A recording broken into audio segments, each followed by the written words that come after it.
I'm the CEO of the Southern Africa Trust.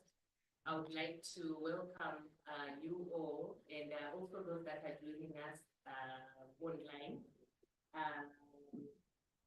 Distinguished guests, I know they are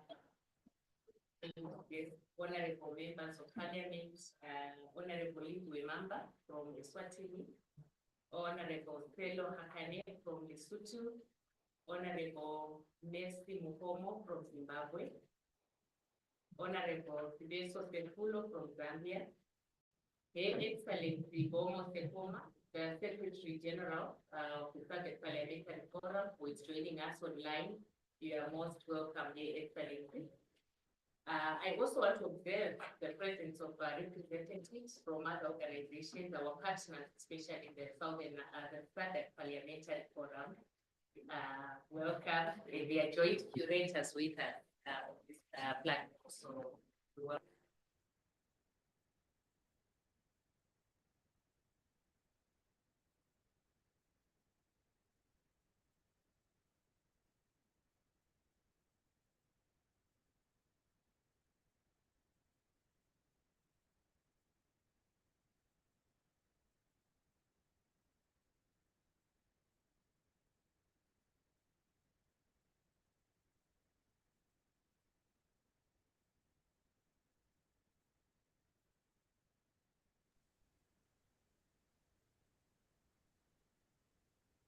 Apologies, I'm unable to hear anything on your end.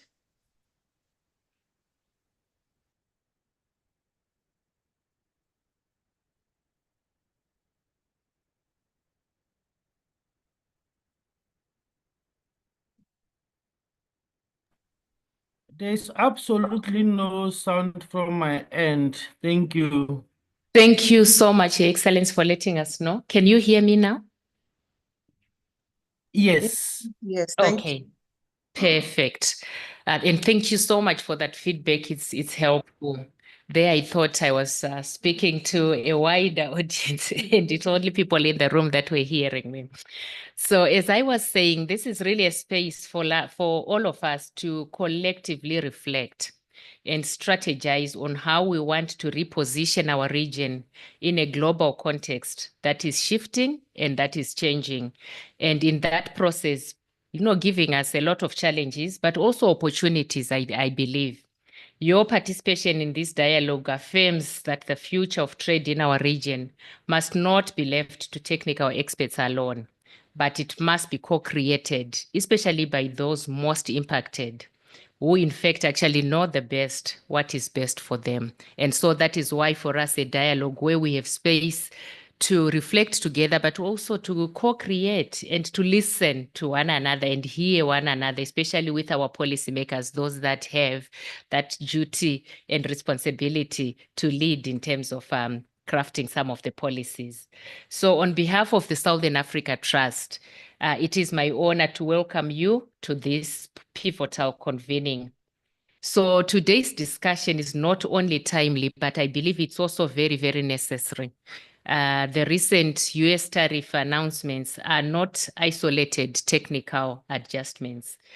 I believe that they're actually part of a broader discernible shift towards economic nationalism that deepens structural inequities between the North and the global majority.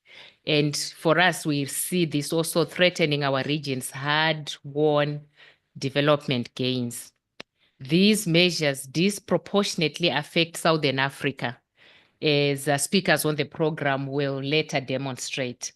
And within Southern Africa, it also really hit women and girls the hardest because these are already sitting on the margins of economies. So that for us, I think is very, very important, so that even as we reflect in this space today, we keep that at the back of our minds because they are groups that are most hard hit by these policy choices. So we deliberately, with our partners, curated this space to be a dialogue because we believe that dialogue is always an important pathway to solutions, to challenges. They can, solutions cannot really come from one group sitting in one corner. We need dialogue, we need exchange, we need to listen to each other and co-create solutions. And that ability to sit around the circle and have a dialogue is not something we take for granted in our sector, because we also know that spaces for that are far and are few and wide. And as such, dialogue is often skipped when solutions are being sought for, especially for police solutions. And that is why for us, this is very, very important and timely as a space. So we have prioritized this space and the opportunity it provides as us as a region to exchange views, share ideas, but more importantly, as I said, co-create solutions to the challenges that are inevitably triggered by the recent trade tariff announcements that, in our view, also intensify trade inequities and threaten the livelihoods, the dignity and justice of our people in the region and on the continent, excuse me. So let me emphasize, ladies and gentlemen, colleagues and comrades, that this dialogue is not about the crisis alone. It is more about catalyzing a new vision for trade justice for the region and the continent.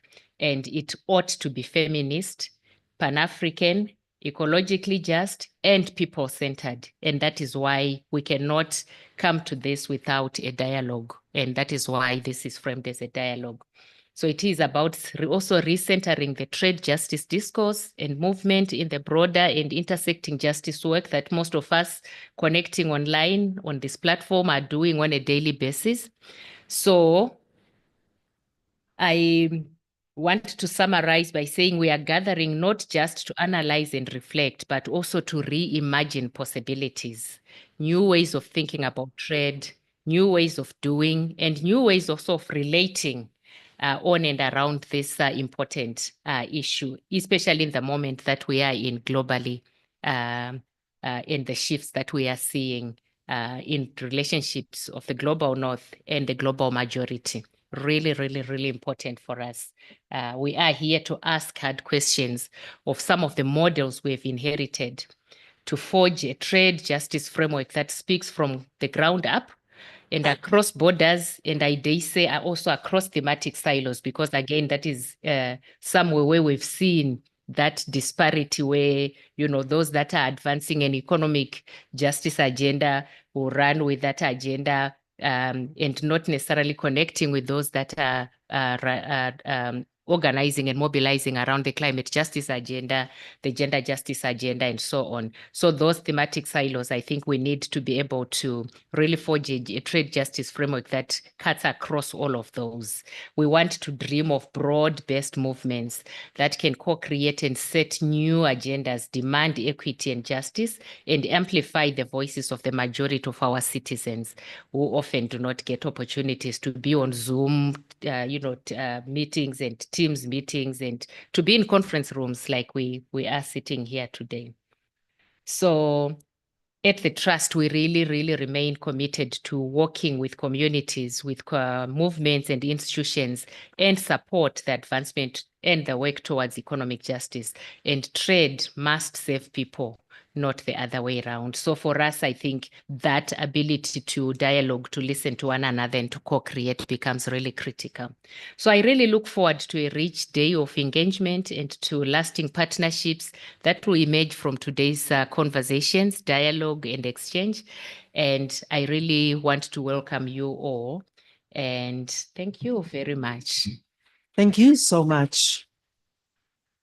So thanks so much, Sister Alice, for really giving us a panoramic view of what potentially could be a Pan-Africanist, a people-centered, and a feminist reflection on how it is we need to reconfigure trade relations and international relations during these very complex times, and also the need for partnership across and between sectors. Welcome to the people who are walking in.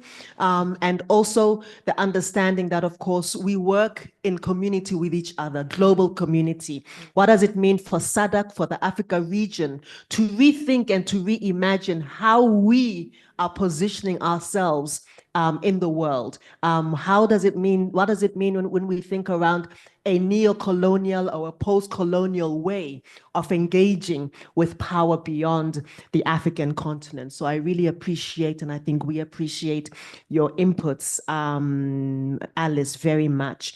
I would like to invite, without further ado, an address by the General Secretary of the SADC PF, Her Excellency Me Boemo Sekgoma, who I think is online to render a 15 or 20-minute address. May Excellency, are you ready for us?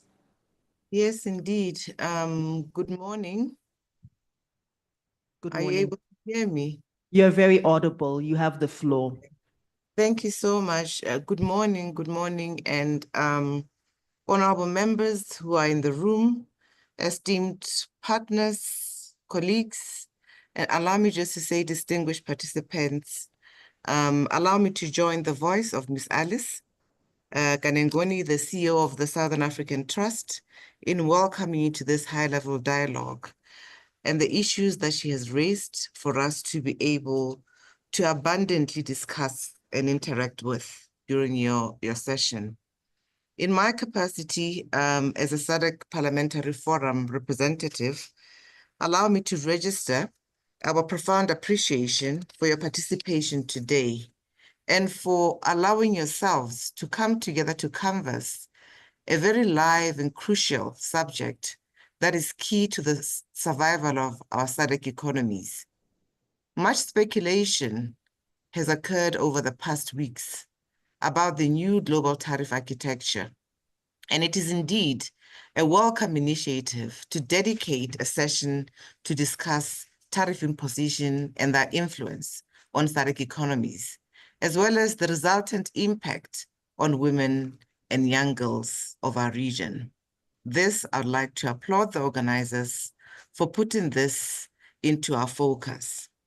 Honorable members and dear colleagues, first and foremost, I want to also place on record that the SADC Parliamentary Forum is a firm believer in open and free trade between nations as envisaged by the World Trade Organization, to which many SADC member states are members. We believe trade between countries must be predictable and be, as far as possible, free of tariffs and non-tariff barriers. At the same time, we also support the fundamental rules of the World Trade Organization, including the most favored nation clause, which means that if X country imposes a low tariff of, say, 3% on a country A for import of wine, the same 3% must apply for wine from all other countries. That is, all other countries must benefit from the most favored nation's treatment. Colleagues, at the same time, we also support the fundamental rules of the World Trade Organization, which also apply to the principle of national treatment of goods, both of which aim to reduce the trade discrimination prevailing between countries. These rules, which date from several decades, have their foundation in the mutual understanding that countries must have opportunity in specializing to produce quality goods, and that every citizen of the world must have a reasonable opportunity to access such goods. In other words, global trade is predicated on uniform rules where ideally import and export barriers should disappear for goods to move freely, and for specializations to lead to goods of enhanced quality while leaving sufficient space for innovation. Honorable members and colleagues, while we are yet to fully understand whether the new tariffs have breached the World Trade Organization rules, and given that the disputes are still pending before the appropriate authorities, we trust that the sovereign states involved will take the necessary measures deemed legally appropriate. Yet, against this background, we also believe that it is the opportune time for us to spot the silver lining and to consider the tariff increases as an eye-opener on the dire need to reinforce SADC economies and diversify our local production. Colleagues, honorable members, most importantly, women who often toil in agriculture or manufacturing industries for export may suffer wage reductions and ultimately lose their employment due to sudden loss of foreign demand for their products, which were otherwise moving seamlessly abroad. If tariffs disrupt the supply chain, it is usually the most vulnerable who are affected, including women and young girls in informal employment. That is why the spotlight on this population is welcome.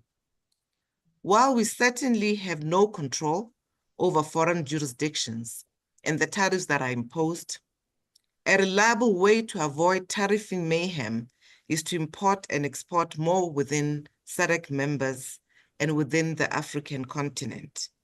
Honorable members, this then means parliaments must explore avenues to optimize flowing from the protocol, the SADC protocol on trade and the African Free Trade Continental Area and its supportive protocols.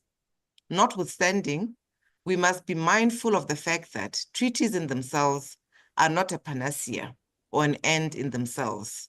We need high quality goods to make people of the region self-sufficient accordingly, to meet various needs. However, it is important that committees of parliament begin to reflect on these instruments and what it is that they meant to achieve. Thus, parliaments must be emboldened to also legislate to increase local productivity and encourage countries to produce more goods which meet the needs of the African market. Certainly, honorable members, Africa will not instantly start producing smartphones in bulk, laptops or computers or high-end medicines. Yet parliaments can introduce incentives which favor research and development or attract companies which can deliver such products through local expertise and labor.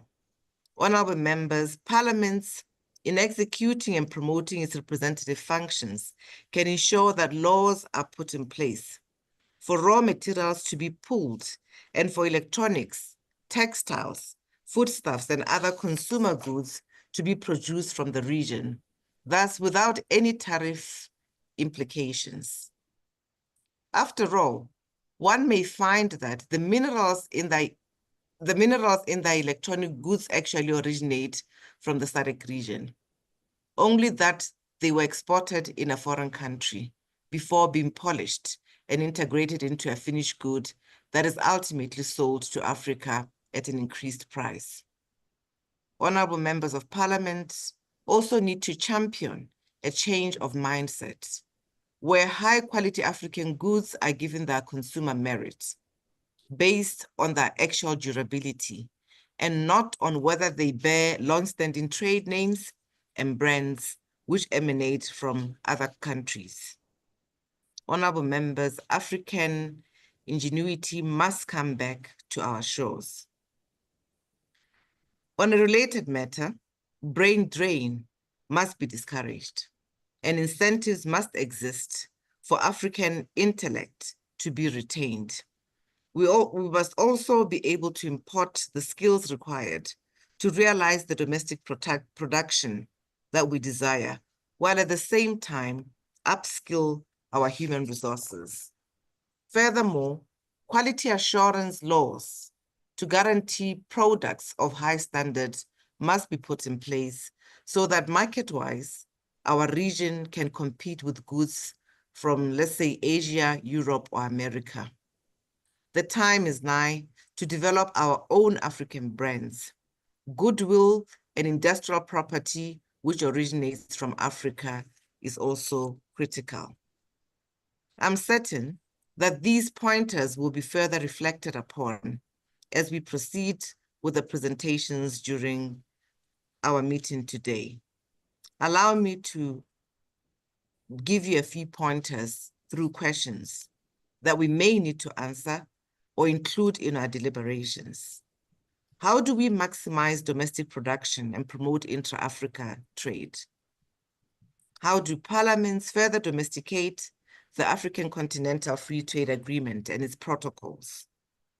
How can we leverage free trade area and the SADC Customs Union to promote trade in goods at the best market prices? How do we ensure that Our minerals are used to produce African-based products within optimum beneficiation for locals. How do we ensure that women and girls are fully integrated to the socio-economic benefits of trade? How do countries support one another in producing high-quality goods for inter-Africa trade? These are the questions which I humbly submit for your reflection as we proceed in going back to the drawing board to rethink the region's trade strategy. I wish to end by quoting Sun Tzu, who said that, and I quote, "Victory comes from finding opportunities in problems," close quote. Indeed, let us embrace the new tariff architecture as a true and honest opportunity for reflection on economic reform, so that the future of Africa always lies in its own hands and is not dependent on external factors. I'm confident that this session can lead to a breakthrough of findings which will drive the SADC region forward in its policy reflections on remodeling trade routes and approaches, on focusing on women and girls. There are so many resolutions that the SADC Parliamentary Forum has passed in this regard, and I hope that we'll also be able to assist us in actualizing that domestication at national level. With these words, I wish you a pleasant session, and thank you for giving me this opportunity to put in a few pointers for this meeting. Thank you so much, Honorable. So I think that was a very robust continuation into the day and segue into the day, particularly because the Honorable Member has reminded us of some of the languaging that we may have forgotten over the past 10 or 15 years. Most favored nation, for example, trade barriers and national treatment. And I think for some of the comrades in the room and the colleagues in the room who've been working on trade issues for 15, 20 years, and I know that Rangarai is going to give us an excellent exposition on this shortly. It is a really interesting reminder that the more things change, the more things remain exactly the same. I also think that the challenge that the Honorable has given us to remind us that we can narrow the value chain and value chain production locally. The idea that our own minerals are exported and then we buy them back has always seemed to be quite a fallacy and quite ridiculous. The other piece of this is, of course, is how do we also valorize our own local products? It's a strange thing to me that, who has heard of the brand Makosa here? Like 3 of us, okay, 4 including me. But Makosa is a really beautiful local South African designer. And his stuff is at the airport or at Tambo.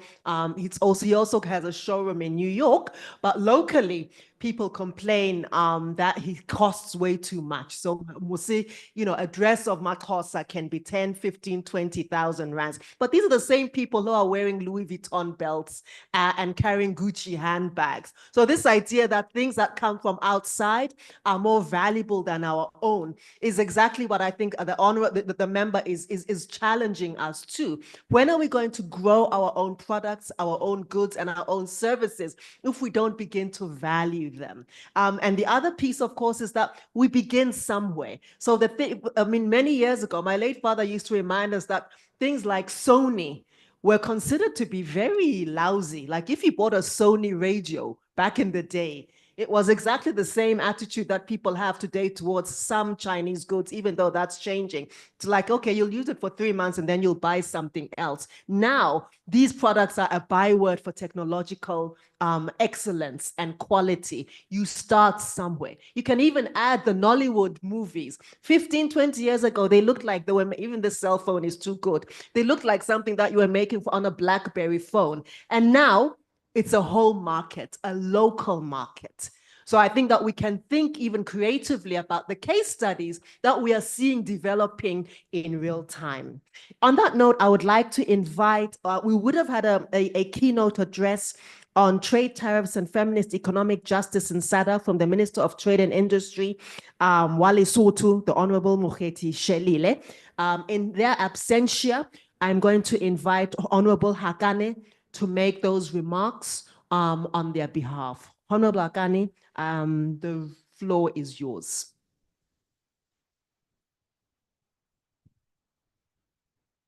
getting one right now.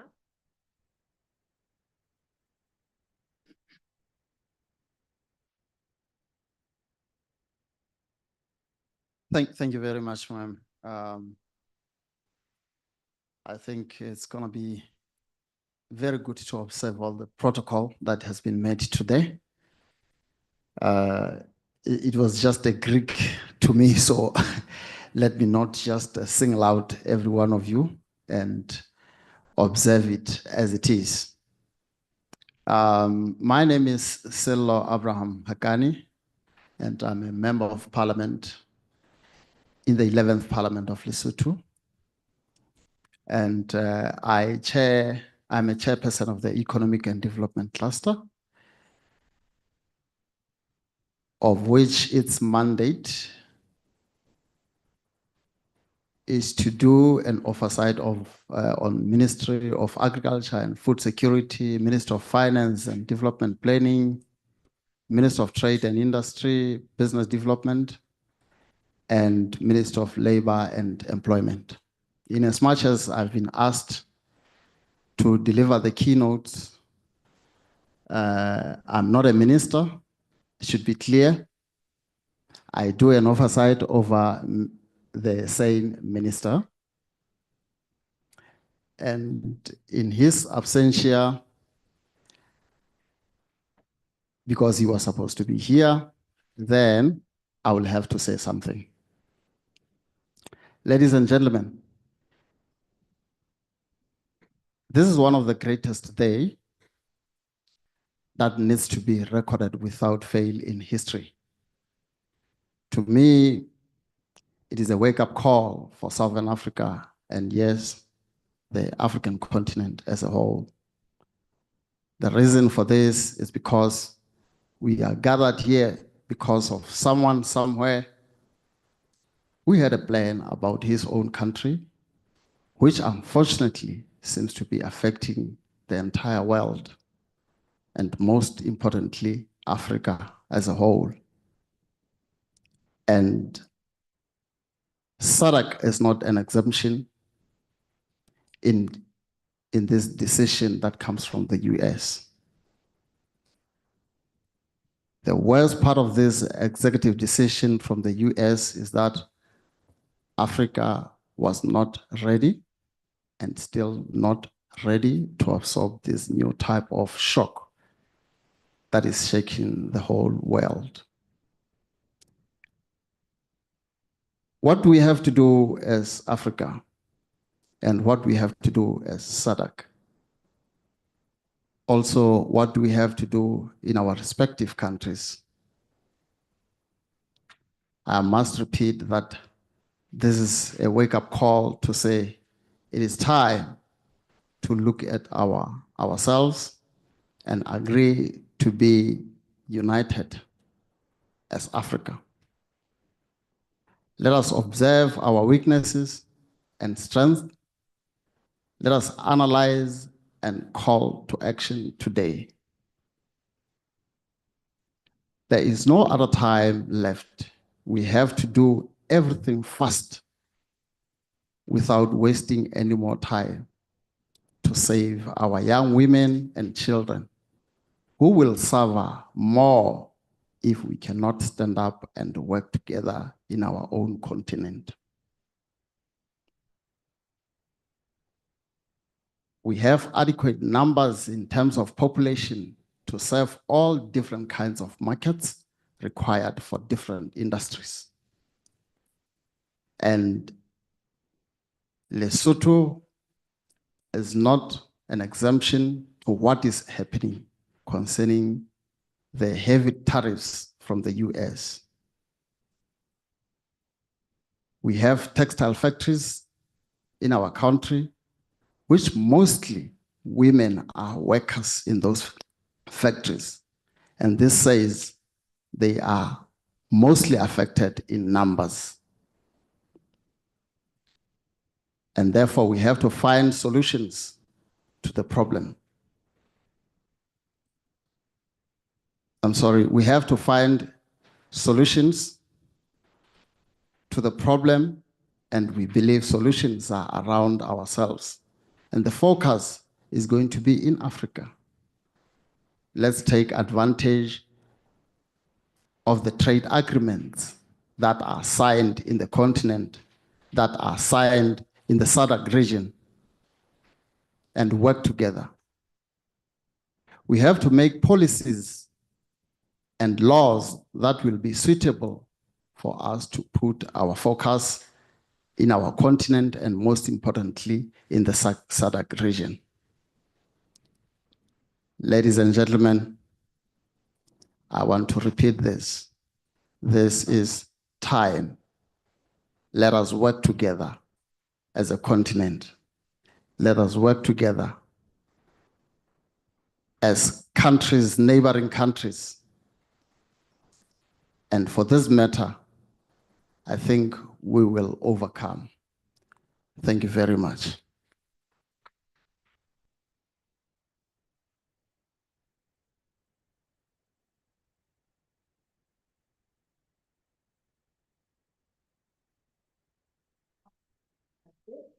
I think, again, we are reminded of the importance of this textile sector and the various sectors that we have as a competitive, for lack of a better term, as a competitive advantage within the region, but not only a competitive advantage, the skills that we have at our own disposal. Fun fact for those of us who keep up with these things, that the famous legendary Basotho blanket is barely or scarcely produced in Lesotho.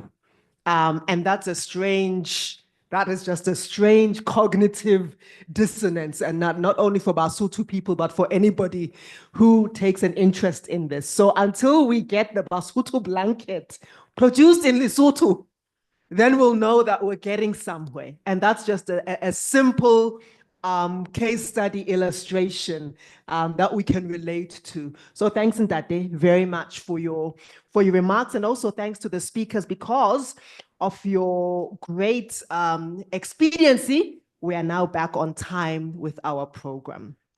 Yes. And I'd like to, on that note, invite our next presenter, Mr. Rangarai Machembedze, who is the coordinator of the Southern Eastern Africa Trade Information and Negotiations Institution, known affectionately as SIATINI for many, many years. And then I think he also dived to SADC himself. And now he's back in this particular sector. So he gives us an excellent overall view. So Rangarai, over to you for your input, and you can take until exactly 10:30. Thank you so much, Madam Chair. I'm going to be very fast in my presentation, but I also take cognizance of the fact that this is a trade justice meeting, meaning to say we need to understand the issues right from ground zero. I should have started perhaps from underground and then get to ground zero until we get to the 5th floor. But perhaps forgive me, I'm going to start from ground zero instead of starting from underground. I'm just assuming we don't know what tariffs are. This is my starting point. That's where I'm going to start from. I'm assuming we don't know what tariffs are, and then I will start from there and build my case until I get to the point of the discussion that we are having today. So may I kindly, okay, I know the IT people are helping us. I prepared a PowerPoint presentation, which has got figures, graphs, tables, and so forth. So as they are doing that, allow me also to say all protocols observed in descending order of authority, just in case I miss out on some people. So we are gathered here today to try and unpack this issue of the US tariffs, to understand exactly where we are coming from and where we are going. I liked the setting that has been given, particularly by Alice and the SADC Parliamentary Forum SG, just to ground us particularly within the confines and precincts of the World Trade Organization, which is basically a rules-based organization that sets the rules for international trade. So yeah, here we are. This is the presentation that we have. If you can move to the next slide. Someone is saying I'm blocking her. She wants to see the presentation as well. So, as I said, I'm just starting from ground zero about tariffs. So when we talk of tariffs or a tariff, it's a tax or a duty that is imposed on imported or exported goods. And you will find that governments use tariffs for different purposes. They use tariffs to regulate trade, to protect domestic industries, and to generate revenues. These are the basics that you can get from the economics teachings. And there are different types of tariffs that we can talk about. Import tariffs, that is taxes on goods entering a country. There are also export tariffs, taxes on goods leaving a country. Some they call them export taxes, which are charged on goods, particularly to ensure value addition within a particular territory. Then there are what are called ad valorem tariffs, which are charged as a percentage of the value of an item as it comes into the country. Then there are specific tariffs, which are basically fixed amount per unit. Say you are importing something, and that something, it doesn't matter whether it costs $100 US, whether it costs $200 US, but the tariffs will just be $10 per unit.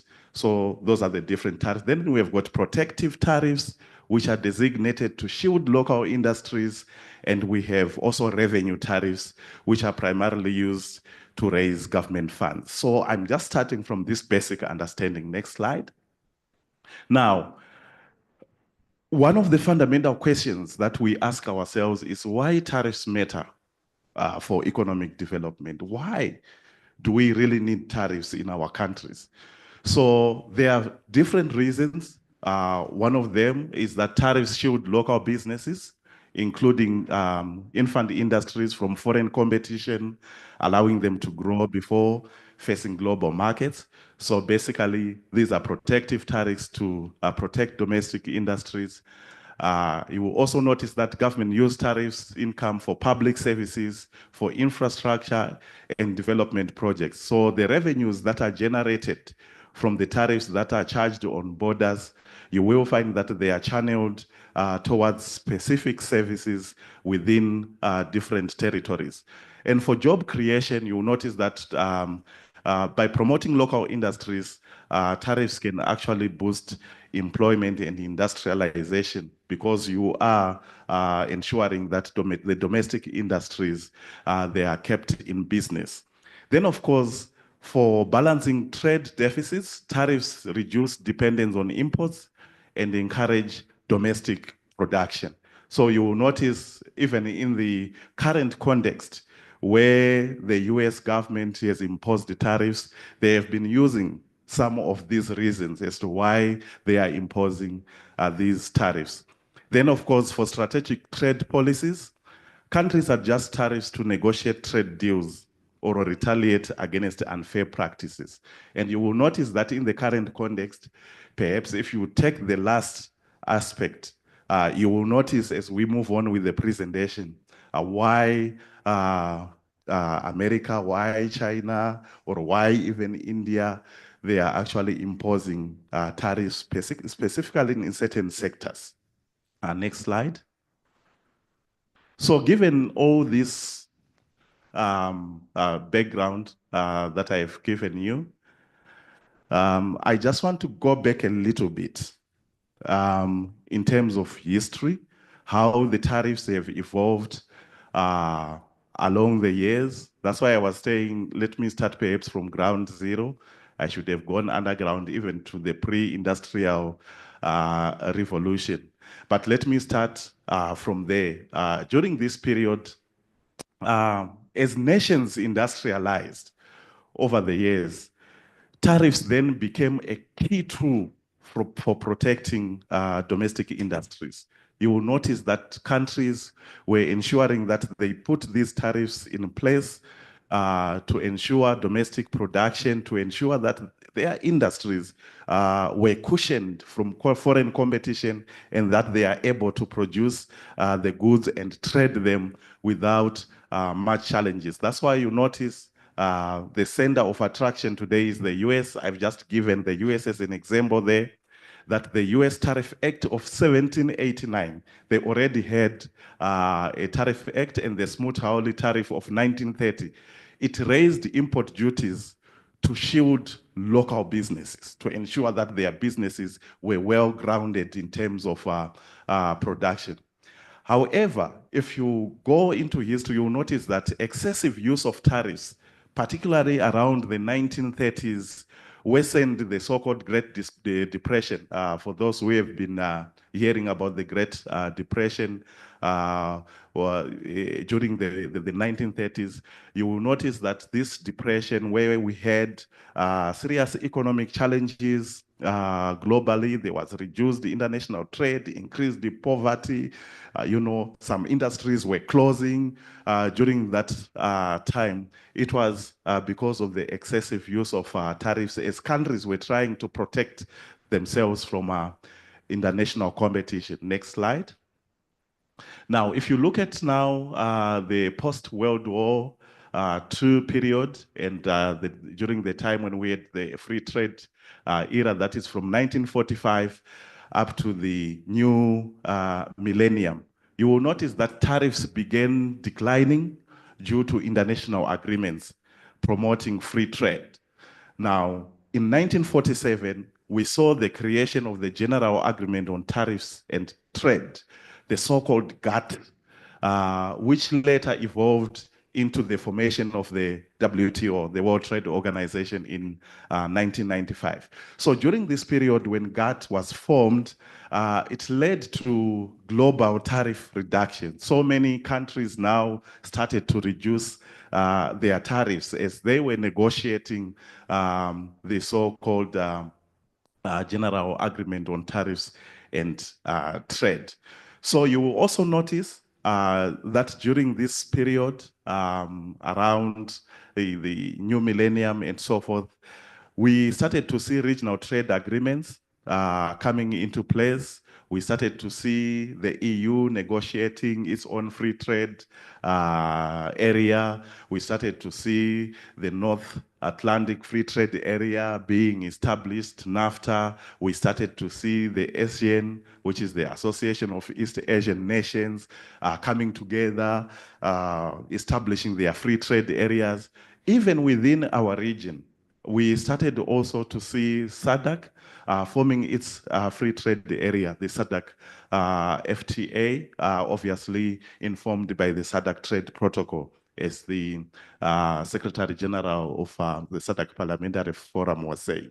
So within all these groupings, we started to see trade barriers being lowered, not removed completely because they are still there, but being lowered within these economic blocks. Next slide. Now, having said that, I've just gone into some of the literature to just see the industrial tariffs, the historical comparison between developed countries. So you will notice the first table there, I've just put the US, Germany, France, and UK, and the different years. The US, for example, in 1820, their tariffs were around 35 to 45%. That was the average applied tariffs which they were applying. But as it got down to 1980, the tariffs had gone down to about 7%. So you can see from around 45% in 1820 to about 7% in 1980. Germany is the same thing. In 1913, the tariffs were around 13%. Of course, in 1950, it went up to around 26%. But as we came down to 1980, it was now around 8.3%. So the tariffs were actually going down. The UK is the same thing. The tariffs went down to about 8.3 around 1980. And this graph here is just showing the US tariffs from 1792. You can see how they were raising the tariffs to a peak of around 45% around 1875, and they continued to come down as we went to 1980 to around 7%. So it's just showing how tariffs were evolving along the years. Next slide. Now, coming to the recent trends and the trade wars, you will notice that while we saw the expansion of free trade, some nations revived tariffs for strategic reasons in the different regions that we have. The US-China trade war, for example, in 2018 saw high tariffs on electronics, on steel, and on agriculture, disrupting global supply chains. If you remember, if you go back to 2018, when these wars really started. Countries are now balancing free trade with economic protectionism. That is implementing strategic tariff revivals, especially in industries like technology and energy. For those who have been in trade negotiations for a long period of time, you will remember that we were saying free trade really is not a panacea to development.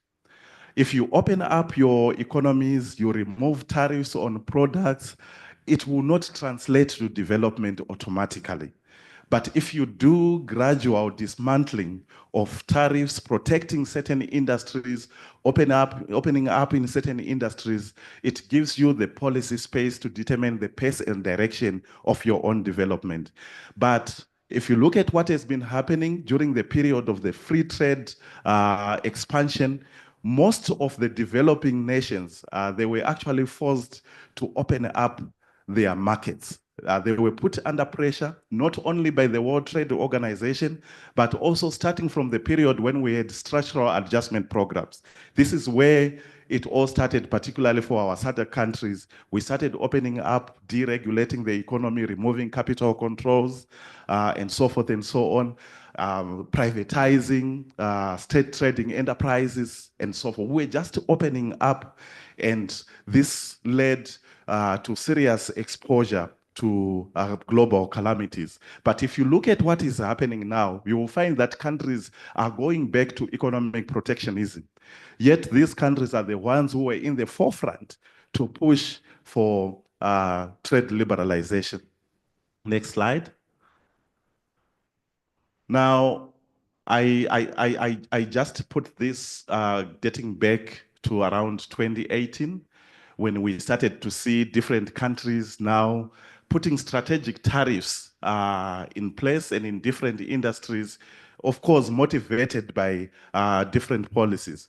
So for example, if you look at the United States of America, they targeted the electronics, they targeted the steel and the agricultural sectors, and started to increase tariffs on Chinese imports. That was in 2018, and of course, what we have seen this year in 2025. And they were putting up a reason that they were protecting US manufacturing, and they were also trying to counter the trade deficit that they were experiencing over the years between their trade with China. Then China did the same. They were also targeting automobiles. They targeted in the agricultural sector, the soybeans. They also targeted semiconductors and imposed 125% tariffs on US goods. But of course, this was a retaliation against US tariffs. And they were also giving the reason that they were boosting their domestic consumption. And that was also in 2018 as well as 2020. But outside these two giants who were fighting against each other, let us also look at other regions and other countries who were also, reviving these tariffs within their own jurisdiction. Look at the European Union, for example. They have imposed tariffs on Chinese electric vehicles, and they were saying they were countering unfair subsidies, right, to protect European car makers. Those who have been in the negotiations for a long period of time, you will remember that developing countries were also crying against the subsidies that are given to certain sectors, particularly in the agricultural sector, where we were saying these subsidies were actually hurting domestic producers, particularly in developing countries, in African countries. And it's interesting to see that the EU is also crying, yet the EU were in the forefront of giving subsidies in the agricultural sector, for example.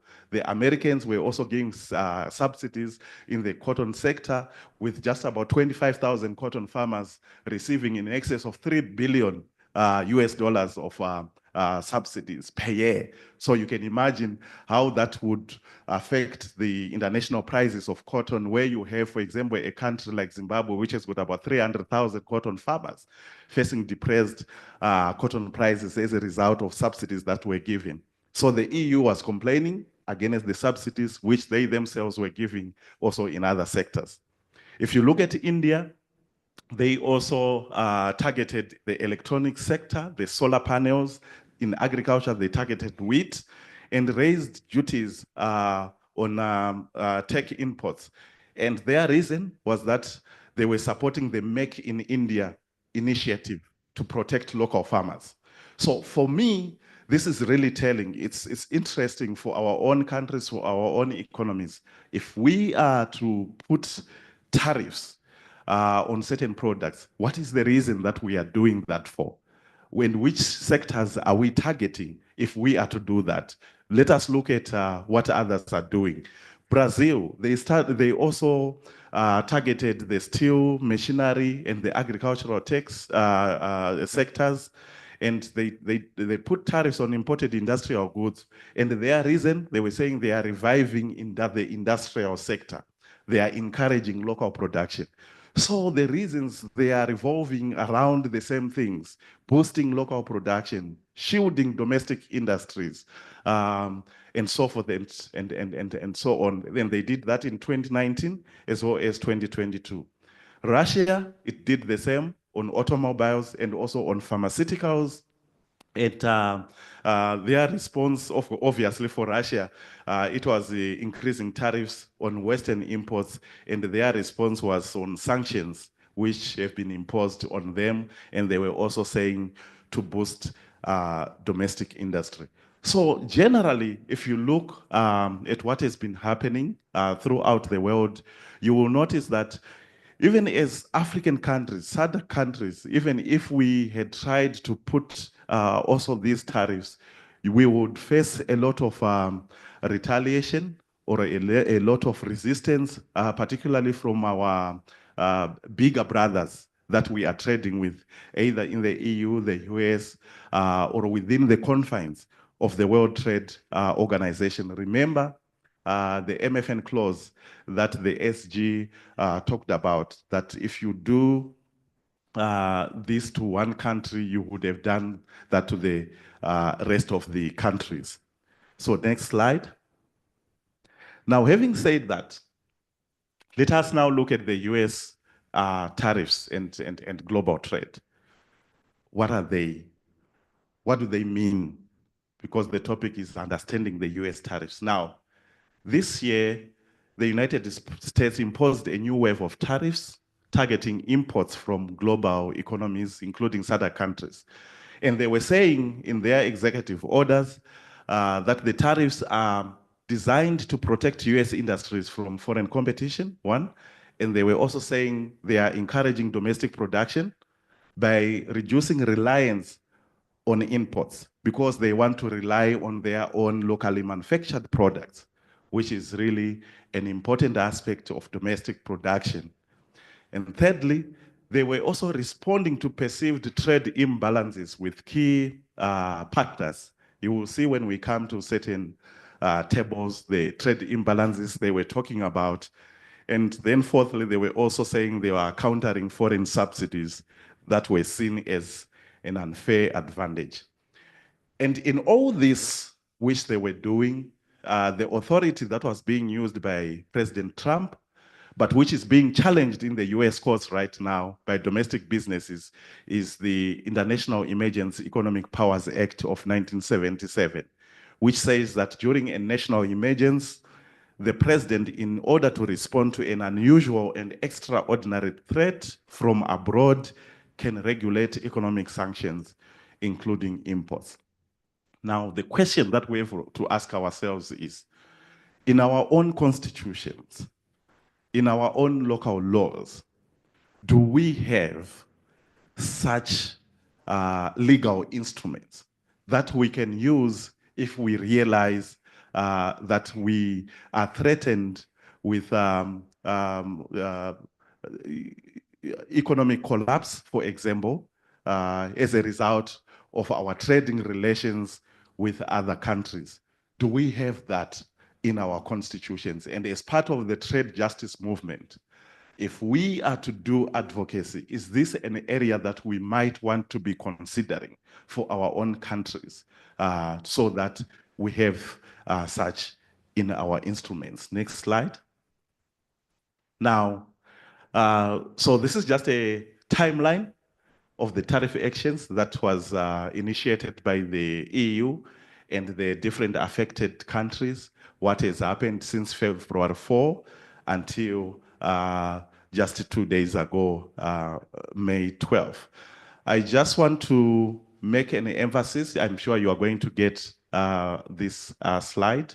I just want to make an emphasis on the last two aspects, that on May 12, China dropped its tariffs on US imports from 125% to 10%. They had already started negotiating.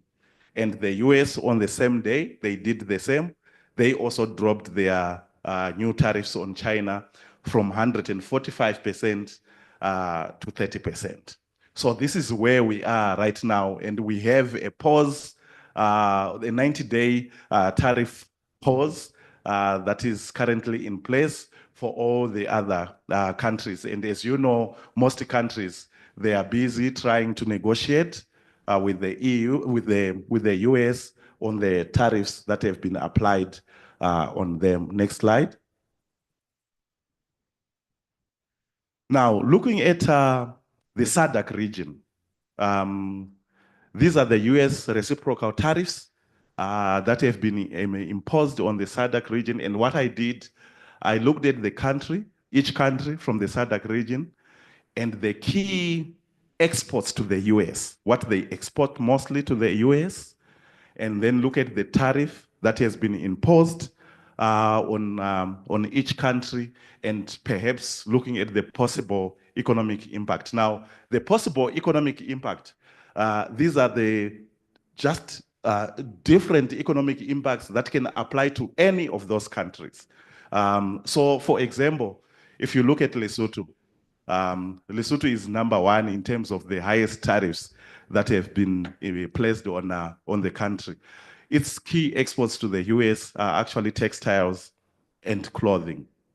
And the possible impact there, obviously, is the loss of AGOA benefits, reduced textile trade, then impact on employment, and mostly women. Now, I will come back to these issues, particularly around AGOA, and try to especially see why the tariffs have been unfair and why the tariffs are actually illegal, and why it is dangerous to rely on unilateral initiatives that some of these countries give us to try and help us. We need to negotiate something on our own. So I'm not going to go through the rest of the countries, but I think you can see that the other country that has been hit hard on the tariffs is Madagascar with 47% reciprocal tariff, Mauritius 40%, Botswana 38%, Angola 32%, South Africa 31%, Zimbabwe. Oh, 7 minutes left. Okay. Then the rest of the countries. Let me utilize my 7 minutes. Next slide. Now, here I'm just saying, now, if you look at those sectors, the reason why I mentioned those sectors, the sectors where SADC countries are mostly exporting to the US, you will notice that 60% of agricultural workers in SADC are actually women, key contributors to tea if you look at the countries that are exporting mostly tea, coffee, sugar, macadamia exports to the US, you will find that mostly it's women who are working in those plantations. And if you look at the textiles industry in Lesotho, in Madagascar, and Mauritius, they employ a majority of female workforce.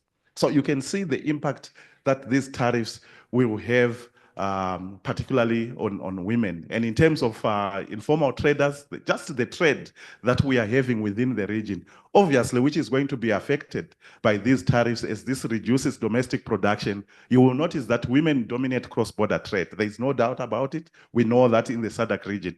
So you can see that the tariffs themselves, they are not only targeting high-end products, but they will have a huge impact on the basic products that are traded even within the different regions where you have vulnerable people mostly employed in those particular sectors.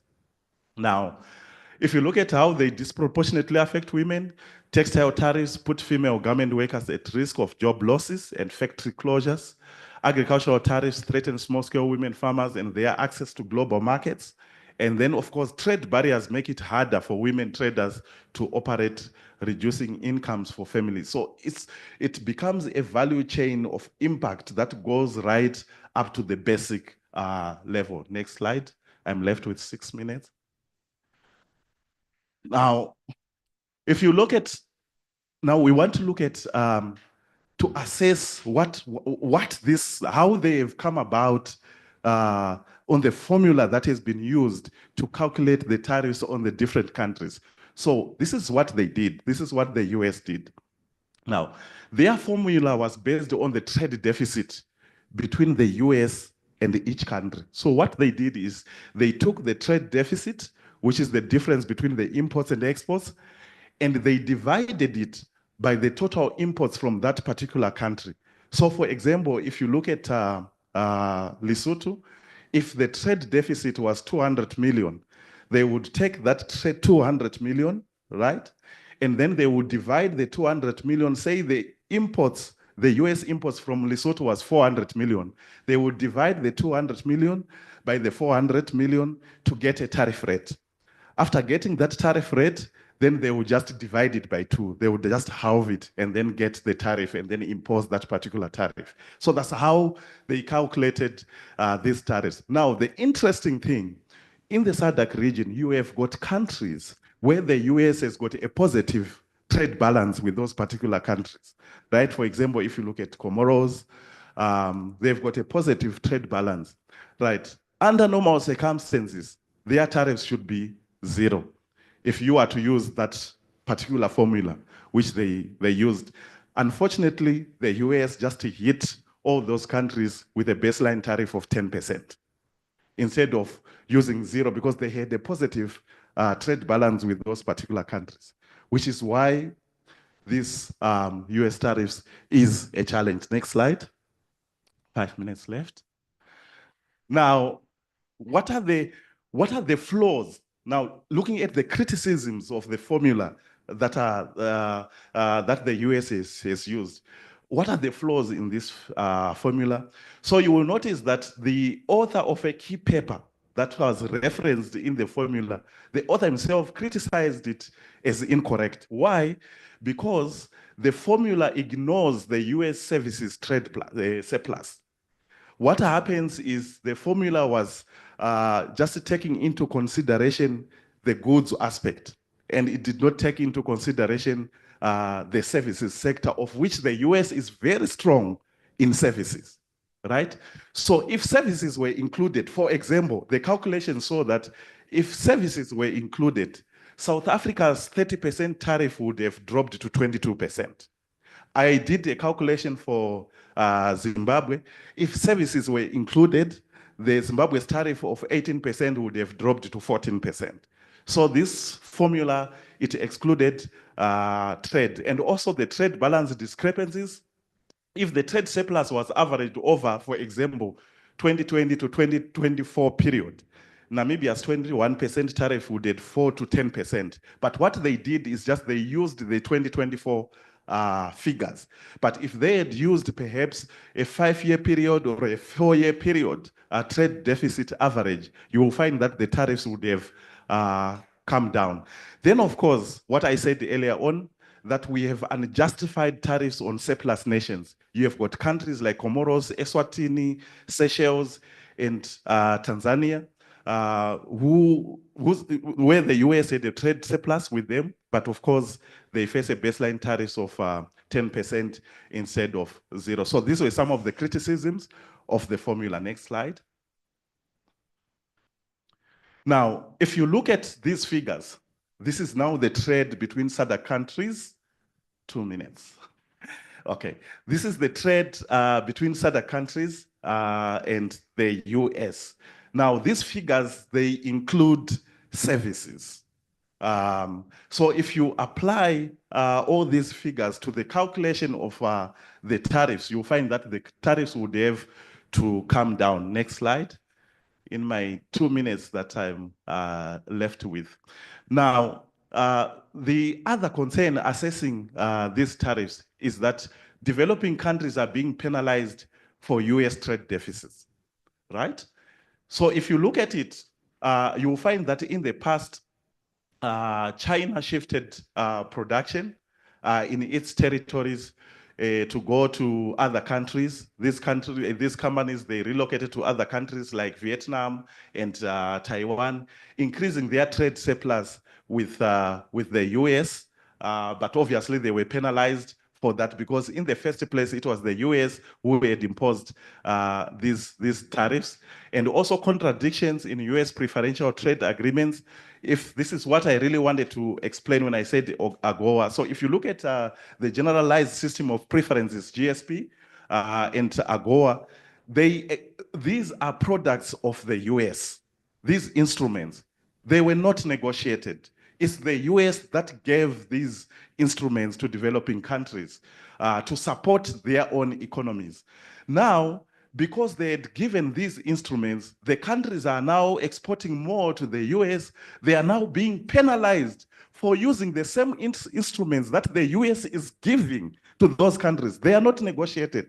These are unilateral initiatives, just like the EU's everything but arms, which are given to the LDCs. They are given. They are not negotiated, but they are now being penalized for, producing more as a result of the instruments that the US has just given on an open table. So that's a challenge, a major challenge that the SADC countries will have to put out as a reason. So the US reduced tariffs for LDCs and African nations to boost their exports. That was the reason. But yet now they are penalized for using these programs. Why? Right? Then secondly, if you look at 35 countries which are hit with high tariffs, that is AGOA GSP beneficiaries, including Lesotho and Cambodia, they are actually using these particular interests. Zimbabwe is excluded from AGOA, but it's using the GSP benefits, which is a US instrument, but now it faces punitive tariffs despite previous trade incentives. So you ask yourself whether this is all fair at all. Next slide. Okay. Let me just jump all this. Unfair treatment, US trade policy contradictions, US tariffs are illegal. Let's stop here. US tariffs are actually illegal. They are illegal in the sense that they are violating the World Trade Organization rules. You will notice that the US blocked the WTO appellate body. So if the US loses the cases that are there, it can appeal into the countries can appeal into the void because the US dispute settlement system is not functioning at the moment. So it prevents retaliation from other countries. So without a functioning appellate body, countries impacted by US tariffs cannot legally impose countermeasures like raising tariffs on US exports. Then, of course, violation of US free trade agreements. The US itself, it's in different free trade agreements. For example, I'm just giving you an example here. All Singaporean exports to the US should have 0% tariffs because the US is in a free trade agreement with Singapore. Yet, Trump imposed 10% tariffs on nearly all Singaporean goods. So the US itself is violating its own agreements. Next slide. Violations of US law and domestic challenges. I think I talked about the challenges that US companies reliant on imports have challenged these tariffs actually in the US. But the interesting thing is that the court cases challenging Trump's first-term tariffs that were put around 2018 and 2020, they are still stuck in the appeals process. Meaning to say, these new 2025 tariffs may remain unresolved for years. If the 2018 tariffs are still being in the system, they are not yet resolved.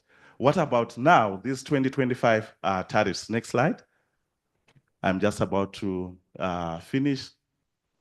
Now, for SADC countries, there is lack of clear requirements for tariff relief.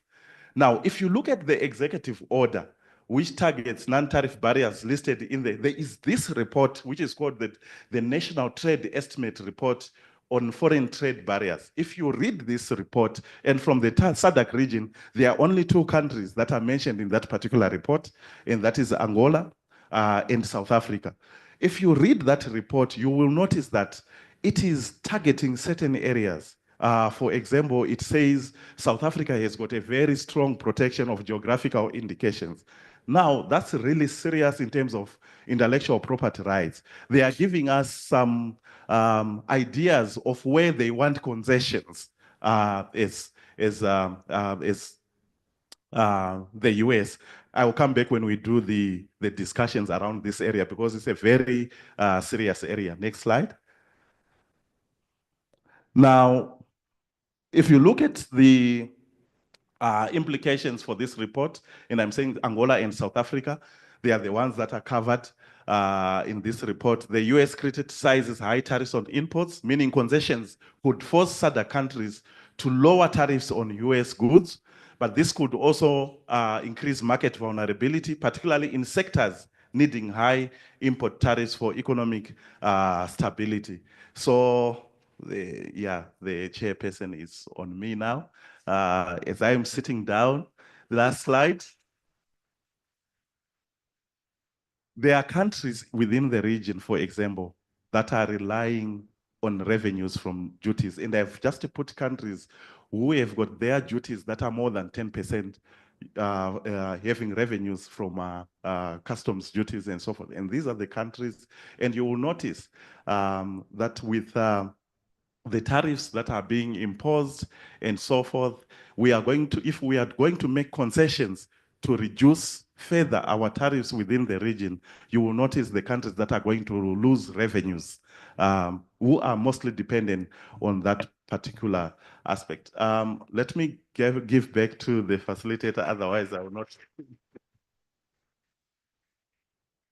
Thank you very much. Can we give some more enthusiasm for an excellent input? Thank you so much, Rangarai. I mean, that was a tour de force, exactly what we needed to anchor our discussion, the piece on tariffs. I think it also brings into the foreground the extent to which the US has managed to create its own legislation and its own protocols and being in violation, as many of us have suspected, of its own trade rules over the last few months. And I mean, a quick glance to the question that Rangarai asked about, do most of our African countries have an equivalent legislation to the US's 1977 legislation? Is of course no, because of the the imbalanced power relations. We mainly have legislation around anti-competitiveness. We mainly have legislation around hoarding and price manipulation. But in terms of sanctioning other countries and protecting our own interests, most African countries don't seem to have that kind of mechanism. I'd like to open this up very briefly before we go. We're going to adjust the program slightly. I'd like to open this up for people to just ventilate a bit, participants to make, very brief comments or clarity-seeking questions on this.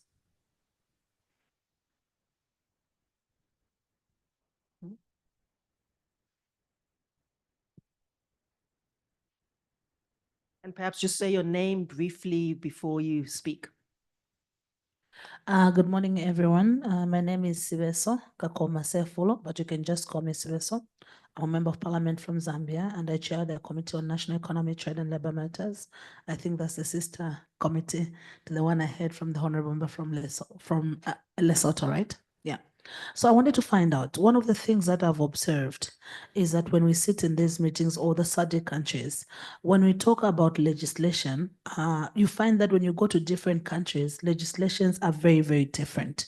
As a result, when you are negotiating, or for example, with the EU, you find that they take advantage of the fact that we don't have something that is consolidated. So that regardless of who they are dealing with in the SADC region, they'll find the same tariffs that apply. So as a result, they'll go and, negotiate with different countries using the different tariffs. So as legislators, how do we position ourselves as SADC in a way that our legislation in regards to these tariffs can be consolidated and just at par? Thank you. Any other questions or comments? I'm going to ask Catherine because, well. I'm quite curious about what some of our Central and West African states are doing beyond putting in protectionist mechanisms. They're actually taking quite worthy stances against the global North. I know that the DRC is now thinking about putting in tariffs against the exporting of minerals, which we know has been, has created a lot of conflict in the Congo, and of course exploited people and their land and their labor. But I'm quite interested as to what our comrade from Burkina Faso is doing. And, he's not just taking, he's not just putting in economic policies, he's also, standing up politically. And I'm just wondering how, beyond, economic hitmen, how that's going to impact West Africa.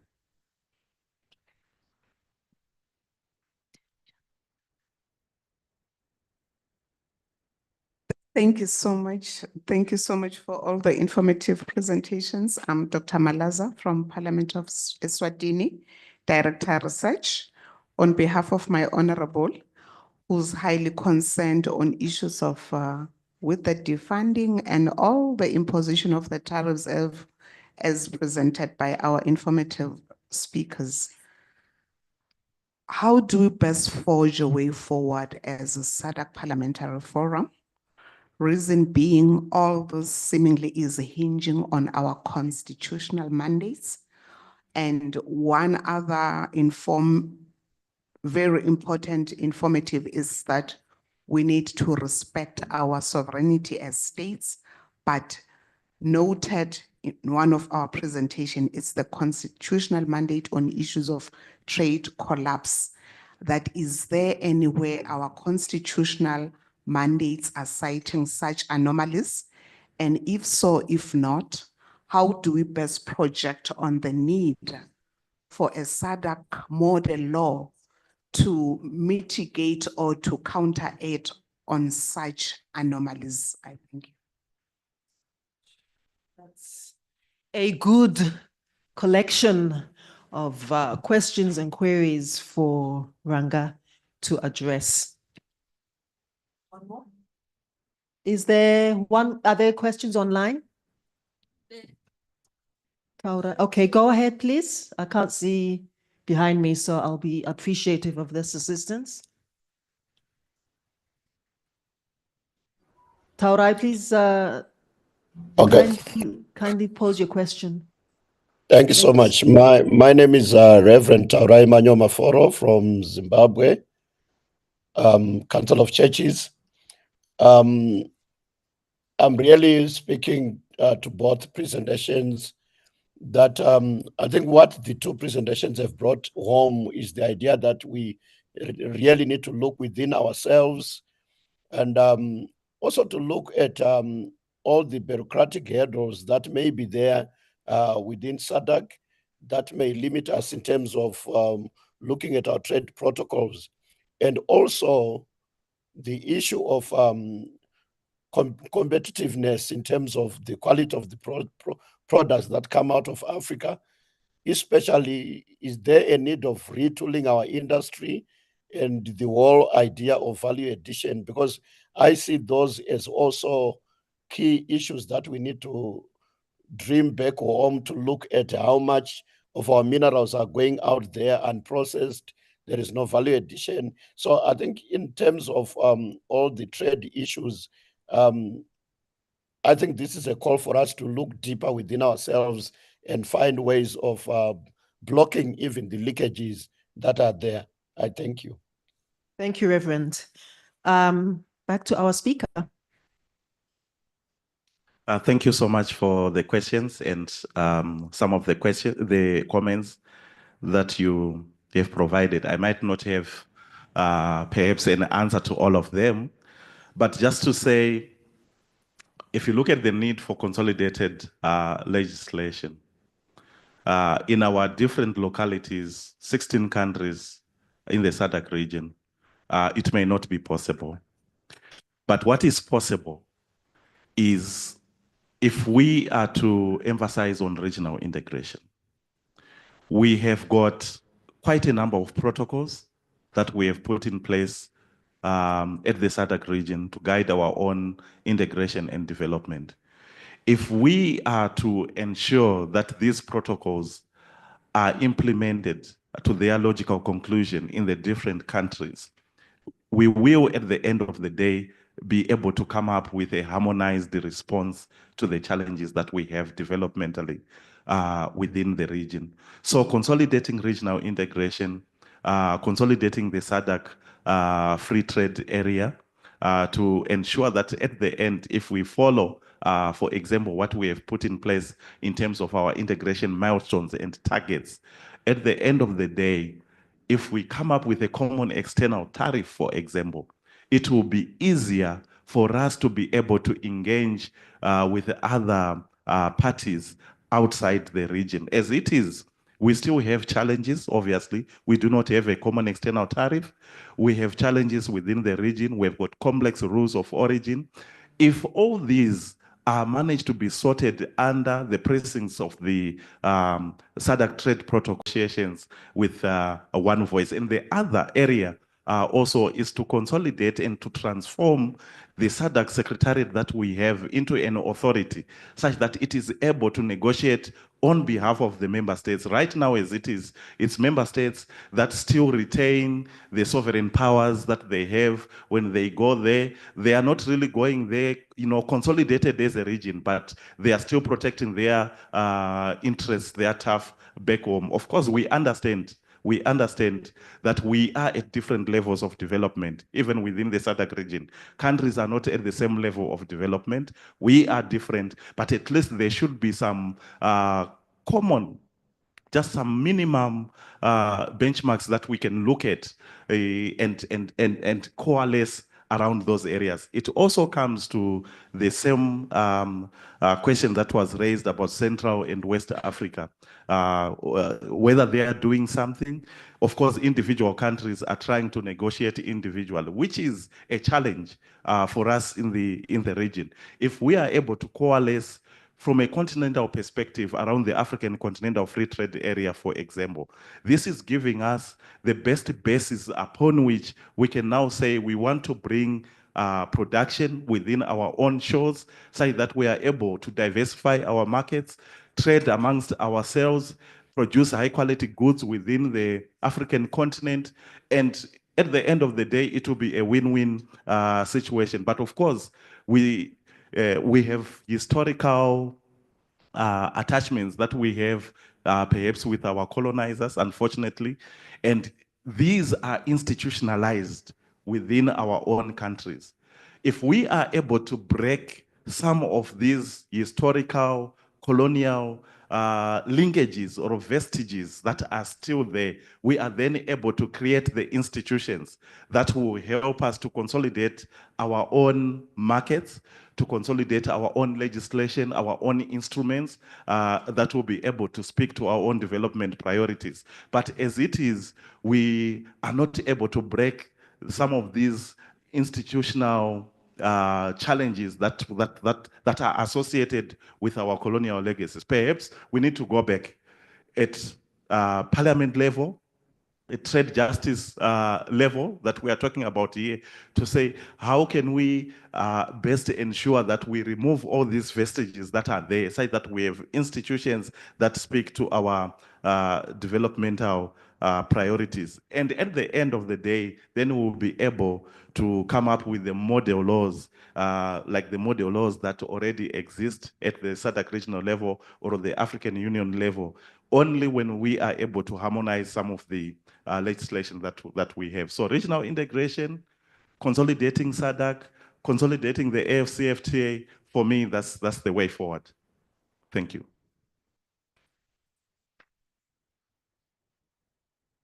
Thanks, Rangarai. That was just excellent and has really set us on a really good course for the remainder of our discussions. And it's really excellent also when we have somebody in the room who's been doing this practically, theoretically, academically, but mostly from a movement perspective for a long time, and tracking the WTO and tracking a lot of these agreements practically for some time.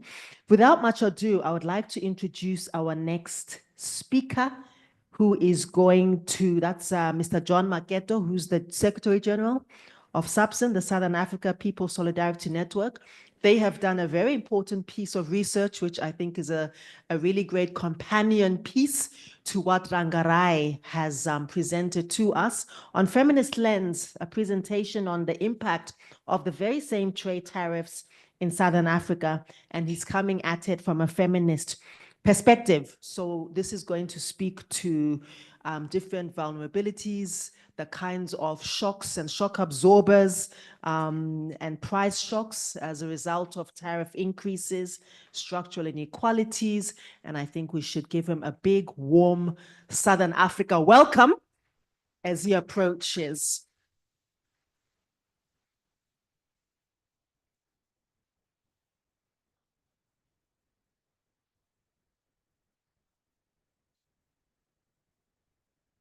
Thank you so much, and good morning to our moderator, and riding on all the protocols that have already been observed. All the comrades, sisters I see in the house, a wonderful morning to you all. My name is John Maketo, as already introduced.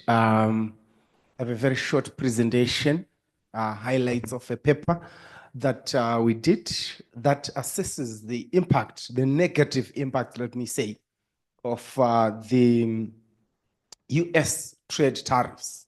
And in particular, we're looking at the recent, Comrade Ranga gave a synopsis, a historical perspective on how tariffs have been used as an economic tool to protect economies. Thank you so much. He did a lot of work for my presentation in laying the ground. But we were very concerned that the trade tariffs, the unilateral trade tariffs, let me say, were announced without consultation, without any regard on the differential impact of these economic policies or decisions on poor countries, not just poor countries, poor in the sense that we are less privileged as compared to other countries in the north. And we further dissect to say within our own countries, having suffered a historical blow of legacies of colonialism, legacies of slavery, legacies of many other evils. structural geopolitical inequalities that that we continue to suffer.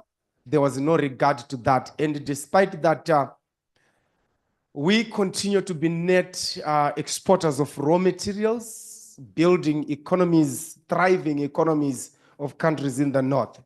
Nevertheless, these tariffs, unilateral tariffs, came upon us. They hit us so hard, and we did the work to assess how this affected. Can I have the presentations shown? Glitch. No, it's all right. It's all right. It's all right. Thank you so much.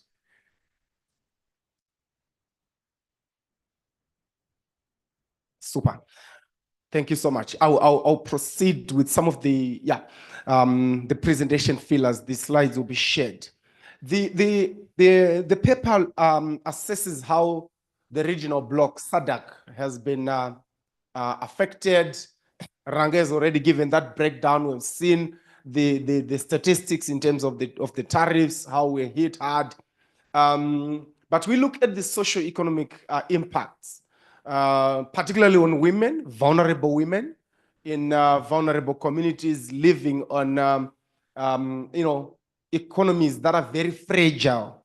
And we find that there has been and there's going to be significant job losses, reduction of export earnings, which that is not an end in itself. That the human face of the tariffs is not just loss of jobs, loss of or reduced GDP, but the human face is lack of access to health. So we've got people dying. We've got mothers giving birth in places they should not be giving birth. We've got children that are going to be dropping and that are already dropping out of school because their parents can no longer afford to keep them in schools. Like I said, our social sectors have already been suffering heavily before the tariffs, and this only worsens the situation. I must also say that the impacts have not been the same across the board. They've been experienced differently and variably, and the variations were due to specific sectors targeted. So there were sector-specific impacts. Examples already of the informal economy, the textile industry, the agricultural sector. Those are some of the sectors that were hit hard, and they employ, by and large, the largest number of women and young people. The pre-existing bilateral relationships between the US and member countries within Southern Africa also differentiated the impacts.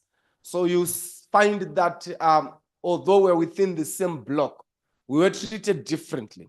The formulas that Ranga referred to, yes, they are the face of it, but we do believe, and we find that in our paper, that there was a more nuanced political formula to determining the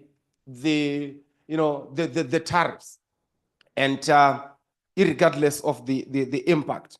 The economic resilience of each country also determined how each country was impacted by the tariffs.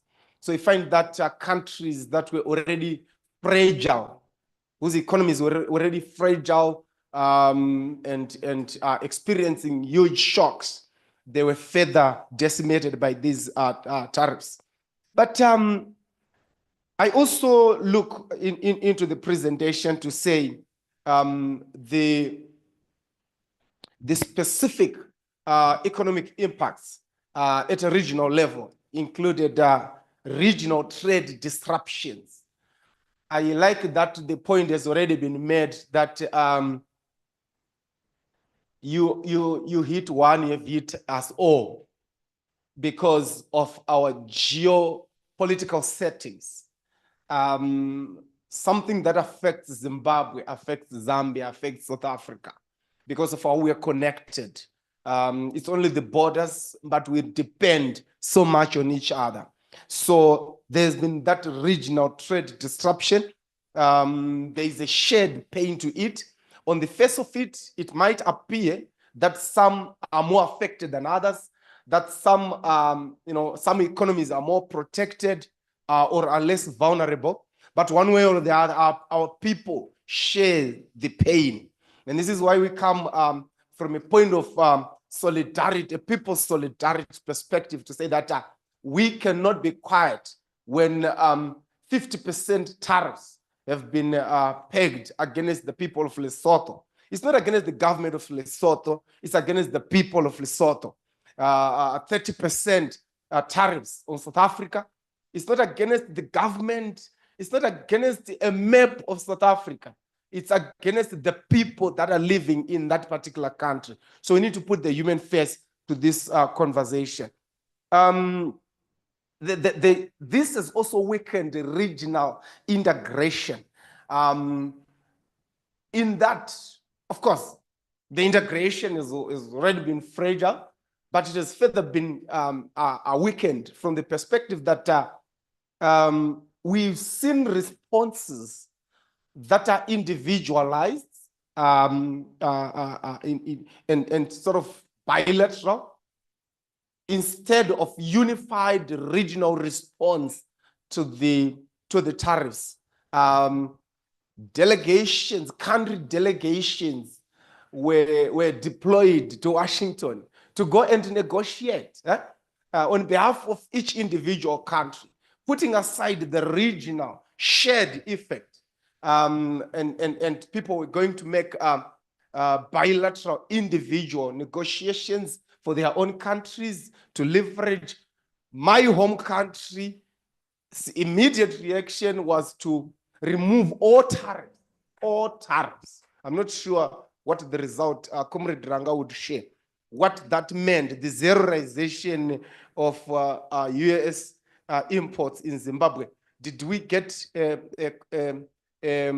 corresponding action from Washington? Nothing.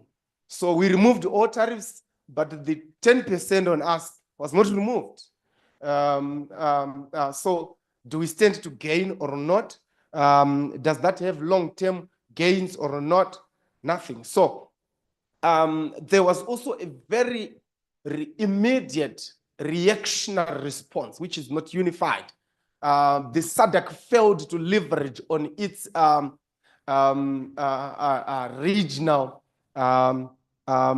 advantages as compared to other regional blocs. See what the EU did. They came together, they made collective decisions to defend their economies, not just one country, but their economies. Even when you look at the US, we must always remember that we're not talking about an individual state. We're talking about unified states. That's what makes America powerful. They are leveraging on their big population. Now they're leveraging on their big geography and many other things. In Southern Africa, we need to take a leaf from that and do the same. I was just looking at some statistics to say that combined net worth of SADC region, we failed to even take advantage to say that our population, which currently is in excess of 400 million. We've got 400 million people in Southern Africa. And that's a huge market, a huge market. If as SADC we're going to approach President Trump and say, hey, you hit any of our member countries with these tariffs, you have no access to SADC. We are hitting back as SADC.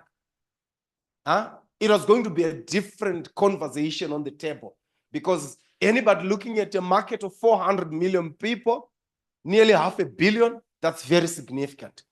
But we're talking at bilateral, individual country level.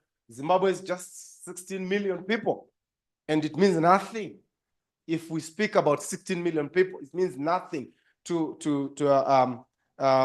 America at the negotiating table. Look at the number of resources of value that SADC is endowed with. We failed to leverage on that, on the negotiation. it's no secret that South Africa and Zimbabwe alone, those two countries combined, they boast of approximately 80% of the world's platinum group of minerals, PGMs. Those two countries, platinums, we are well resourced. And those countries, they need these minerals. DRC and Zambia, they host the world's richest copper and cobalt fields. We failed to collectively leverage on that.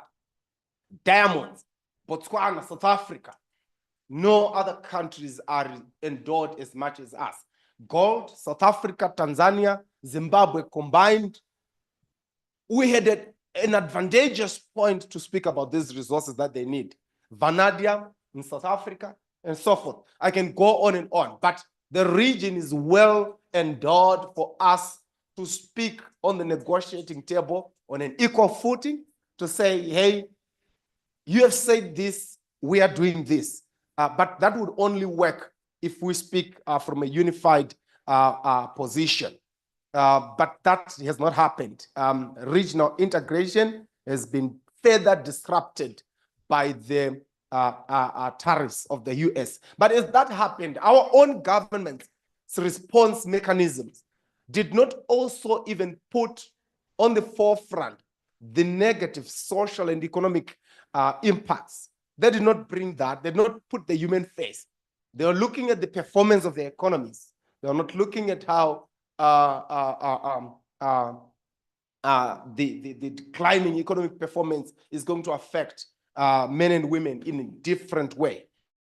We believe and we put forward recommendations in our paper that we need to dismantle the patriarchal structure, the patriarchal thinking that informs policy making and the global relations that is informing all this drama. When I look at President Trump and President Xi, I see two big boys fighting, disregarding what everyone else think about. And I see our own presidents going to beg, literally beg, in that Oval Office. I see drama that does not regard people's lives and livelihoods. So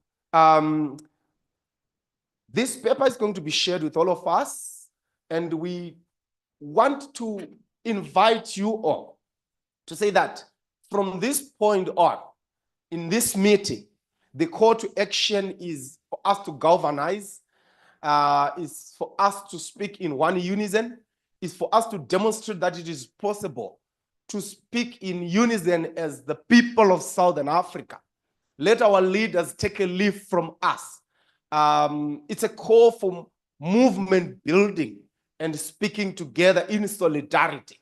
We cannot be quiet when our brothers, our neighbors are suffering from the reels of these tariffs and the tariffs wars and many other initiatives that we're going to see. The change in geopolitics is going to continue, and we're going to see many more tactics like this. But we must think and act differently. The call as well is for us to go and amplify, as the paper is going to be shared with all of us. Let us amplify these recommendations. Let's call on our national level our mobilizations, CSOs. Let's call to our leaders at the national level to rethink regional integration and regional actions. I'll pause here and give back the time to the moderator. Thank you. Thank you so much. Thank you very much, Mr. Maketo, especially for reminding us on the piece on regionalism and how actually futile it seems when we try to go as tiny little nations rather than as a co-creative force. I would like to invite our respondent, I think that's Mema Tidiso, to make a few remarks. I don't know whether you want, are you going to do Tadulamo? Okay.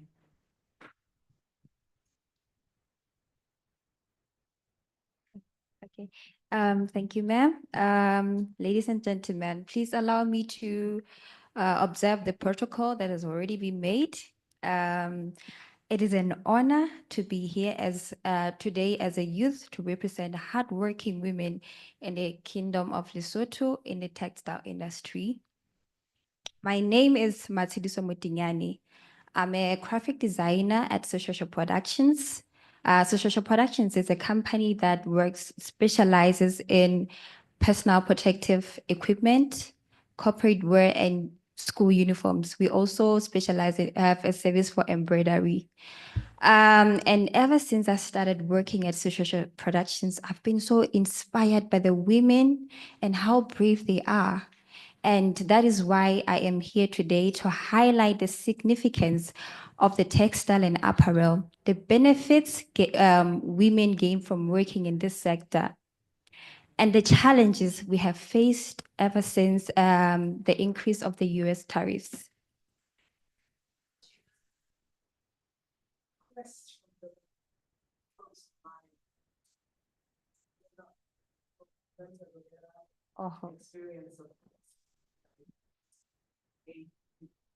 Okay.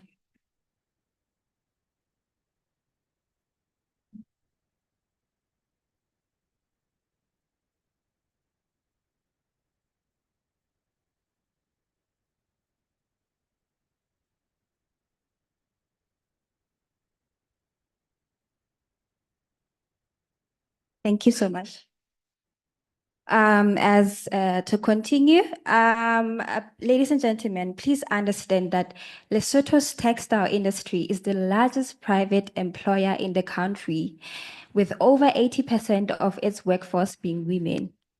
This sector has been an instrument in transforming the lives of hundreds of women, offering them opportunities that were previously unavailable.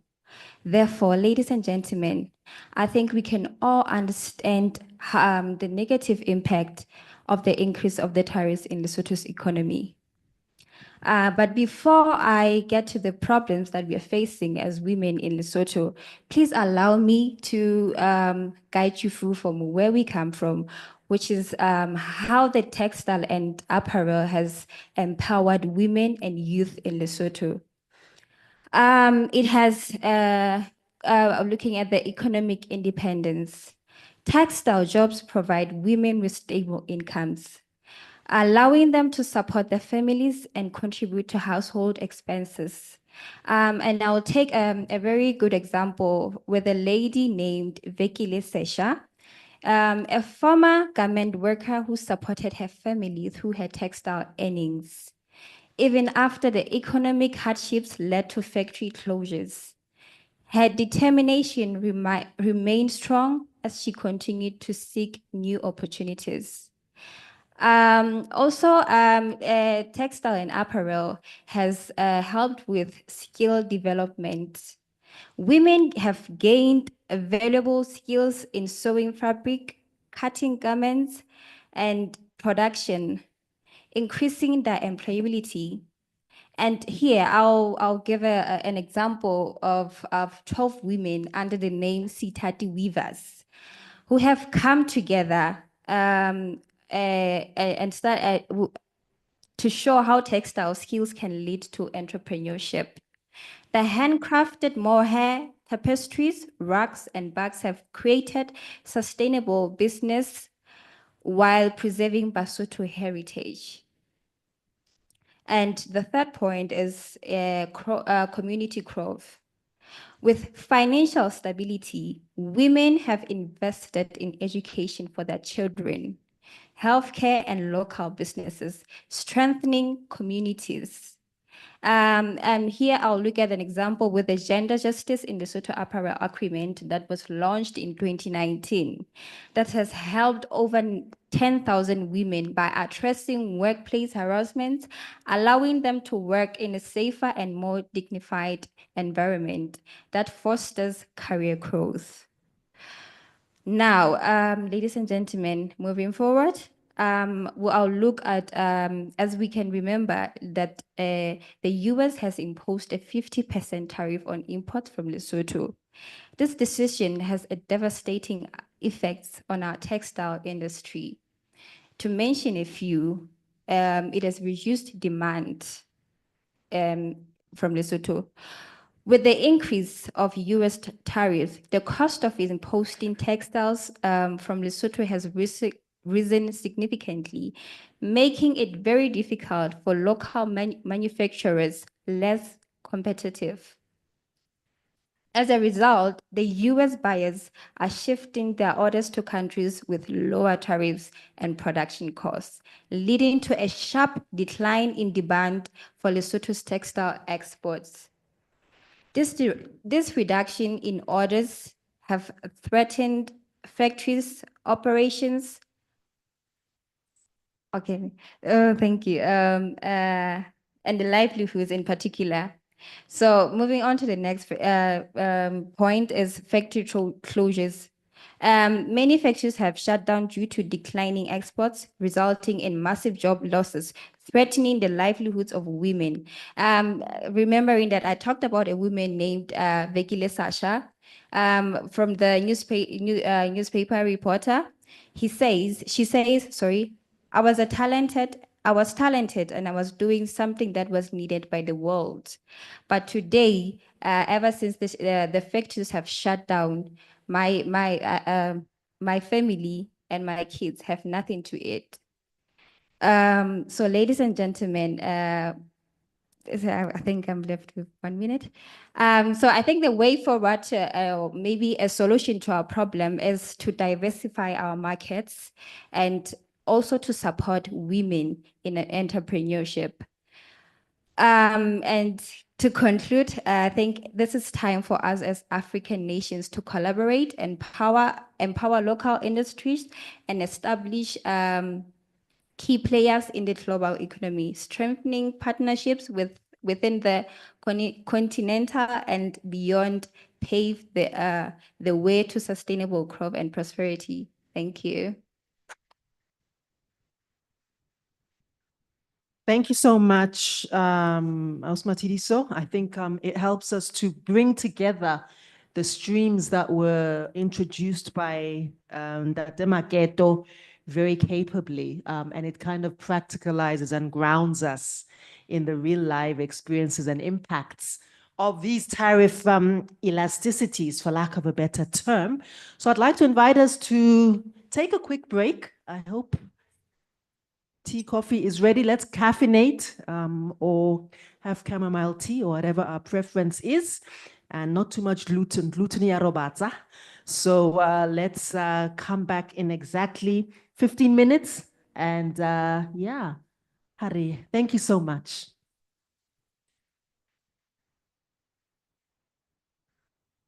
I'm sure, and we're sorry we can't transport any mug and bean or coffee to you, but we're together in spirit. Thank you. Let's come back at exactly 11:30.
No,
I wanted to come on the screen. Not the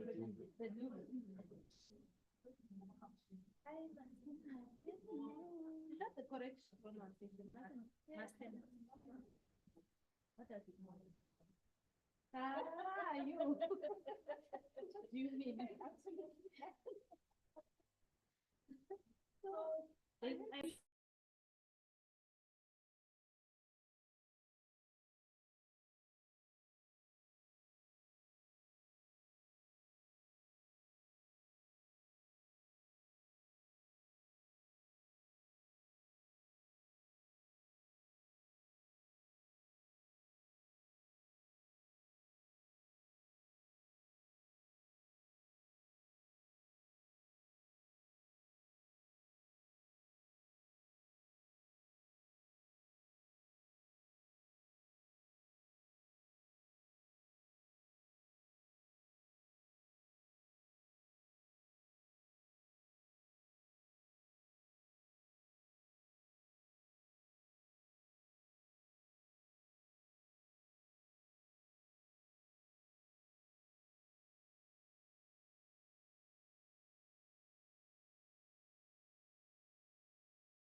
Can you hear me?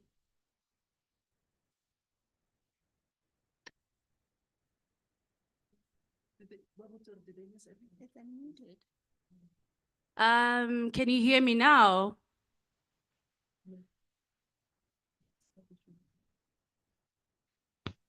Yes, we can hear you. Oh, okay. Thank you. I'm so sorry for that. Let me dive into the presentation. I was just giving a context of the background of issues pertaining to the importance and relevance of us participating in the G20 process. So SADC is a pivotal moment, at a pivotal moment where we're seeing a polycrisis of climate crisis, inequality, debt, global economic restructuring. Trade and investment are key activities that nurture economic progress through collaboration and competition. However, achieving more inclusive and resilient, sustainable processes still requires greater attention. Multilateral trade rules, such as the WTO, the G20, are often shaped without Africa's leadership. So it is quite important that different stakeholders become, participate in the opportunity of the G20 this year being held on the African soil in South Africa. Trade policy is often negotiated in technocratic spaces, excluding communities from most affected by its impacts. So for us, civil society becomes very important because we work closely with grassroots organizations, which directly work with communities. And then therefore we then provide the necessary space and the resources for them to be able to mobilize community and raise the voices around various aspects related to the challenges that they're faced with. Africa still exports raw materials while importing finished goods, undermining sovereignty and economic resilience. This was highlighted earlier on. And trade is a major contributor to ecological degradation. Africa is not must not replicate the unsustainable industrial pathways of a global north. And it has been, raised on many occasions that we now need to, more than ever, from a solidarity perspective, own that, the trade agenda and reimagine how it would look like beyond the current context from an African perspective, and trying to reduce the dependency on the global north, and looking at issues such as decoloniality of finances. When you look at entrepreneur, I'm also an entrepreneur. One of the challenges as a female, and also in relation to young people, accessing markets, whether it's local markets, or regional markets, and global markets. We have to look at ways of, when we're talking about regional integration, how do we then ensure that various stakeholders participate in those processes of informing the trade policies, especially the young people. So I was quite interested in the presentation that was made by the young person.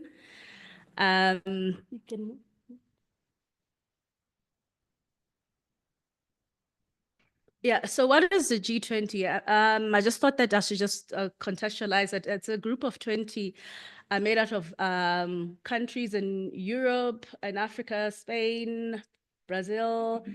It serves as a key platform for global economic governance, bringing together the world's largest economies and structures to coordinate policies. And it emerged out of the economic crisis to address financial stability. Its scope has since expanded to include critical global challenges such as climate change and sustainable development. And so the South Africa's G20's theme is solidarity, equality, sustainability. Its key focus areas are climate finance. South Africa seeks to enhance support to developing countries transition into low carbon economies, emphasizing on the need for increased funding to meet global targets, debt relief, sustainable development, just to mention a few. So one of the interesting or important aspects is that the African Union is now part of the G20. So as a full member of the G20, the EU leverages its position to champion African interests in global policy decisions. The AU's engagement focuses on accelerating the Agenda 2063, promoting, the African Continental Free Trade area and advocating for fairer global financial system. It champions global financial architecture reforms, infrastructure investment, and trade and development priorities. So it is also quite important as different entities. I know as civil society organizations, the African Union has opened up space for civil society to participate in various platforms such as the African Business and Human Rights Forum, which is held annually round about August, September, just to mention a few, and also the CAADP processes and the Maputo Protocol. So it is quite interesting that going forward to actually monitor and see how we can, influence this, the G20 through participation or collaboration with the African Union.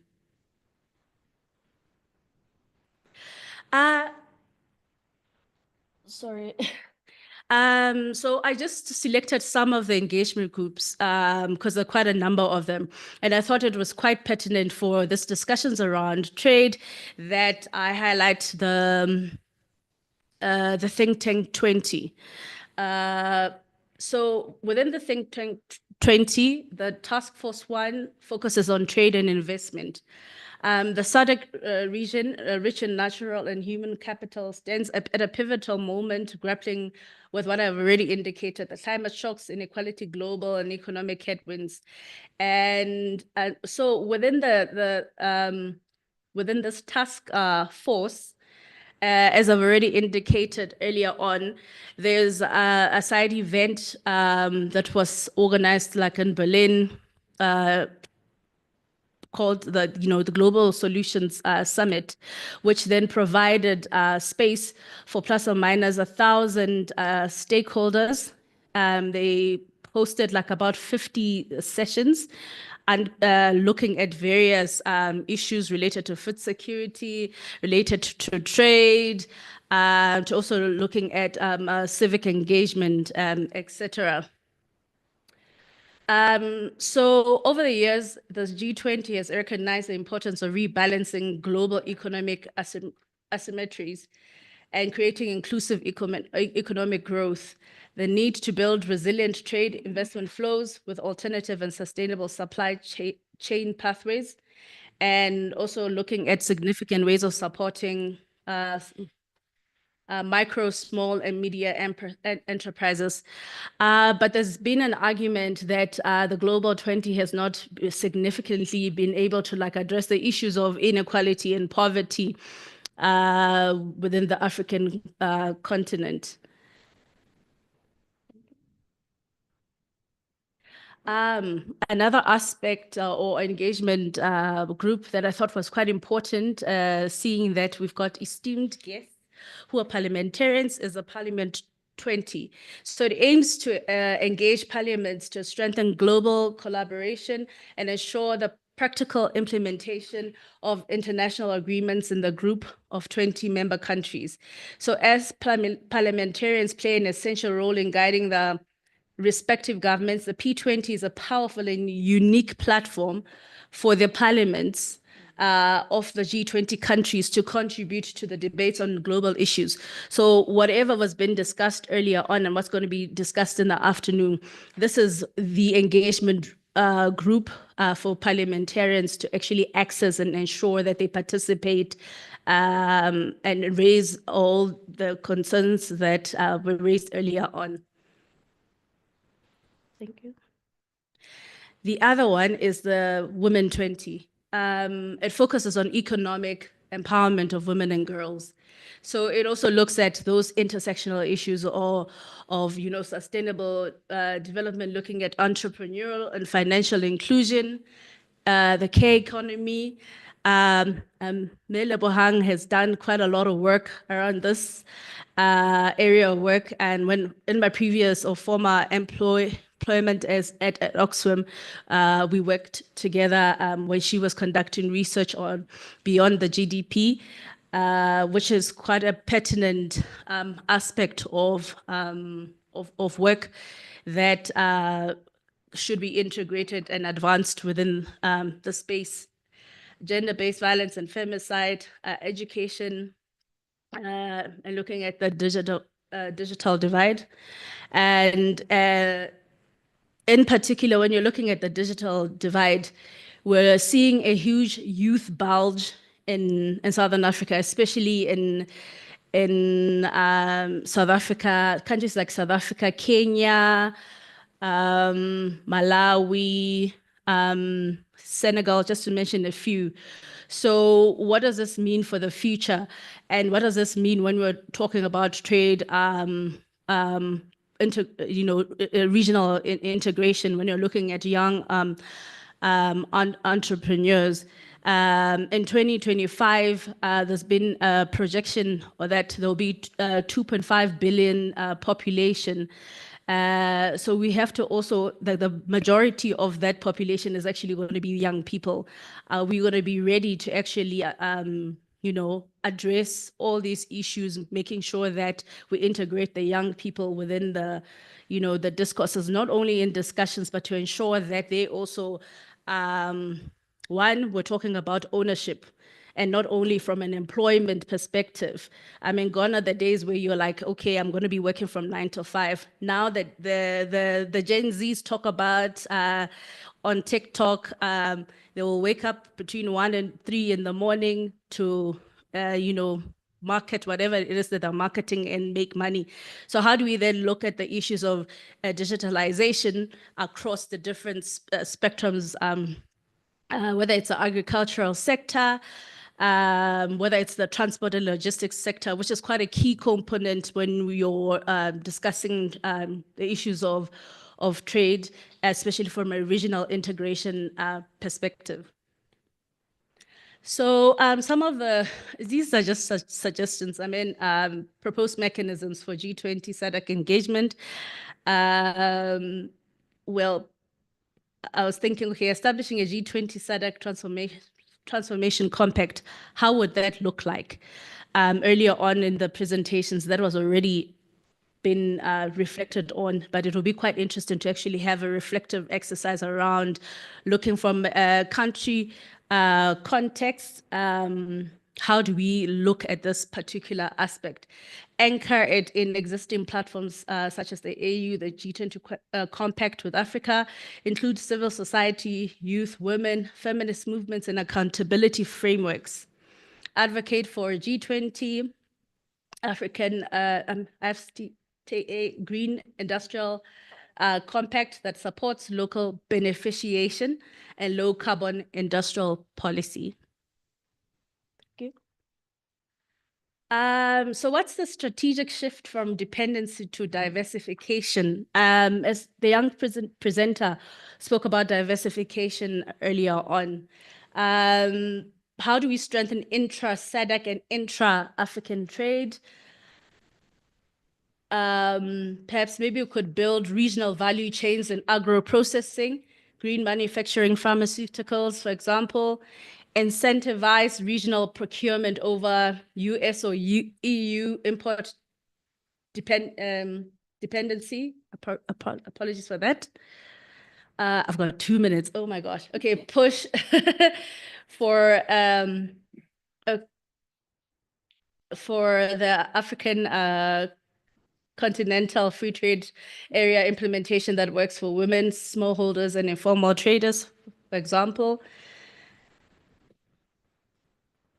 And I mean, it was already presented earlier on, looking at a feminist and Afro-eco-feminist trade frameworks that center care life, ecological sustainability over extractive growth, a shift from the GDP-centric to well-being of economies, looking at the intersectionality of access to food, land, dignity, and promoting dignity, and looking at time and mobility.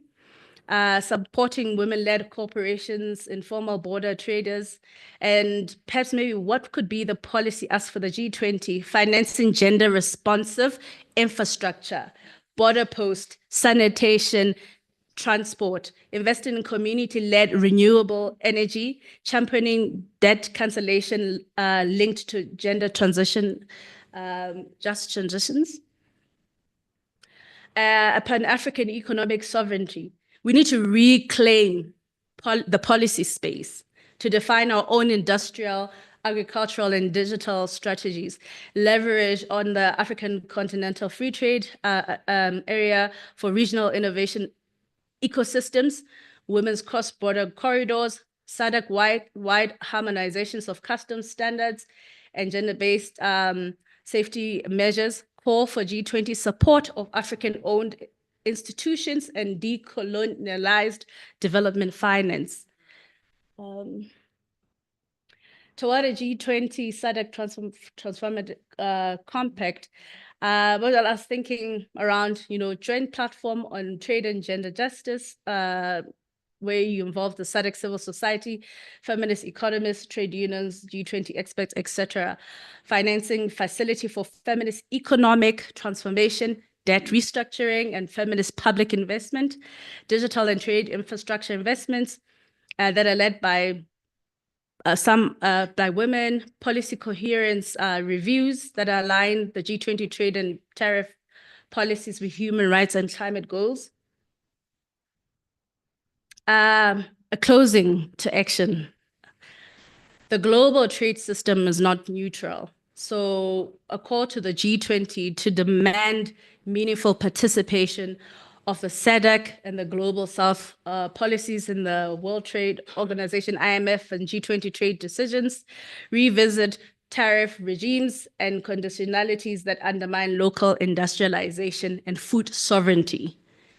Trade in Africa must no longer serve as a channel for raw resource extraction and value drain, but as a tool for regenerating livelihoods, dignity, and ecological balance. As a G20 host, South Africa must champion a shift from trade liberalization to trade equity, where finance, technology, and power are shared more fairly. Let G20 South Africa 2025 be remembered not for more market access rhetoric, but for reimagining global trade in Africa's image. Resilience, it must be resilient, regenerative, and rooted in justice. Thank you.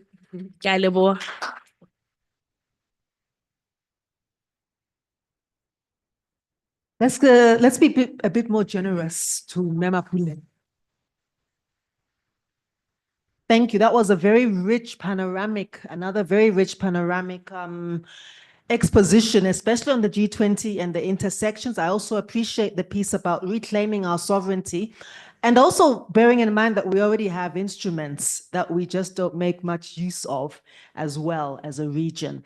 I'm going to ask us if we have questions and comments to hold on to them, and we can integrate them into the session after this, if I may, so that we can speed along. I am also going to ask if we can shift the speaking order. Ms. Kachingwe has advised that she's held up in another meeting online. So I will take the opportunity to invite Ms. Rumbidzai Makoni, mainly because I'm staring at her, to make the first input, and then Mema Sinati Mulapo can take the second input, and then hopefully by then, Ms. Kachingwe will be released Okay, will be released from her previous engagement. So, Rumbi, after you, would you like to please allow me to give you a red carpet to the front here?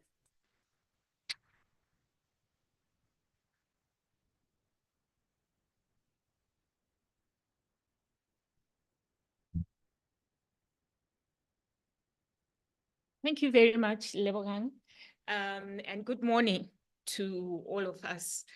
I was really looking forward to Nancy speaking before me. Okay.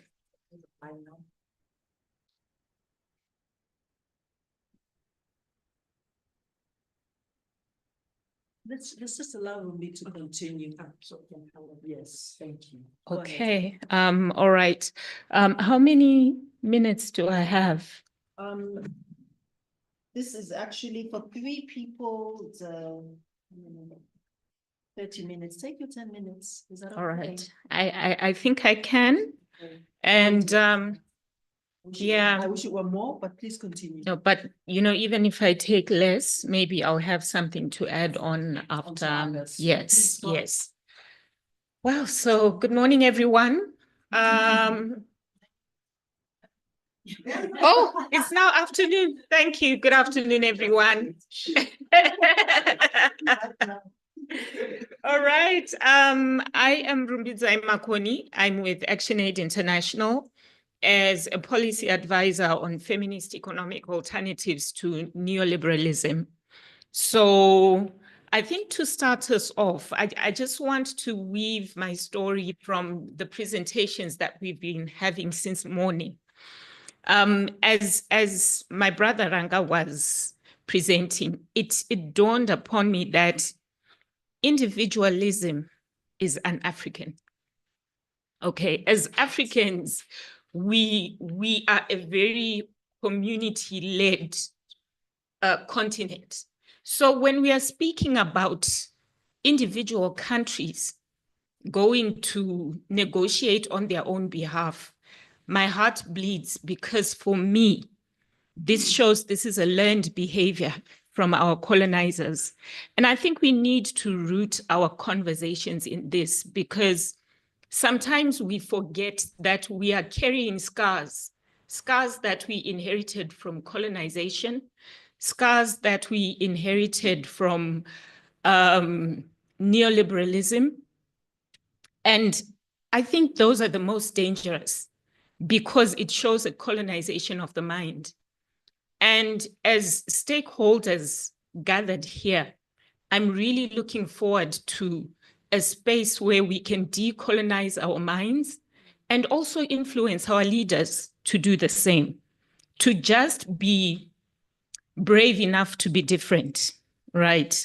And learn from our past. So this is where I'm coming from.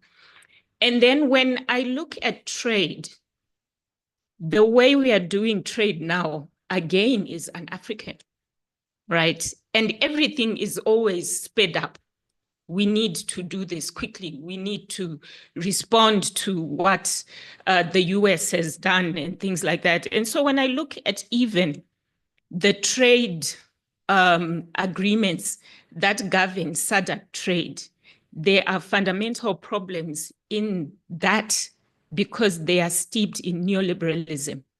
Take the SADC FTA, for example, the Southern Africa Customs Union, the various agreements that we have with the EU, the COMESA SADC, East African Community tripartites. All these do not even have a gender lens to them. They look at trade as one flat space where everybody is equal. But we all know that we experience the economy differently. We all know that women and girls and the majority of Africans do not hold or do not run large multinationals or large conglomerates. We know that small holders, women, have been running SADC as small holders. They've been running SADC economies as cooperatives. But once we start talking about these agreements, once we start opening our borders, right now the buzzword in the trade circles is the AfCFTA, which is really opening up Africa to a lot. When we look at how it will influence agriculture, for example, how it will influence sectors such as the cocoa sectors, your shea butters, your natural oils. And, you know, I'm proud to say I'm from Zimbabwe, where we have quite a rich oil base of your marulas, your Kalahari melon seed, etc. You'll find that these are economies or sectors that have been, that have women controlling them. But remember, at a small scale, at a small scale level. Now, the opening up that is coming with AfCFTA then means Mr. Smith from somewhere can come and say, I've got money to invest. All 12 of you, I want you to supply me with Kalahari melon oil, and then I'll give you small tokens for collecting the seed.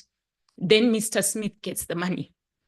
So I want us to look at it from that angle, to say, how is this affecting, or how is it even going to benefit me as a smallholder farmer in Zimbabwe, collecting, who has an abundance of Kalahari melon in my farm, right?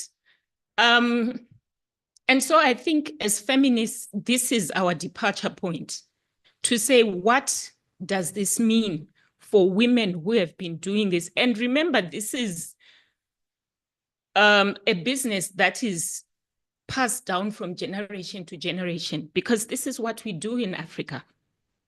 We teach in an oral way. My mother would be a marula picker, and I learned that, and I passed that to my daughter, etc. And all in a stroke of a signature. We are really in a dangerous spot that will leave us without any livelihood to our name. So I think as a fire starting to this conversation, this is the submission that I want to make. To say of all our trade agreements, there may be 5 or so, only the AfCFTA now has a gender protocol that is being developed. Because as feminists, we then realized there's something going on here and we need to act, and we need to act fast. So we have a number of feminist movements, and I hope they are joining online, because I know NAWI has been doing quite a lot of work in terms of developing political education material on what AfCFTA actually means for the African continent and for women especially. I also know that Femnet has been doing quite a lot of work on this, but I must hasten to say that there is a lot of pushback. And as with everything that we see, there is limited access of the civil society and worse off feminist movements to accessing the negotiating space. So like I said in the beginning, everything happens very rushed. We need input on this, we need, and then they cherry pick a few women so that at the end of the day, they say, but there was a woman there. What kind of woman are you putting on the table to discuss these issues, right? We are also facing a challenge of technocratic barriers, where you find that, I think it's by design, that our colonizers put very big words in issues to do with trade and economics so that they scare us off and they say women don't know what they're doing. They really don't understand these issues. Yet we live these issues and we understand them better than you because we are always at the receiving end, right? Then the last barrier that I think we need to be aware of is the tokenistic consultation. where in most cases we are relegated to side sessions. This is not only in the trade sector, but in almost every conference that we push for attendance as civil society, we are relegated to side sessions. But we want to be at the right table, because remember, at side sessions, it's you and me. It's like we are preaching to the choir. You and me who understand these issues and who share that political ideology come together and say, these are the issues and we agree with each other, yet the policymakers meet in a separate room. So for me, I think we really need that representation at the tables that matter, at those in those conversations where the decisions are made. When we see that consultation and that inclusion, then we know we have started and we are now pushing towards something. I hope I'm still within my 10 minutes level. Thank you. Excellent. Thank you so much, Rumbidzai, for that, and also for reminding us of the colonial nature of many of these relationships. When you speak about colonial scars and how our own agreements often replicate. I mean, I have written in my parallel life, when I'm not being a neutral consultant, about the ACFTA and how it reproduces a lot of the problematics of multilateralism and forces us to some extent into a frame of reference that we haven't designed. And then to your point, Rumbi, around the tokenistic cherry-picked participation. I think I'm not the only person of a generation who's been in some shaky tent to the side of the main meeting. The hotel is over there and you're some in shaky civil society tent, bad mic, shaky tables, terrible acoustics with your banners around. But well, at least you're in the room. Is that really a room? Is that really a room? At least you're around the table, a plastic table that you didn't even build.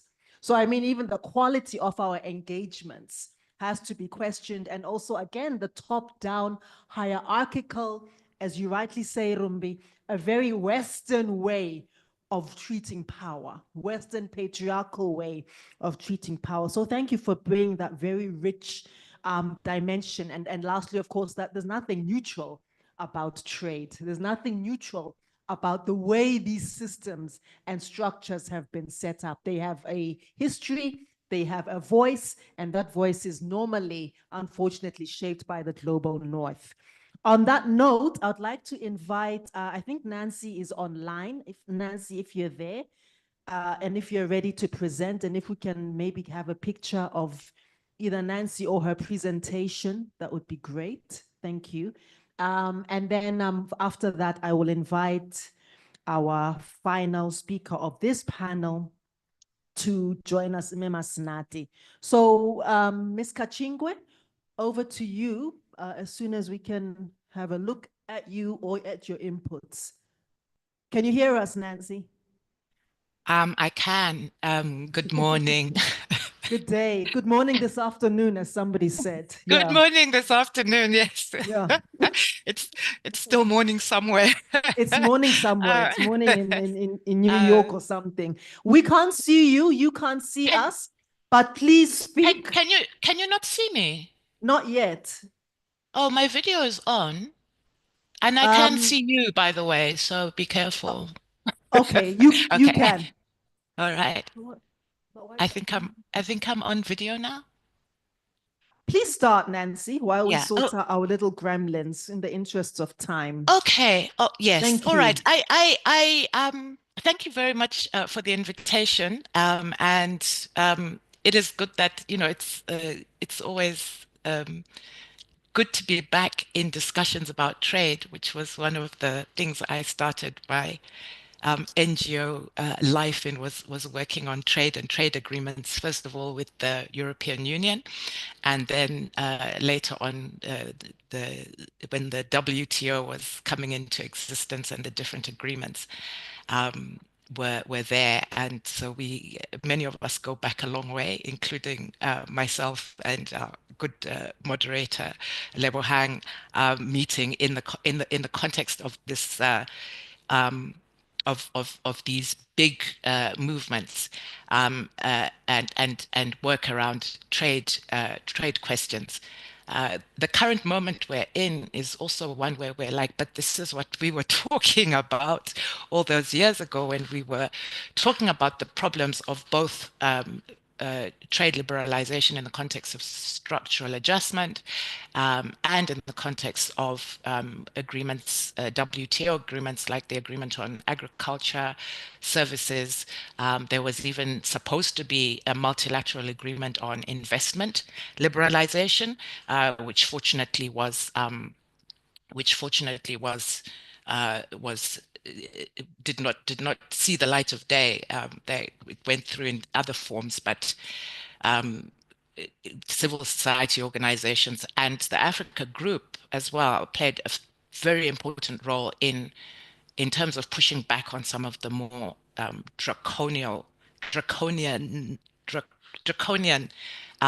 liberalization demands that were and proposals that were being put on the table in the WTO. So it's, I mean, I told you so is not a satisfying thing to be saying in a moment like this, because we did, many people said this was a problematic, the directions we were taking in these global policies were problematic, and were going to be particularly problematic for countries in Africa, which were then and still are, for the most part, least developed countries. And that the status of least developed countries that UNCTAD has, defined, the fact of still having that category at all in the present moment, and the different, it's not just income, it's also other measures that put us in that category. I think Botswana is one of the few countries that has graduated from the LDC category, but many countries that have been in there still remain in that category, which really goes to show that whatever we were doing in the WTO, or whatever these trade agreements were supposed to be doing, have definitely not help us graduate out of this underdeveloped category, and so we still remain there. So if this is an opportunity for us, if this shock that we are experiencing is an opportunity for us to rethink completely the policies we either went along with, then capitulated to, in many ways, I think would be a description, and then somehow have also become supporters of this model that we have had over the past 40 years, that has wrought such damage and really kept Africa in the same place as it would have been, as it was 20, 30, 40, 50, 60 years ago. So yes, this year is the 70th anniversary of the Bandung Declaration. So maybe we can go back to that if we want to go back. It's also, next year will be the 40th anniversary of the Declaration of the Right to Development. We will be talking about some decades of the Declaration on the New International Economic Order. So I think we have also the African Alternatives to Structural Adjustment programs, which was developed by the Economic Commission for Africa. And we have the Arusha Charter for Popular Participation and Development. And I want to just reference some of these documents that were very key in terms of trying to outline a pathway out of cycles of underdevelopment, poverty, unequal trade relations, and unequal global and unequal geopolitical economy, as it were, globally. Because it's, and because I think the issue is not that the problems were not diagnosed or that the way forward was not has not been described multiple times, and we haven't ourselves, both as part of countries of the global south and as well as being within Africa with a Pan-African agenda, we have been architects of some very good initiatives, efforts to move ourselves out of the predicament that we find ourselves in, and we must make no mistake that we are in a fairly dire predicament. The current moment is simply exposing how bad it is, rather than necessarily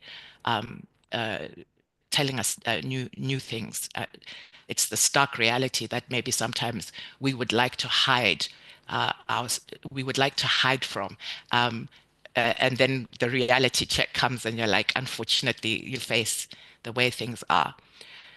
We cannot, if we are going to have discussions about trade policy and let's make a trade and development policy, and even gender questions within that cannot happen if we do not have policy sovereignty, if we do not have policy autonomy, if we are not able to define and redefine economic and trade relations with the global north, with other countries in the global south, where increasingly Africa itself is now going back to being a supplier of labor.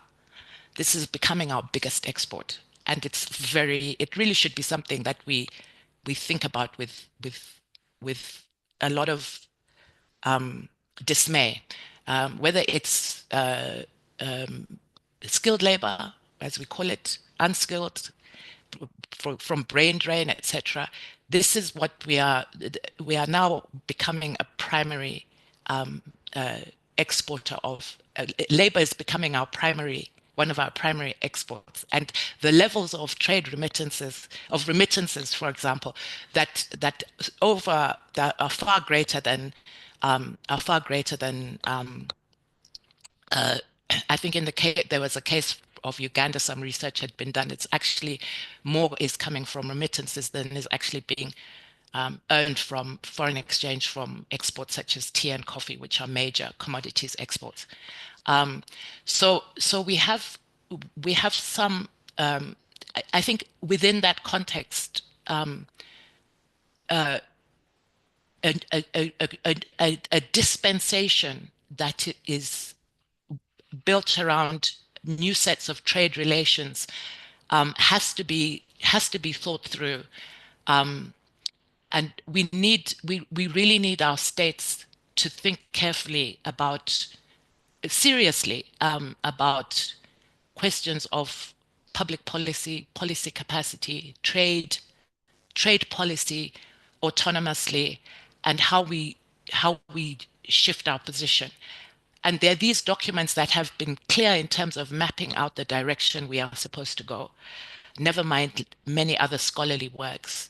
I know that it's easy to say political will, and it's not satisfactory in a way. Whether it's neocolonialism, whether it's power relations, whether it's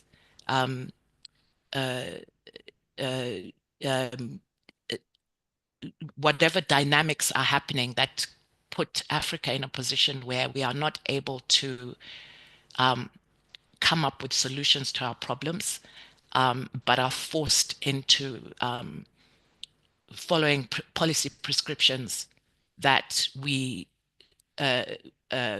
know are going to be detrimental to our populations, and that money is made from Africa and Africa never sees the benefit from it. We must surely be tired of saying, oh, Africa is a rich country, rich in minerals and poor in wealth. If we don't find solutions to the crisis of public finance and development finance, I think we are not going to shift ourselves out of the questions of this challenges of underdevelopment.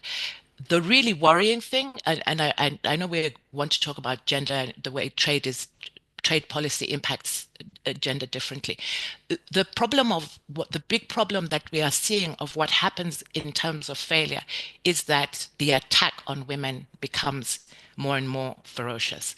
And on the continent, we are seeing what is generally called anti-gender ideology, in which we are having institutionalized violence against women, against gender diverse people. And a lot of it is because of, the failure to deliver on the economic promises. So there is a gender cost in many ways, but there is a gender cost in terms of how politics now uses misogyny, racism, classism, homophobia as a way of attacking, as a way of masking failure. And we are sadly drifting into those kinds of positions. And it may sound like it has nothing to do with trade, but it is a result of the failure it's a result of the policy failures of the last decades, of the last 4 or 5 decades, that we are getting increasingly, societies are increasingly divided.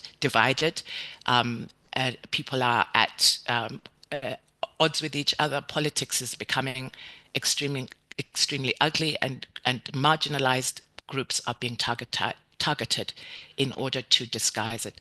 So if we can really try and focus on these questions of how we can overcome these obstacles, yes, we are in a weak positions, but I think it's possible for us to shift forward, because the stakes are very, very high, and the next decades, I think failure is not something that we can contemplate, and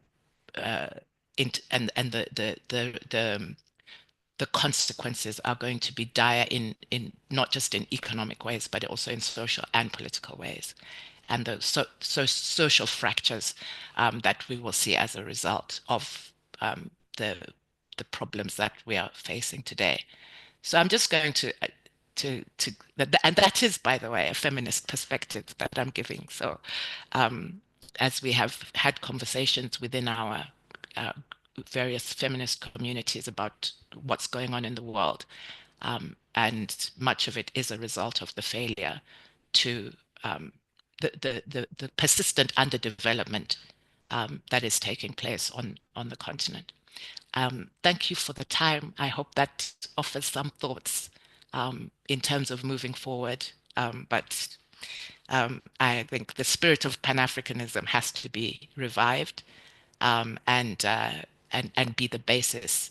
Self-determination, economic self-determination, political self-determination must be the center of what we do moving forward as we define policies. Thank you. Thank you. Thanks, Ms. Kachingwe. I think that was excellent. I also appreciate you taking us into his historical context of Bandung and of previous undertakings that the African continent, including the ECA, have made to forge a sovereign anti-colonial or decolonial imagination. So we've been here before. I think the challenge with many of our policy making, and it's good that we have our honorable members in the room, is how to then leverage on where we've been before, and perhaps why we haven't managed to reach where we know we need to go. It's not for lack of ideas and roadmaps. We are eminently gifted at creating roadmaps and ideas as well. And I think also to appreciate what Nancy has said about, we can't keep on talking about being, resource rich, but materially poor. It's just, in the year of our Lord 2025, what a cliche. What a cliche. We need new cliches at the very, very least. Right? So really appreciate that, Ms. Kachingwe.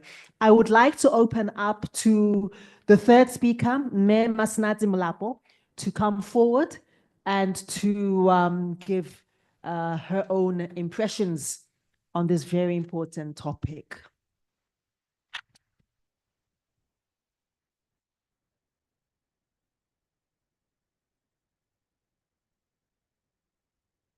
Thank you. Let me stand on the protocols already observed. My name is Masenate Malapo from the SADC Parliamentary Forum. Just gonna share from the SADC PF perspective. So the SADC Parliamentary Forum is a forum that is formed to advance the issues of SADC through member parliaments.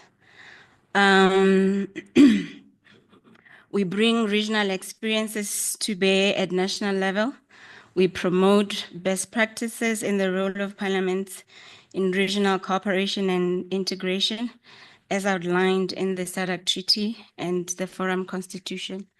Now we are well on our way to becoming a SADC Parliament. So we are happy to say that our model law function will be what we use as a tool for our regional integration. Now we are committed to regional integration in the region, especially when we talk about trade, because trade is what will emancipate the people, especially at grassroots. As we have honorable members here, those are the people who share what the communities go through on a daily basis. They are the ones who know what the communities do on a daily basis. Honorable member from Zambia was sharing when we were coming here that people are at her house every day at 6 o'clock in the morning. Her house looks like a clinic every day in the morning. I'm sorry. That her salary is not her salary. Her salary is for her constituents, members. So this is what honorable members go through. So we need to take this opportunity and not treat this era that we are going through, or this trade wars, if we'd call it, as geopolitics, as the global north vis-a-vis the global south. We've been pushed into an era where we have to, as the SADC region, make decisions. We cannot rely on SADC countries, each country, on its own silos, individually going to the US administration, rallying there, like, what do? We have to band together. I think it's time that we make a decision as a bloc, that it's time to band together. The issue of minerals was raised.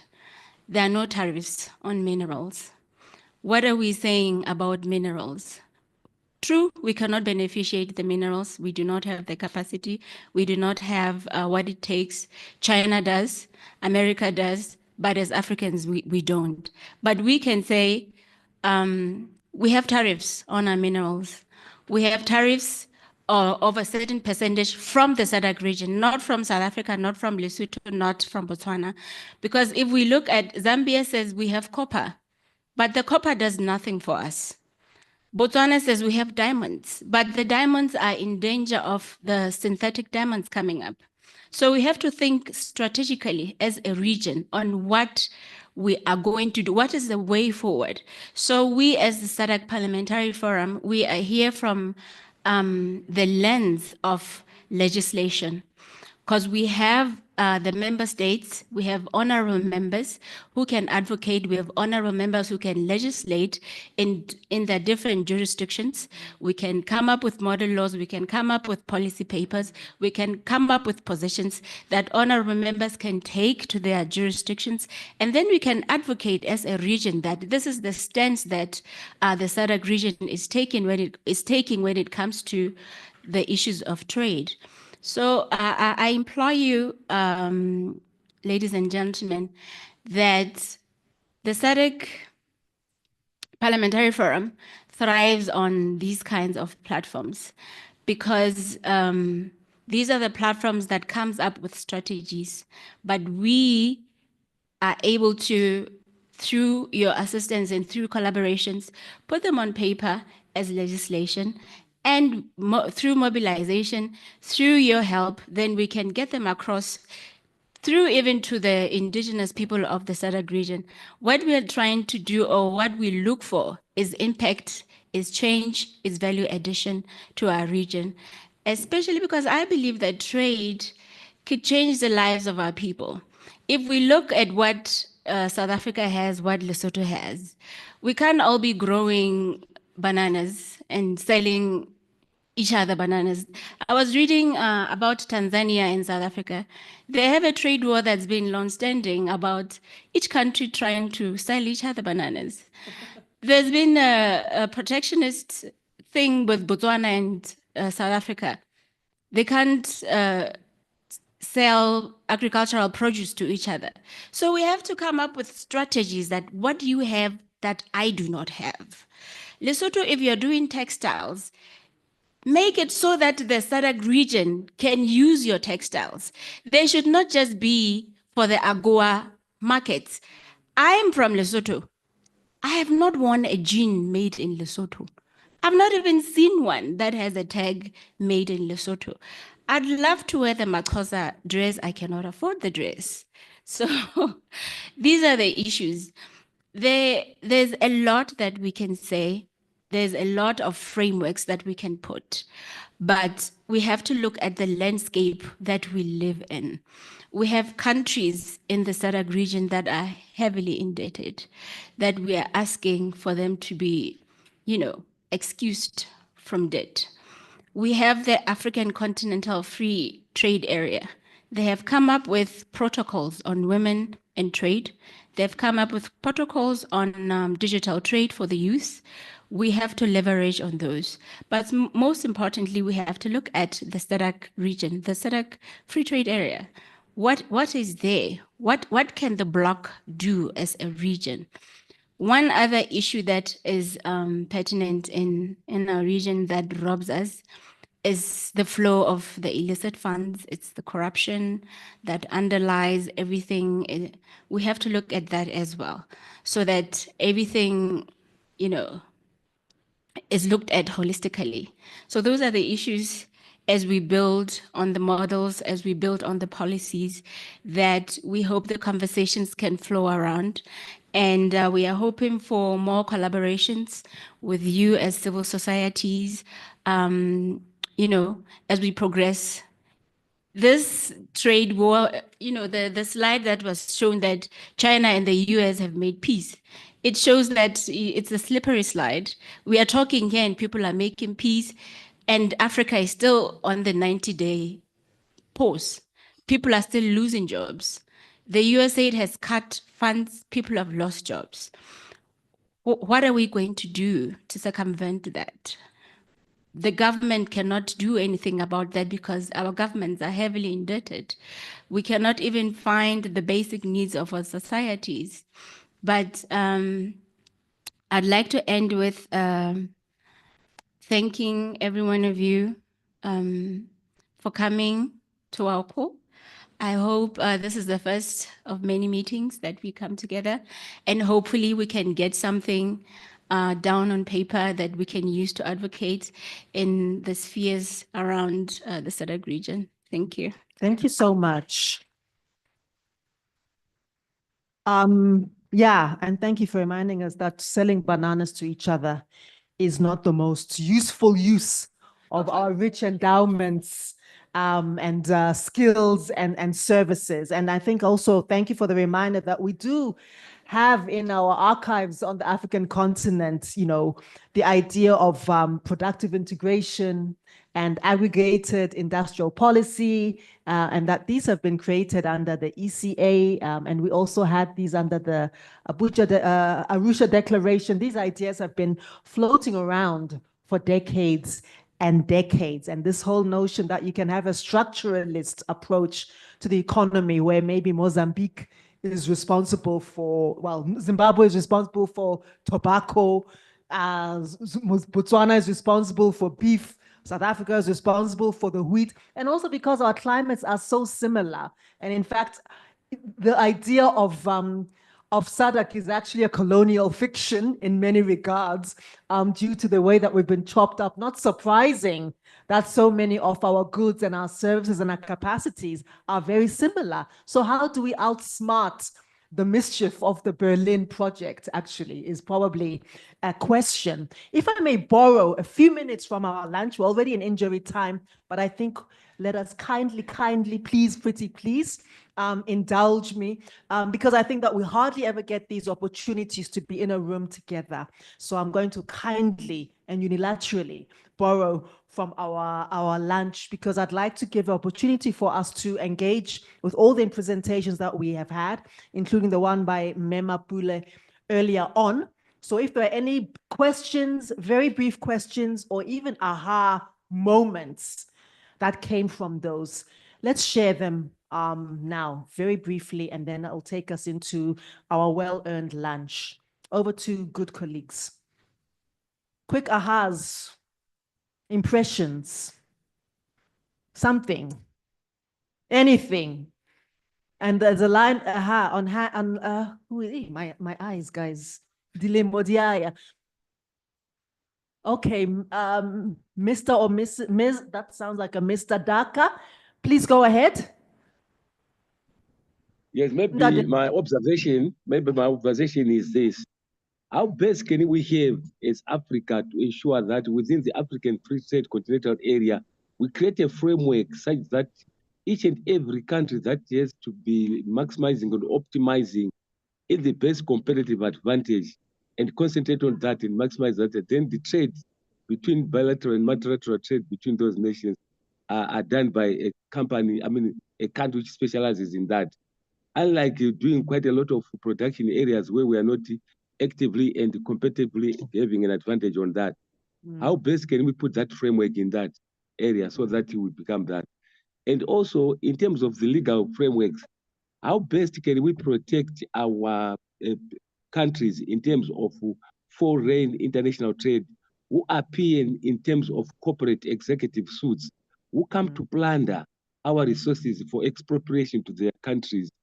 How best can we contend that? Because when they appear as corporate executives, they come in as past colonial agents. And when those past colonial agents come in as corporate executives, when they fail, they come in now to have military presence to say, we are protecting the integrity of those countries in terms of that. How best can that be done in terms of both the institution of intra-trade and African Free Continental Trade Area? Excellent, very searching question. Maybe we can also park that for our group work. I also see, Maslo, is anybody helping me and my eyes to monitor this? There's no other hand. Okay, I thought I saw one. Okay, so you do? Go ahead. And mine is to the panel that just probably came off, Nancy, Rumbi, and Masanate, but also to you, Mapule. It's around, I've been trying to celebrate or to be excited about the G20 presidency and also the AU having a seat or space there. But I then sometimes hold my horses in terms of, do we really have South Africa reimagining this Pan-African, for us to really go there with narratives and conversations that are pointing towards being Pan-African? And can we really say they are out there to represent all these conversations we are actually having? And I'm just taking from their, say, green industrialization policy and how it has really centered the private sector, and the conversations have been at a very high level. But it's then as well postured as an example in terms of advancement in that direction of the just energy transition and all that. And I'm thinking, what do you think? is it really an opportunity, and what is it we have to do? I know the AU, before this, the AU had not probably announced as well its theme of the year, which sort of is a little bold in terms of speaking to reparations, and the young activist in me that spoke to reparations at one point. We don't owe, we don't pay, we actually want reparations, just trade, fair trade. Is it an opportunity? Do you think it's bold enough to also steer the conversations within the broader framework of reparations and justice within the trade framework and policies we're talking about? And here, Rangas is agreeing. Big questions, and thanks for bringing reparations back into the room. Reparations are back, baby, as they say. Thank you very much, ma'am. I'm thinking of the solutions. What can be done? What do we have to do as African countries, as SADC region? I would like to support an idea of a model law, a trade model law. I think Mayor talked about it. That can speak a common business language to our economies. That could be a quick start to try and be common and understand what do we really need. I would like to also point that corruption is one of the root causes of our problems as Africans. We have been taught how to consume, not necessarily how to produce for ourselves. And we have to try by all means to make our leaders understand and come up with something that can eradicate or deal with corruption within ourselves and within our countries. I think those can be the smallest solutions and easiest maybe to start with. And also understand that we cannot do anything unless we become united as African continent and starting to our region. That can be very much good for us. Thank you very much.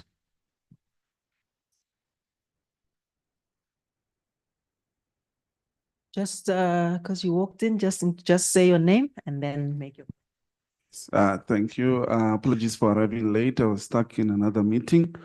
My name is Sepa Mahoma. I represent SAYOF. I'm also leading the Southern African Youth Commission on AFTA, which was recently launched during the SADC Youth Parliament last month. My key question is that I've written it down here as we are taking remarks from the different speakers, which was very key. What I've noted was that I want to understand that in what ways will SADC ensure that there is active participation and meaningful engagement of youth representative, especially for youth-led organization and young entrepreneurs in the ongoing detailed assessment of the tariffs, especially the way that they are impacting all of us, and also in the formulation and implementation of collective responses and strategies by the SADC member state, as well as ensuring that our unique perspectives and concerns and innovative solutions are integrated into the decisions that will be collectively taken by the SADC Council of Ministers. Thank you. Thank you very much. I'm going to ask each of the panelists if they want to respond in exactly 1 minute, and understand that the length of your response is the length of our delay of lunch. So no pressure. Thank you. I'll give it a go. So in relation to the question related to the G20 providing like an opportunity, for Africans to address or to put forward the various challenges that we're faced with as different African states. And the question related to, do we really have South Africa having the best interest, like a Pan-African ideology? I think for me, it's an opportunity for us to actually infiltrate that space, the G20 space, to advance that Pan-African ideology, or to revive it. We cannot expect just one state to be the one that is leading on advancing a Pan-African ideology, especially when we're looking at some of the challenges that have emanated in the past couple of months. If we're talking about extractives, with quite a number of xenophobic slurs being raised to the fore in relation to like mining. So how do we then, as different African states or nations, then revisit or revive this ideology of Pan-Africanism, looking at the different principles that we stand for? So this is where I think I would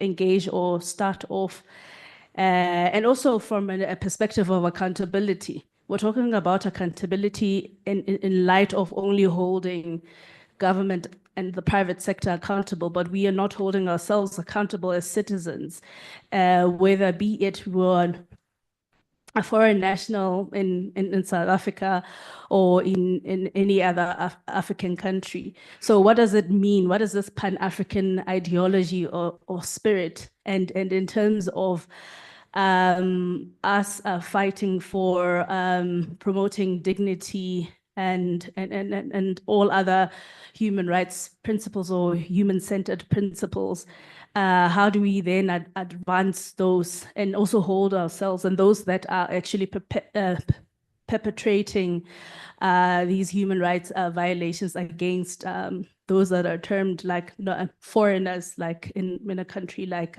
South Africa, in a place where this G20 is going to be hosted in. I think it's an opportunity for us to actually even push back to say that, hey, hang on, this is a global a moment. It's not like a South African moment.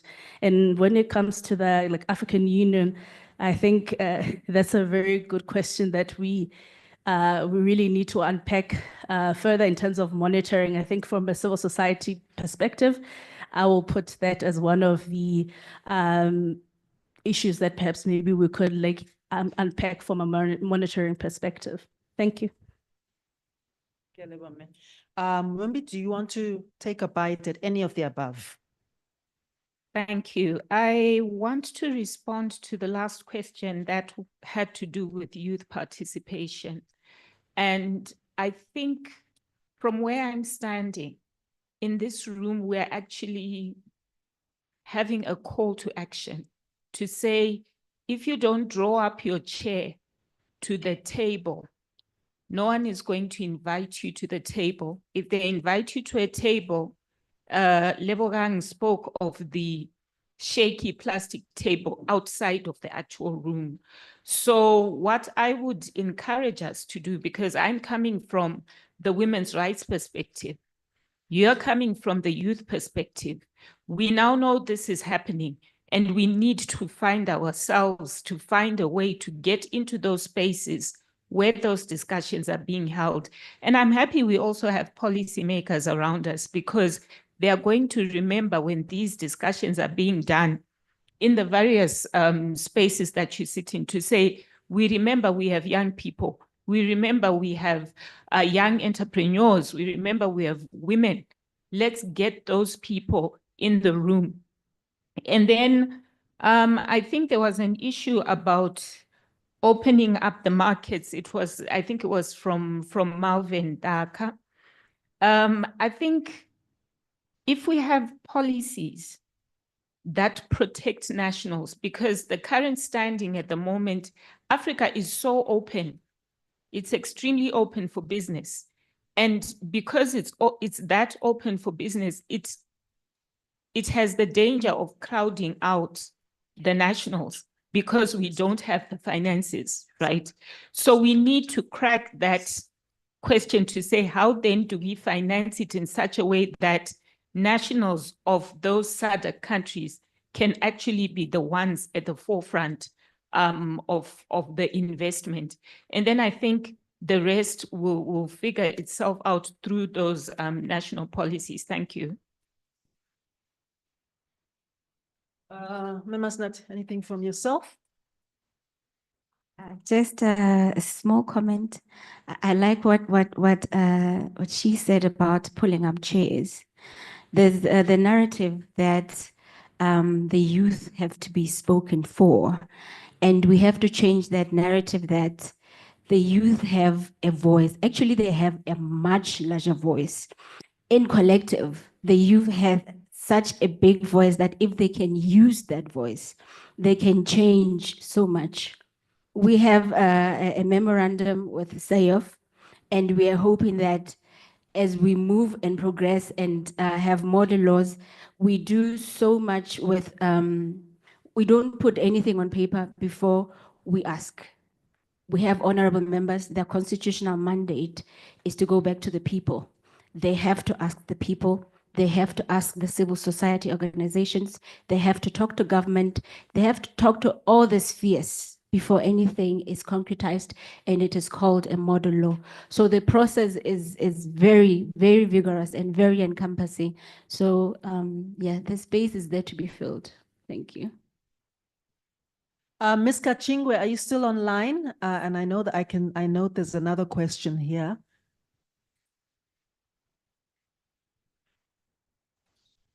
Two more. Ms. Kachingwe, are you still there, actually? Oh, yes, I am. I am. Okay. Do you want to respond to any of those questions? Any bite or any summarizing remarks from you? Yes, I am responding to the questions, but it's indirect. I would just like to suggest that I know it's people think it's a bit dated and passé to talk about ideology, whether we're capitalist or communist or whatever. But the capitalists and the neoliberals are deeply ideological. So if we are thinking that we're being post-ideological and technocracy, common sense is what is moving us forward, is the way to go, I think that we are being misguided. Because the people who are telling us that ideology doesn't matter are the ones who are the most ideological and dogmatic of all. They're sitting in Washington, or at least they're also sitting in our capitals. Their ideology is the hymn sheet that all of us are supposed to sing from about free markets, open trade, open for business, etc. So I think the question of neoliberalism and where it has following neoliberalism and where it has taken us to, or what it has done so far in terms of weakening both our states, hollowing out capacity to be able to deliver, over-reliance on capital, on the private sector, and hoping foreign investment is going to save the day. We really need to leave all of those behind, and we may have different perspectives, but I think that really sitting and saying that this neoliberal model has not worked for us, and it has in fact made corruption worse for those who have spoken about corruption.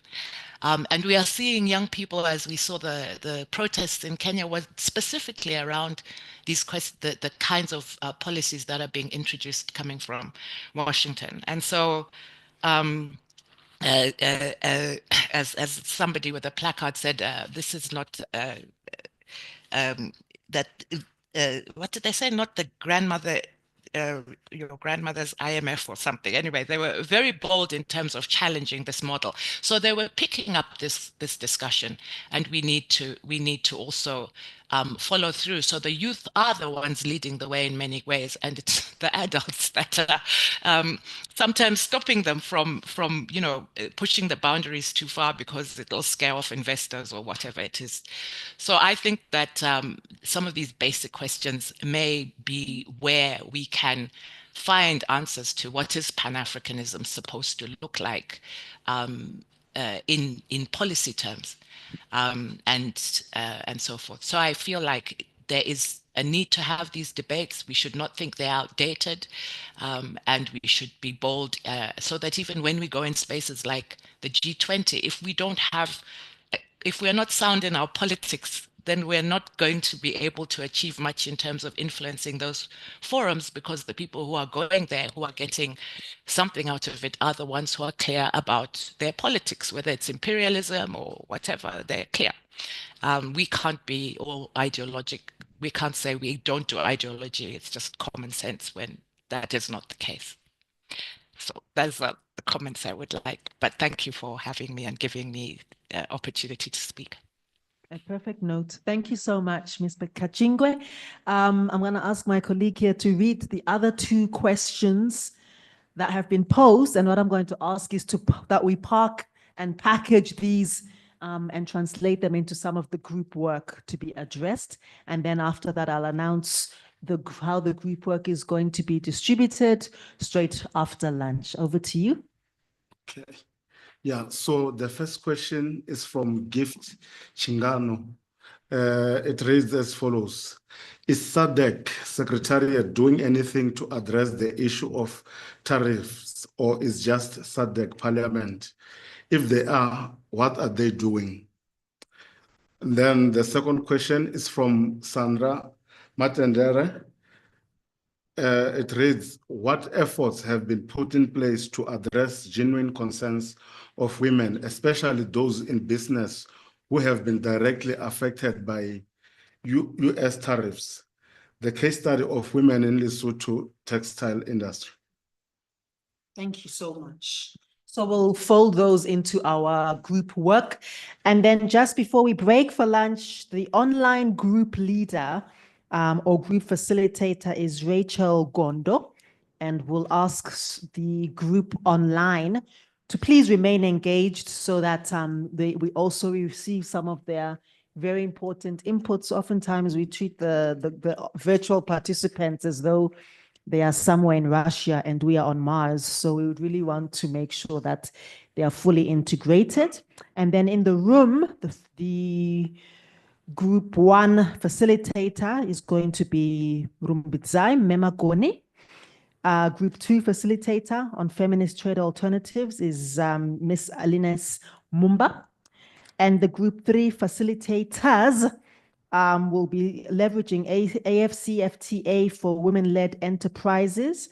And I think we have John Maketo there, and with the estimable support of Rangarai as well, so that they can both deepen on the very rich presentations that they gave us earlier on.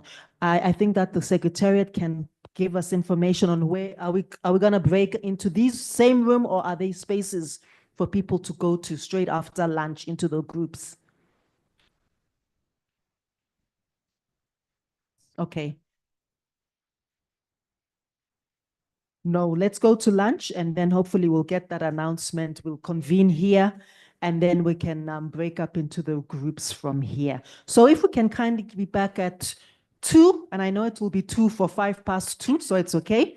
But if we can be back in this room at 2, as closely to non-symbolically as possible, I think we've had a very productive morning. So let's give ourselves a big applause. Where's lunch? Downstairs? Is downstairs. Okay. I'm told our laptops are safe, very safe. Where's the lunch? Did you come, Dad? Cutlass. Okay, so we're going to the dining room. Thank you so much.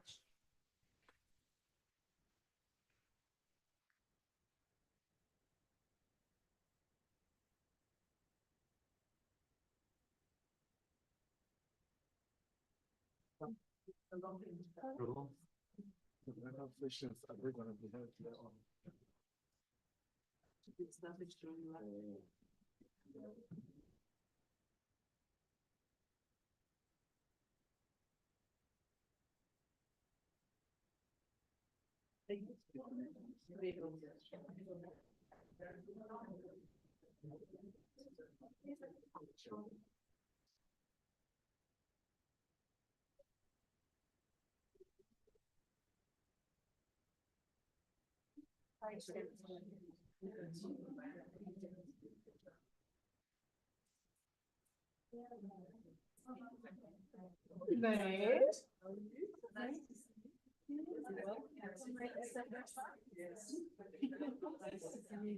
saw your name on the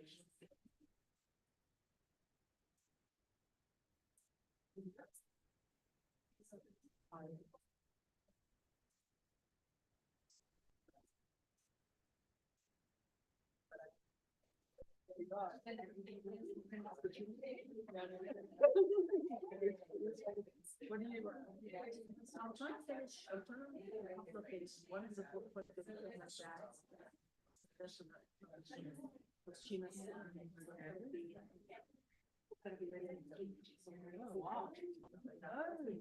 that's exciting. And then my own book for the memory and memorization. Standing.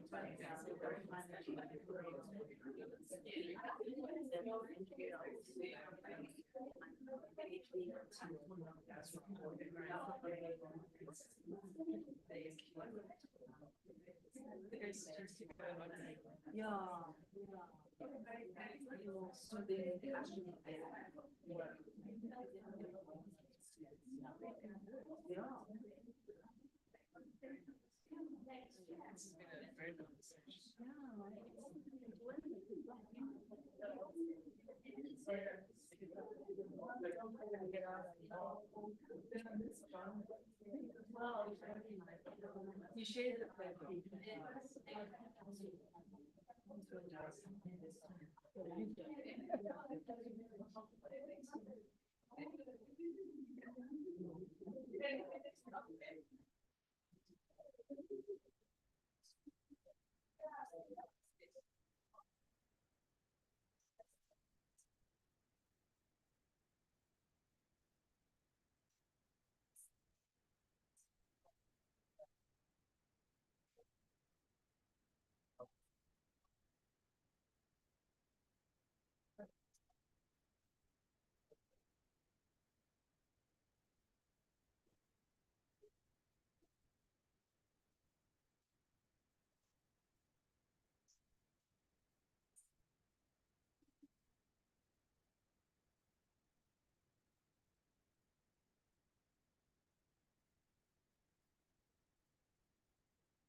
It's really one of the things that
We then to those two, the two managers.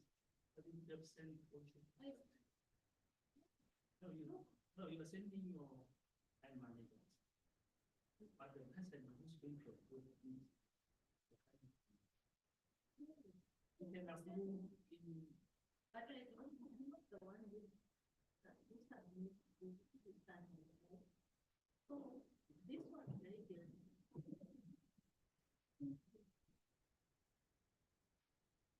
Which I want to put in there. I just copy through. So you know, when you can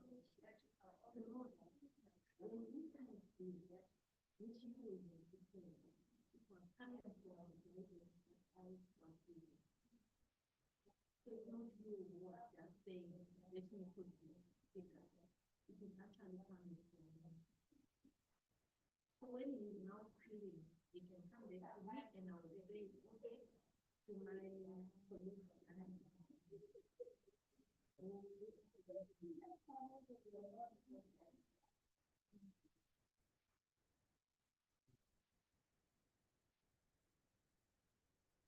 If this goes, they should get their money. That's why I. If this guys, because I'm telling you can't be.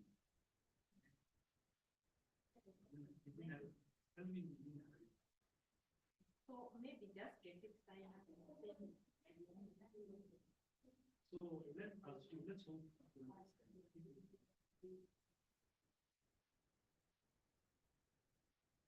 Have you sent it to Alice? Alice is here. No, she's the one who is supposed to sign.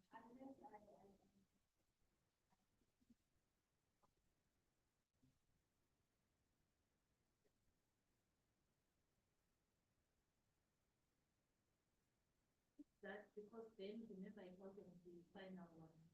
It was the one we gave. So if you send this is the final one.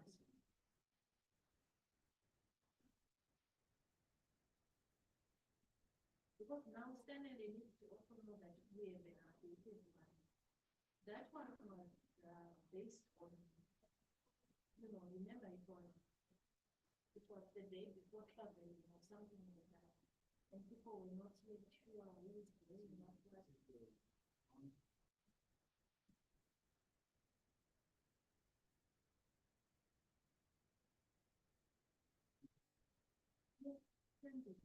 If they're feeling is fine, but people need their PDM today. For some people, everyone implies tomorrow. So that will depend on the signature. Because this thing was given to Sarah the day before. No, just send it to Alice for approval. So what is the process? She already delegated. Okay. So she doesn't know that Alice is not the finance person. Right. So now that we have been updated form, who does it go to? So copy me. Say, Stanley, what you had there was a provisional. Please find the updated one. You can even use my email, which I sent to you. You see? You can go to the email I sent to you and then copy it in there.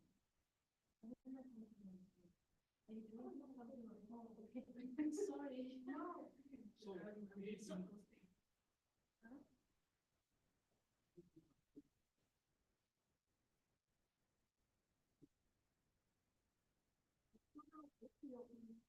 you say, just take it. And then go to your email and say, Stanley, yes, they updated. For PDMs, please note, they need to receive people at early morning flights tomorrow. And you can copy me, you can copy Janet, and then all of us will write.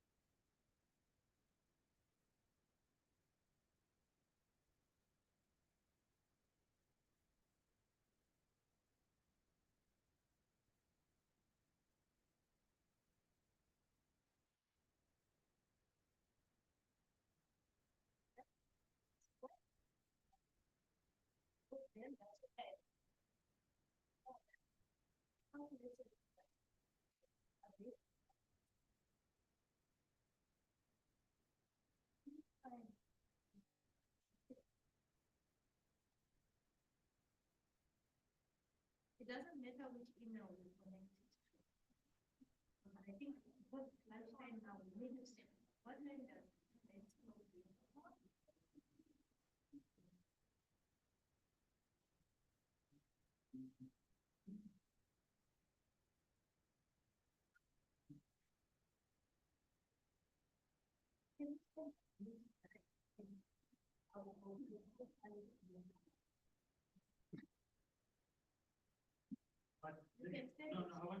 I'll be in trouble for it.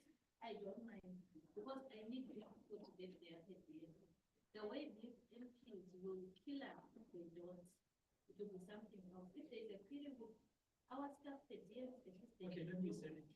At least they can do the negate, the per diem for the.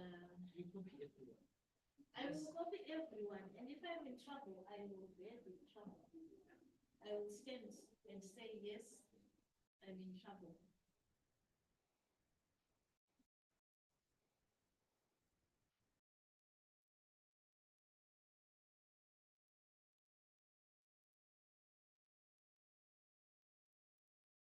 But procedurally, what is supposed to happen? Who is supposed to have the first ESA form? Let me kill. Who is supposed to? Channel is supposed to approve this. And then She's already given them. She's already given the money. Okay. So whenever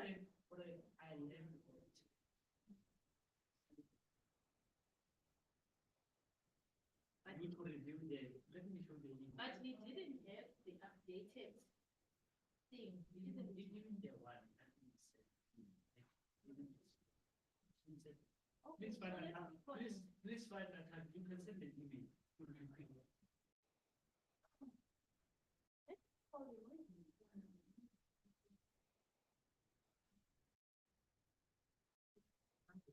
I'll just because this guy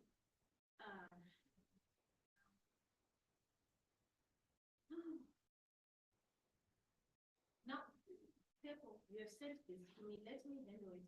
Can you please go and help the rooms, the breakaway rooms? Are you handling this? Yes. Hello? Hi. Hello? Sorry, there, I can't hear you.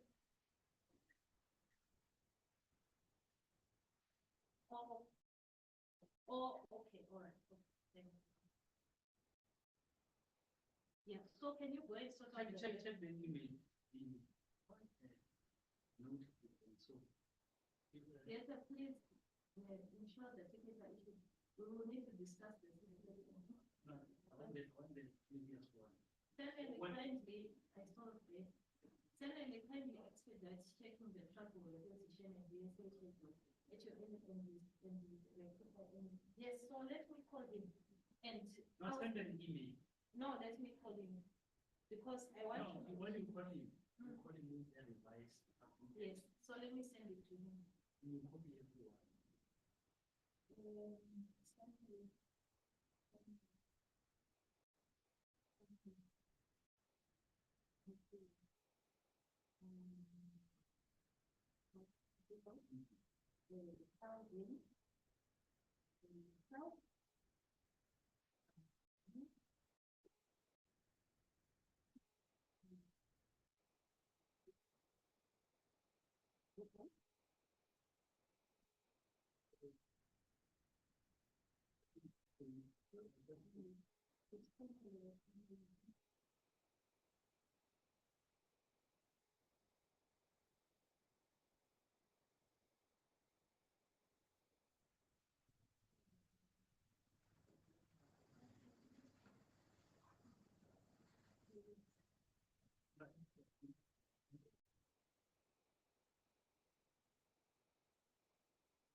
What is the real procedure? If you have a date.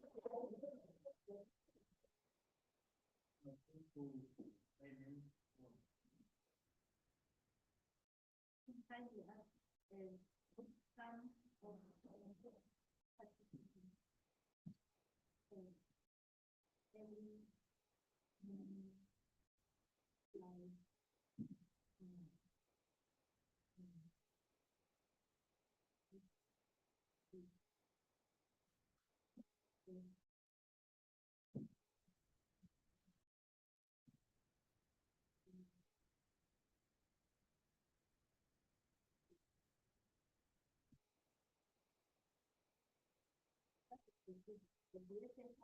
But I thought Material was the one to approve. Is it not Material who approved?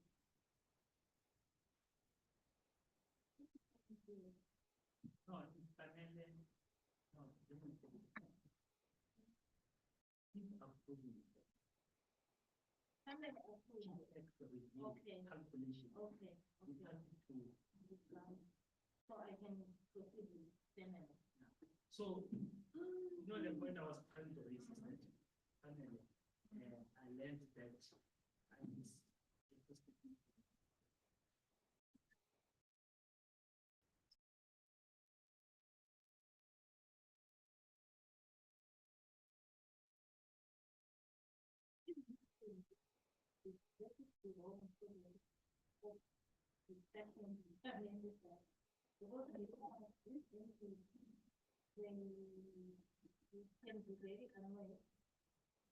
They don't get,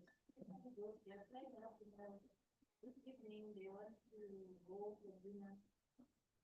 Also something. So I'm breaking protocol.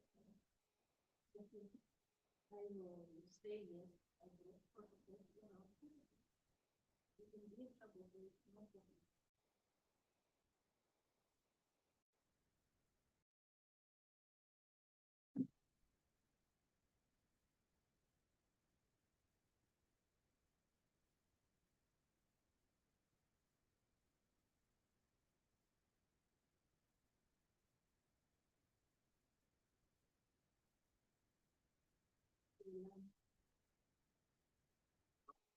Yes, this is Chengetai. Yes, yes. So I just sent you a revised DSA calculation thing, which Tepo and I have done. So I just thought, let me call you because our participants are only here tonight and some of them are flying out early morning. So they would need a DSA at the end of the day.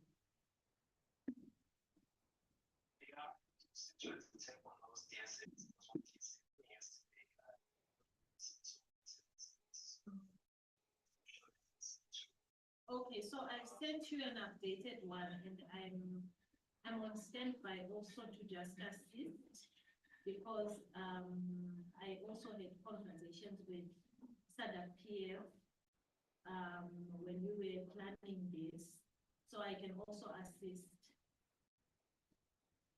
Because I'm sorry, I've just sent it now, yes, but I know it's your lunch time. So, but I also know that possibly this is now a lot of pressure for you if we are saying they have to get it end of day.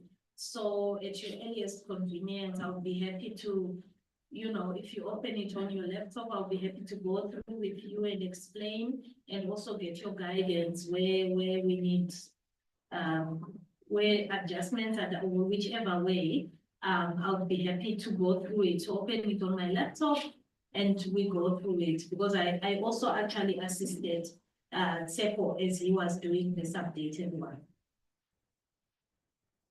Okay, I'll have a look at it. I have not come through yet. Oh, it hasn't. Okay, let me just. Oh, it could be network. Let me just try and let's see what happens here. I hope I click send. Okay, yes, I sent it, but it could just be network here. But let me just resend just in case.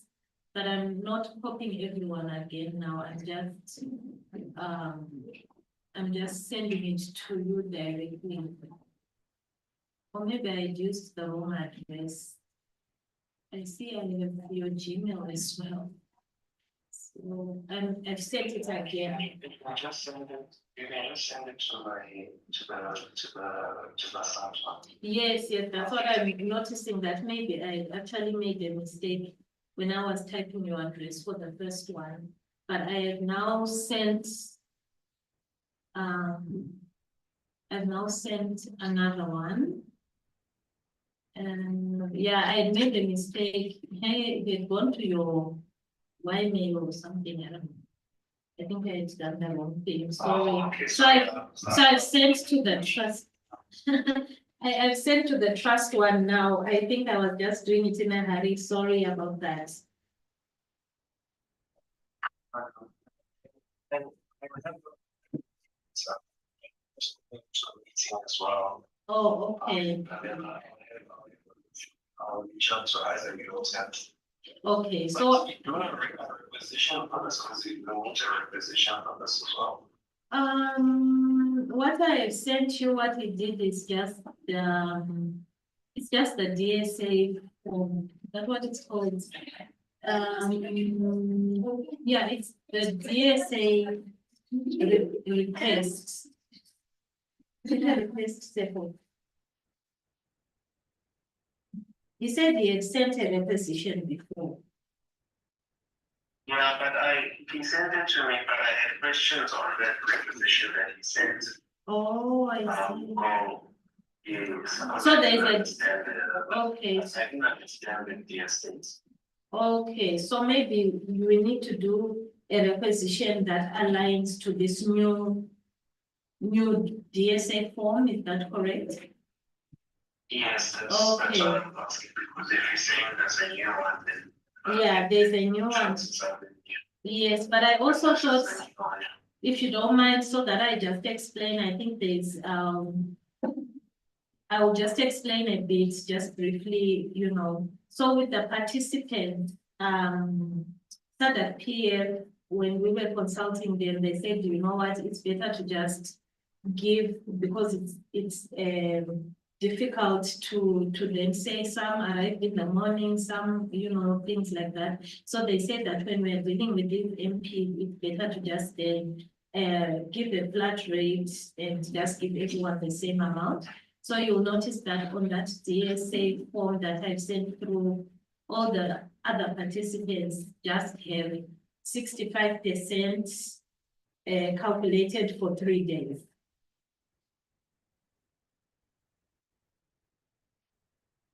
Hello. Yes, hello. Hi. Yes. Sorry, Shinatai, maybe if I can I call you later? Because I'm also just in the middle of something here. Okay, all right, that's fine. Yeah. Okay. Okay, thanks. All right. I've tried my best. Now they need the requisition. But now, can you please go and organize the rooms? Since Stanley is going to call us, can you go and organize the breakaway rooms? Please, please. When are we going for lunch?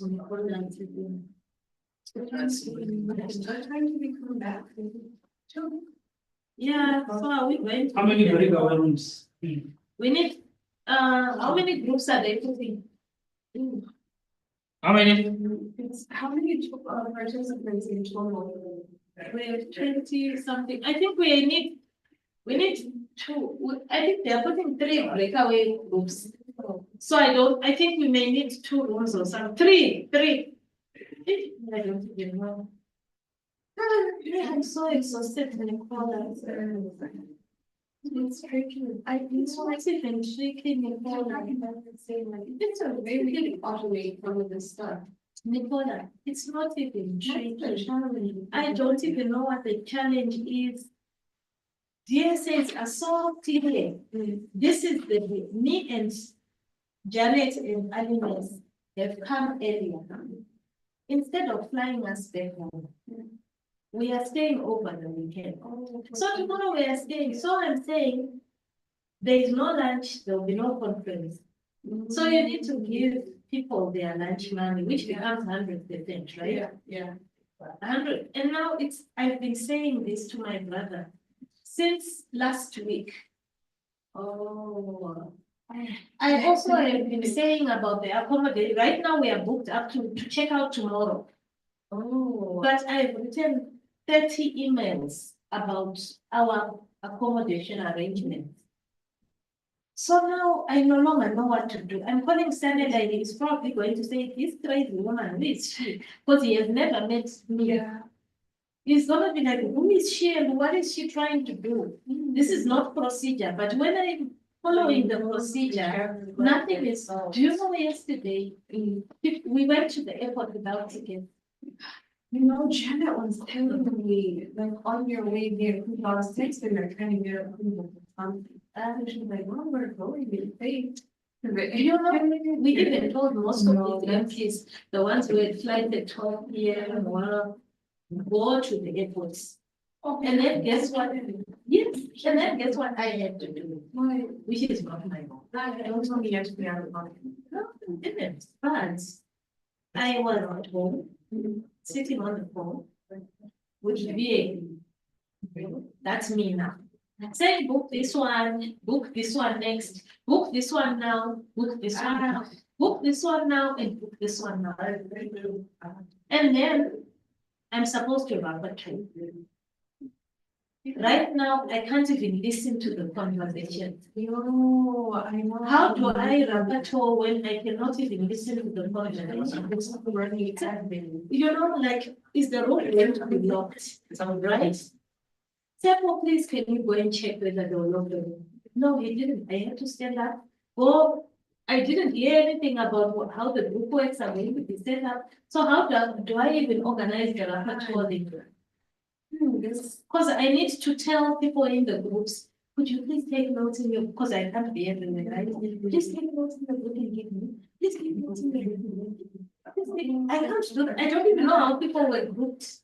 And then when I then don't know what to key highlights, can you give us key highlights at the end of the meeting? I've got nothing.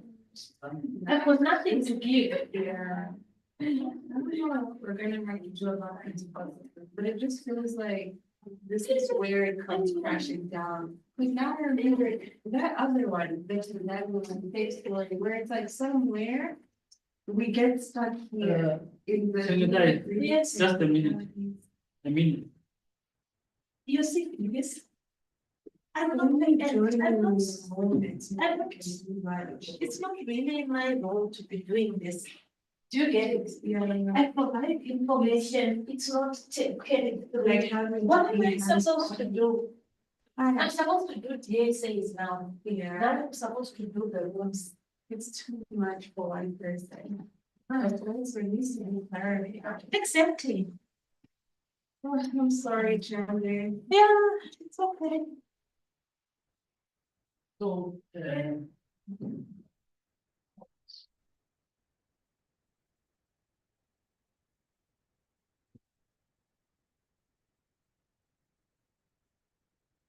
Yes, people. so Gather will use the name.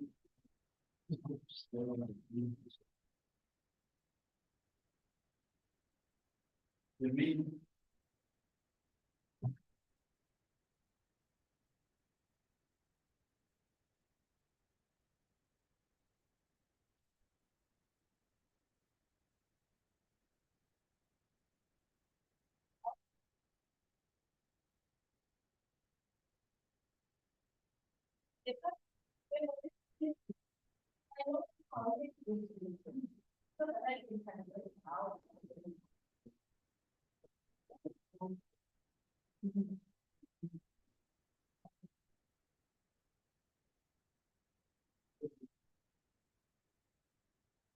Find out how many things.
Nah.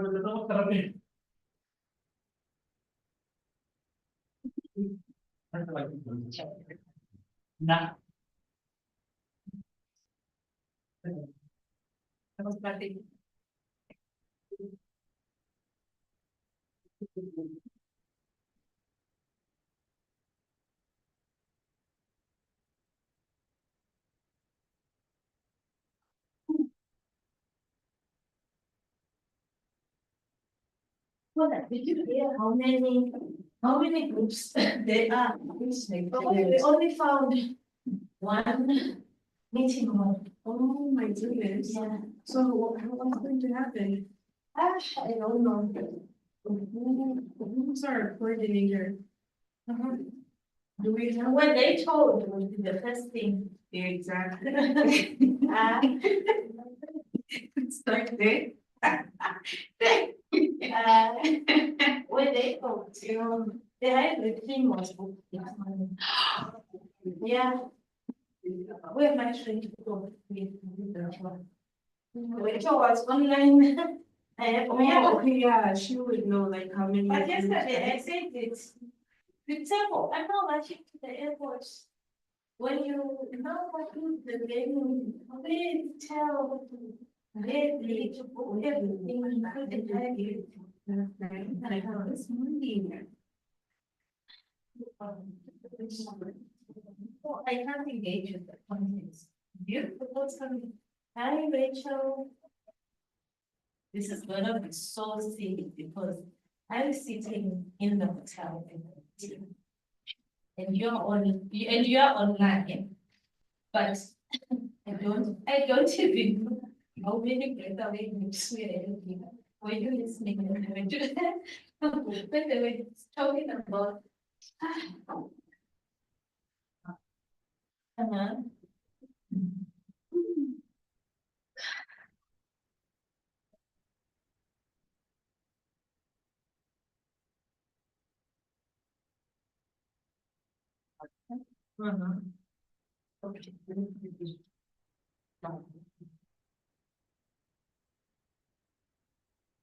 Okay.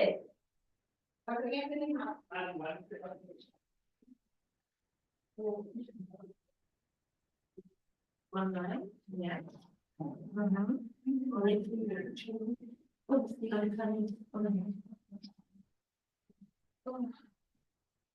Yes.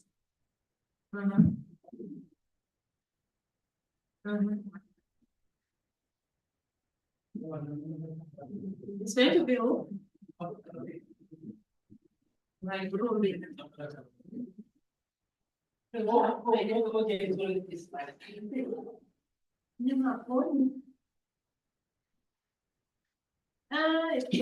it could be. Yeah. Yeah, Ruby. So 2 groups. It is earliness.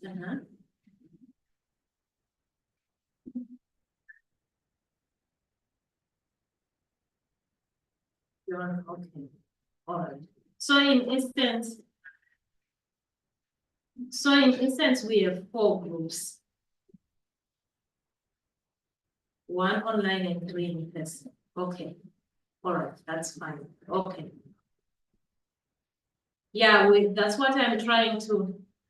Yeah, that's what I'm trying to arrange for the groups because we only have 1 breakaway room. So I'm seeing that we may have to have 2 groups sitting in the conference room, 1 at the other end, 1 at the back, and 1 other group in the breakaway room.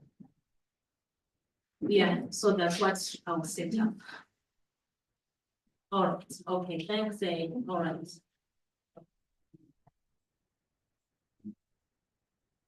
So are they coming? They are coming in immediately going into the groups, right? Yeah. So we'll just use the others can come back here, Yeah. right? No, not The yet. Not yet. The others can switch. Just the other groups here. Then the other group, they can sit there. They take chairs, put there, face each other. But Then, won't they disturb each other? But anyway, And- whichever way, we'll have two groups in. because even in that room, I was thinking two groups can, No, that room is too small. but I've arranged it to. Because they must just concentrate on their two people. They're not too small. The room. And who is locking this door? Can we have someone locking?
Chairman, yeah, sure.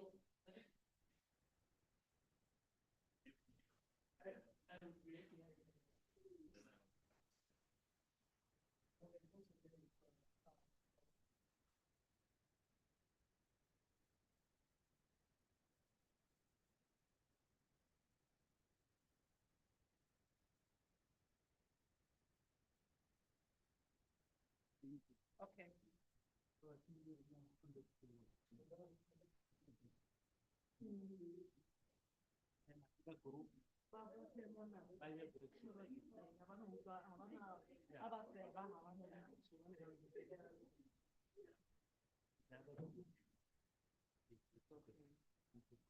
It's fine.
Good afternoon. I think we can call ourselves a forum. Bomme, can we have, let's recollect and reconvene. Others will find us on the way.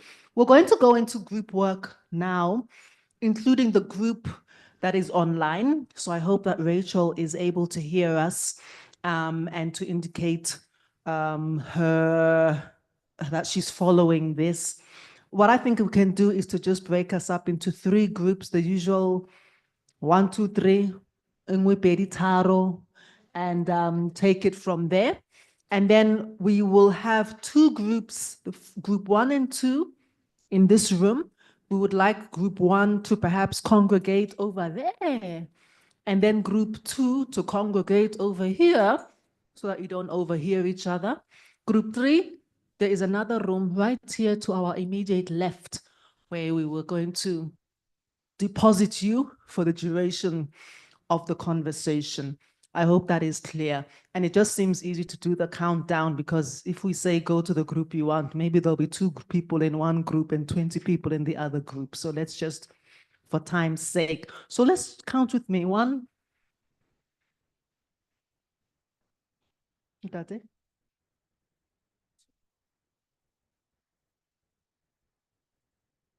Yeah.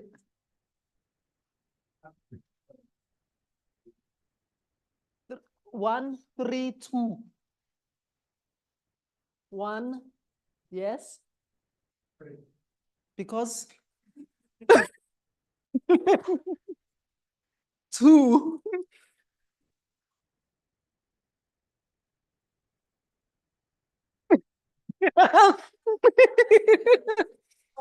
Okay, but roughly speaking, so can all the 1s please congregate Kakwa at the back? Can all the 2s congregate somewhere here? Can all the facilitators please go to the groups? Can group 3 please begin to move to this room over here? And then I'll bring some guiding questions to each of the groups. And then can group online, group 4, also confirm whether you have been following these instructions. It's eerily silent so far. I see a thumbs up, but I don't know from when. We are following. Can you, okay.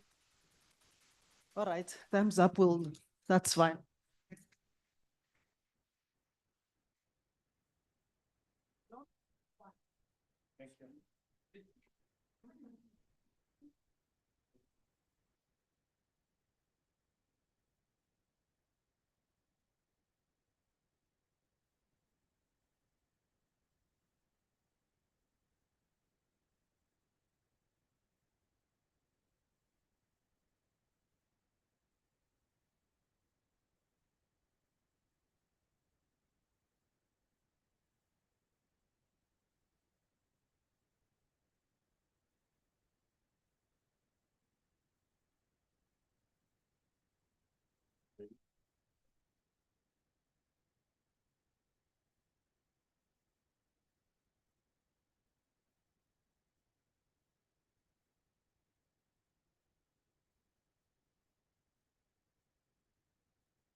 Hello, can you hear me online?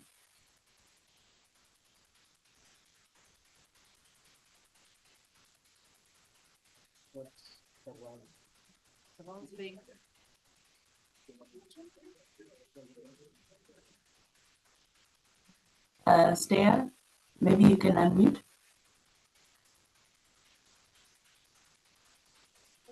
Hello, I can hear you. Okay, great. Okay. I think we are conducting our discussion on here. I don't think there's a separate breakout room. So we have been asked to reflect on all three questions or topics. So I have the questions here with me. Let me see if I can put them on the chat. I'll share them on the chat so that everyone has access to them.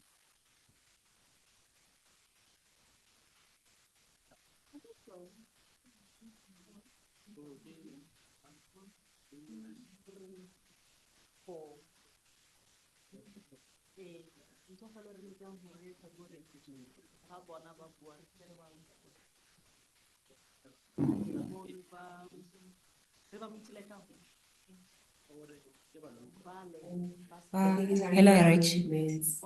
Hi. Hello. I couldn't hear like the last part. I last heard when you said that we were given a set of questions, but I couldn't hear the last part. Okay, I'm putting the discussion questions, and then I think Okay. maybe we can pick the ones we want to speak to. We'll make notes in the chat so that they can just read them out. Okay, sure. Let me see if I can share my screen. Do I have the permission? All right, thank you. Yeah, let me see. Okay. No, let me.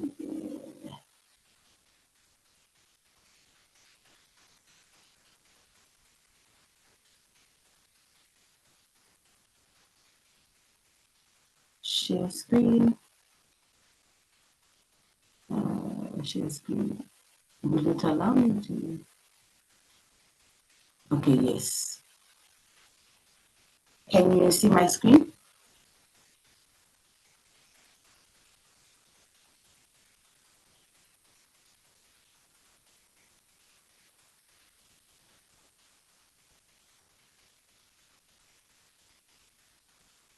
Hi, can you see my screen? With the reflective questions? Let me see. I can post this in the chat in case my screen is not showing. Copy.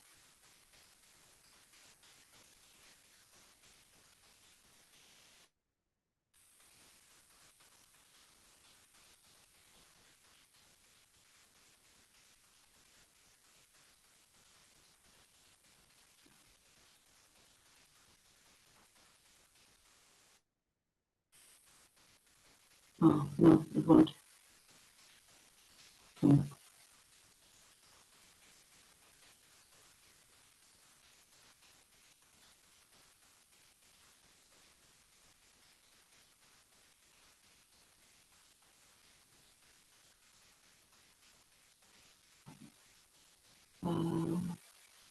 Yes, we can see your screen. Oh, okay, great. Yes, I've put the questions I'm putting them in the chat as well. Please feel free to just chime in on a question that resonates with you. If you have any comments, contributions. So we have been tasked to reflect on all three, but just to manage our time, I think it's best if we have specific interventions for a particular topic or reflective question from the three, then that's fine. I've put them in the chat now. I'm putting the last one. Yeah, there we go. So I've put them in the chat.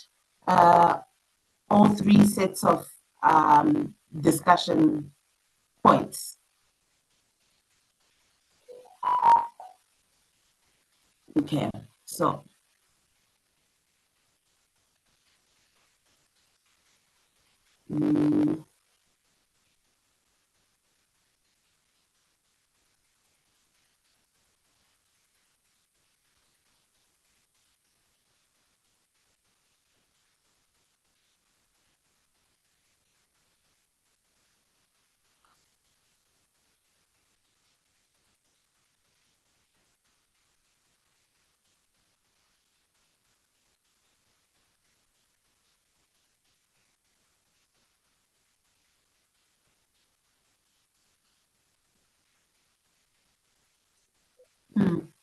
Okay.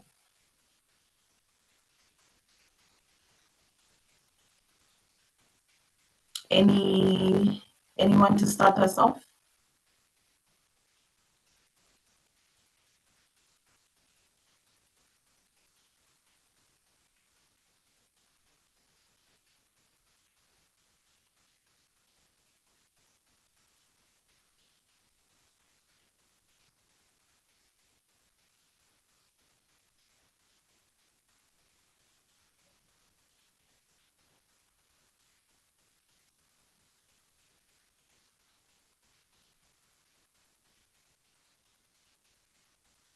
So I have an input for bullet point 2, on which emerging or underutilized trade corridors, blocks, or bilateral partnerships offer potential for diversification.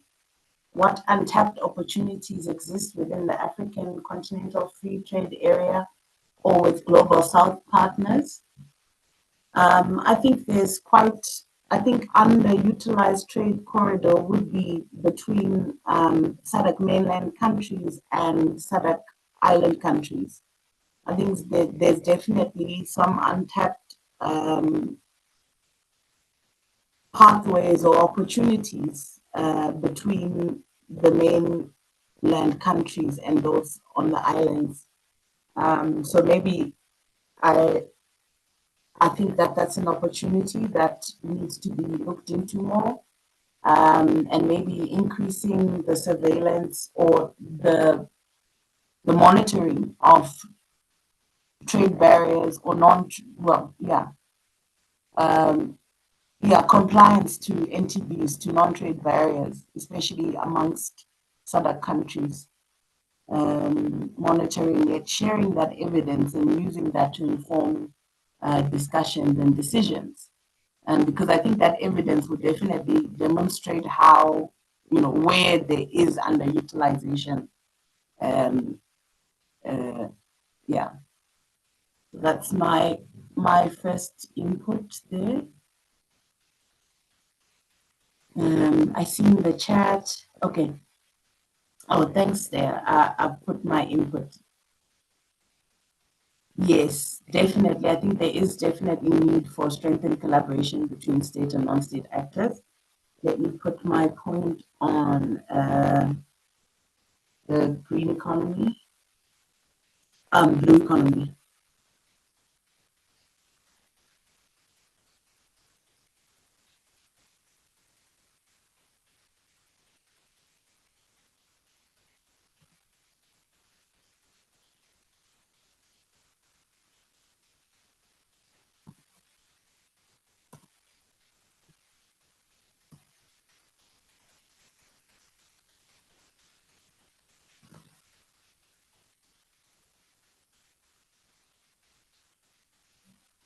So if you're unable to unmute, you're welcome to type in the chat.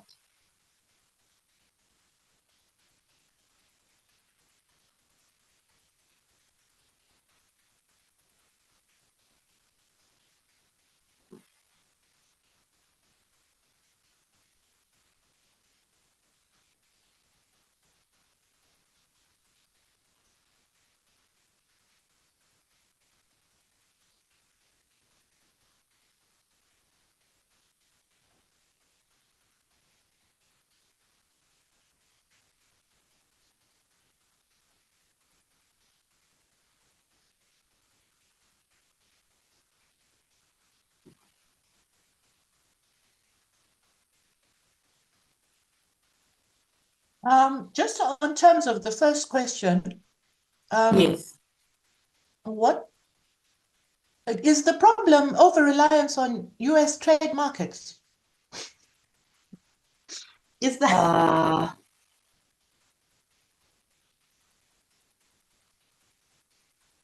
So I think that is what has been problematized, the over-reliance. Or is it not? Is the problem not over-reliance on raw materials? Okay. Do you know what I mean? Because I'm not sure that it's for certain sectors, there may be especially countries that benefit maybe from AGOA, but I'm not sure that the US is even for like agricultural products. I think we have more trade even with the EU, and Than then with the US. Asian countries than with the US. Yeah. But the bigger problem, one way or the other, is that we are still exporting Raw materials. raw materials, right? Yeah.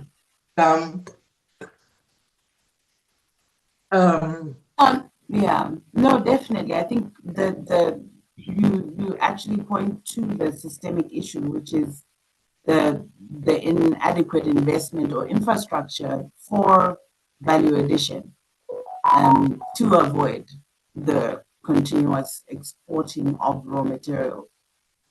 So I guess maybe investment in the value continuum, but that's, yeah.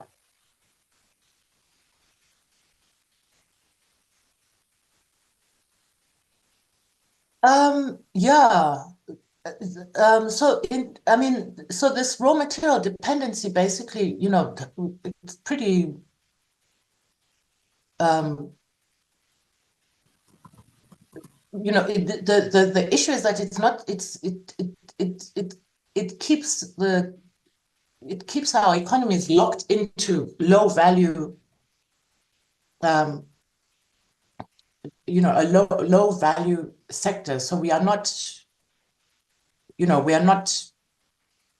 able to even generate adequate income to expand. Yeah. So, if the economy isn't vibrant, then women are not going to thrive in economies that are, so already you need to we need to discuss the structure of production. Okay. And then the next issue is that we can't industrialize if we pursue trade liberalization. So and if we're not creating demand for products regionally, so for example, tourism, if we were to say, okay, we want to boost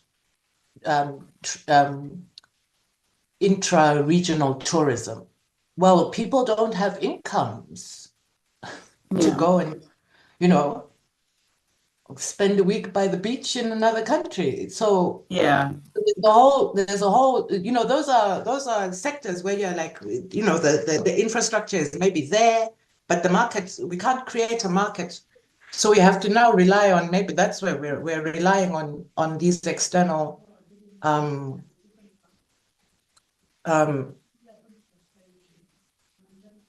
we're relying on the external people from outside. So in countries with fairly developed tourism sectors, domestic tourism is as important as international tourism. Yeah, but it's actually really, it's skewed actually. Like for me in Zimbabwe, for example, it's actually much cheaper for me to go and do my tourism or my tourist activities in other countries instead of my own country, because of it's expensive.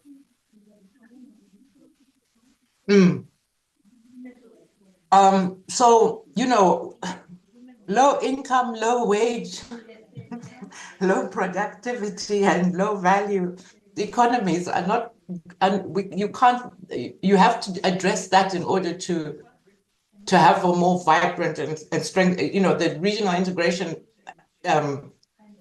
Regional integration is not just opening the markets, but it's also sort of like directly addressing certain factors where you would be like,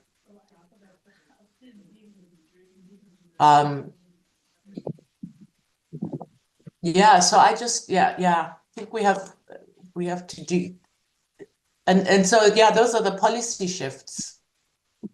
It's like we Okay. can't, if we are insisting on maintaining very, very low incomes, where do you create demand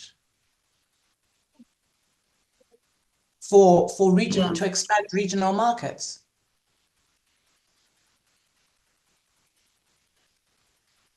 Malvern had put the unmuted. Okay, afternoon, sorry. I'm trying to think aloud on how best I can maybe share my insights. But generally, maybe deliberately, maybe my departure point is on issues one to do with the police. When we talk about trade integration as a bloc, maybe let's take, for instance, the SADC region.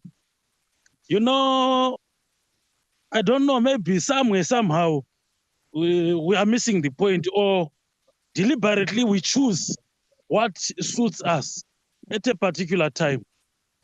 We are not divorcing trade liberalization to politics or geopolitics, and on how we live within the bloc. Because if you could check, let me give you an example of Burkina Faso. Burkina Faso, they raised a motion where they're saying there's zero tax in Burkina Faso. And everyone is rushing there because they've got interest on the aspect that my investment won't be taxed, my investment will be protected. But for a particular party, when you check, that is the politics at play, but is bringing in investment in the country. Comparing to almost the 52 countries in Africa, Burkina Faso is leading along those lines. And then when we come to SADC as a bloc, you could even visit individual countries. The way development is happening in South Africa and the way development is happening in Zambia, we are at different levels. So when it comes again to negotiating, people, they come out individually, or the issue of sovereignty, I don't know, maybe it is the liberation in courts movements which take the pace. But sometimes I think we miss it out because we need to involve, we need to have what is called a comprehensive approach to everything that is happening in our bloc, so that when we are negotiating representing 15, 17 countries as a bloc. With that, we can sit on a table with anyone, it can be US, it can be Europe, it can be China. But at present moment and the pace which we are going, we are reacting to issues which are being brought back to us. We don't know, maybe we are negotiating, having a begging bow where we are saying, us as Zimbabwe, I think there's zero tariffs when US wants to trade with us. That is not a proper position where we need to negotiate as a country. So maybe my departure point is, I think we need to go back to basic, where we say, let's rise together as a bloc. When we rise together as a bloc, we have a voice where we can negotiate, where we can put issues on the table. Like, for instance, we can look on the issue of our minerals across the 16 SADC countries, 17 SADC countries. You can name them. the value which we have, as we said, SADC trade protocols, we said by 2063 at least we can manage to have about $1 trillion investment as a block. But when you look on those aspects, is someone who is detecting. I was happy today, John Maketo brought in a paper which they did research across the SADC region, where they were looking on the social and economic aspects, because I'm trying to drive at a situation or a point where we are saying, with all these trade wars which are happening, the most affected are the women and children. When women and children who run production are affected, all the countries, the communities on the ground, they are affected. Why? Because the issue of policy will come into play. The issue of protocol will come into play, but they are coming into play over what expense? Over our marginalized communities. We will be going, or will be continuing to be begging, we'll be continuing to be on the sidelines because we don't own the means. We have the raw materials. Why can't we develop a policy where we are saying, let's go and copy, let's go and import skills. It can be in US, it can be in China, where we are saying we send our kids, our brilliant kids. We have got brilliant kids across the SADC region. But these brilliant kids, when they go out in China, in US, they're not bringing back that expertise which we have sent them to do.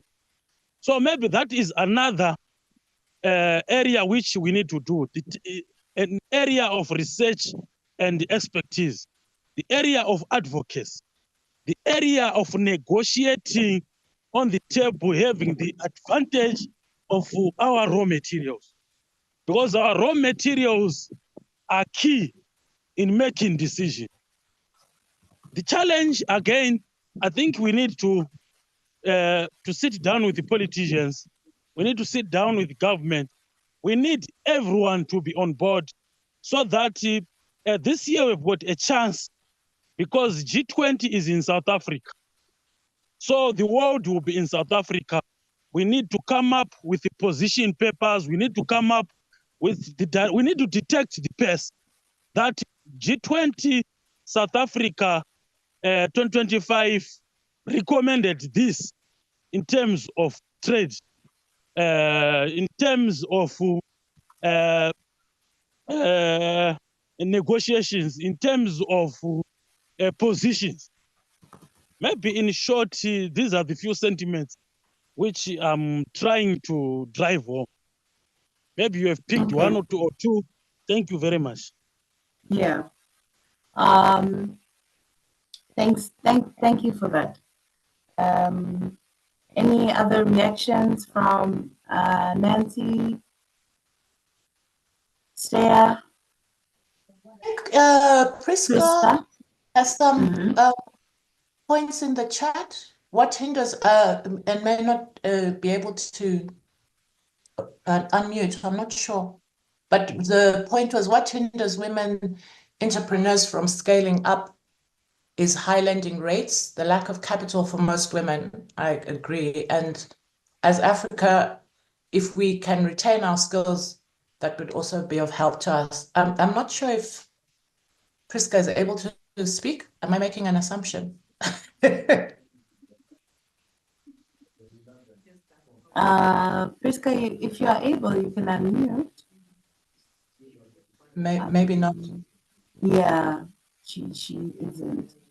I would like to address, so I'm still going to, austerity. Oh, she is. If we no, she's continue not, to. she's not, okay. You may go ahead. If we are, we don't want to say we are doing politics of austerity. But all the countries that are under IMF programs, and even those that aren't, that is the policy that they have to implement. And the basis of that policy is that is to cut public services, social services, but also to take the state out of the economy, of being directly being an economic actor. You're right, so providing services and utilities.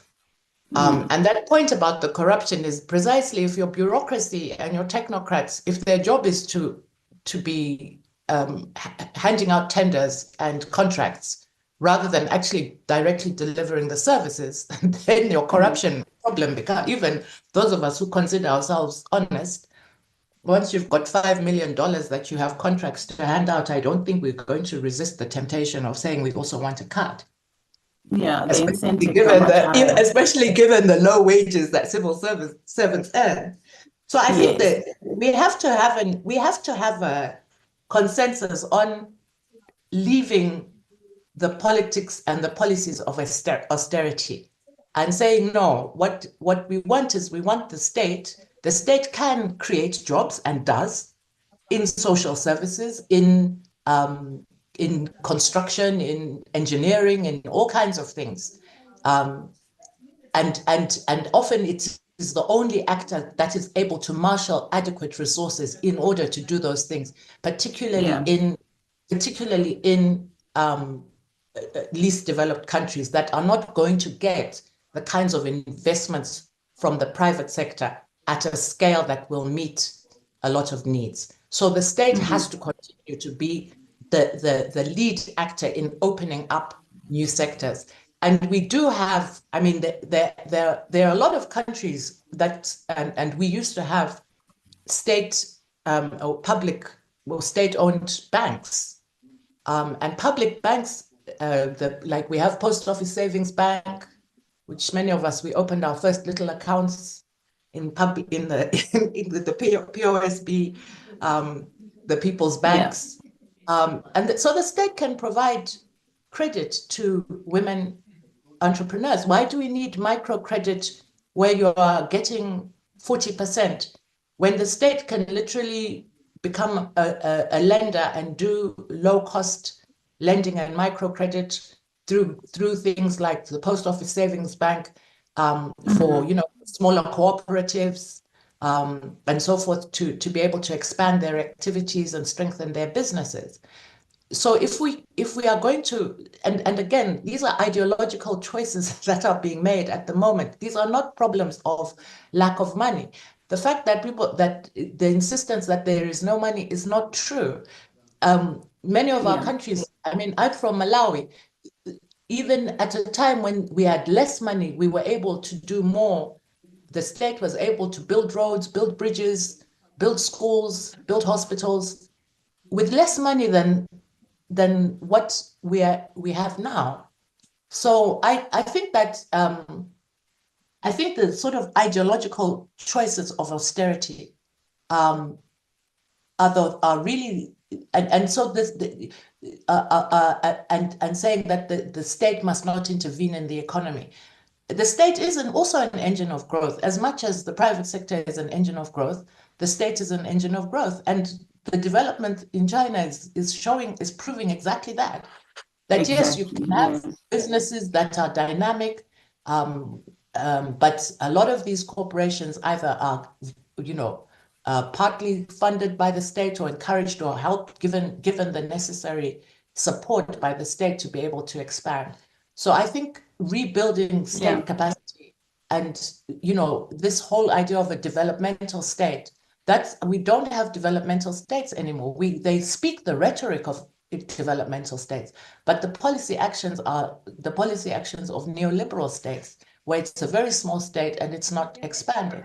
And UNCTAD has said that for us to be able to attain MDGs, our level of public spending compared to GDP is just far too low. I mean, we need to be going from about 13, 14% to about 13% of public spending various goods and services and utilities, and then the economy thrives.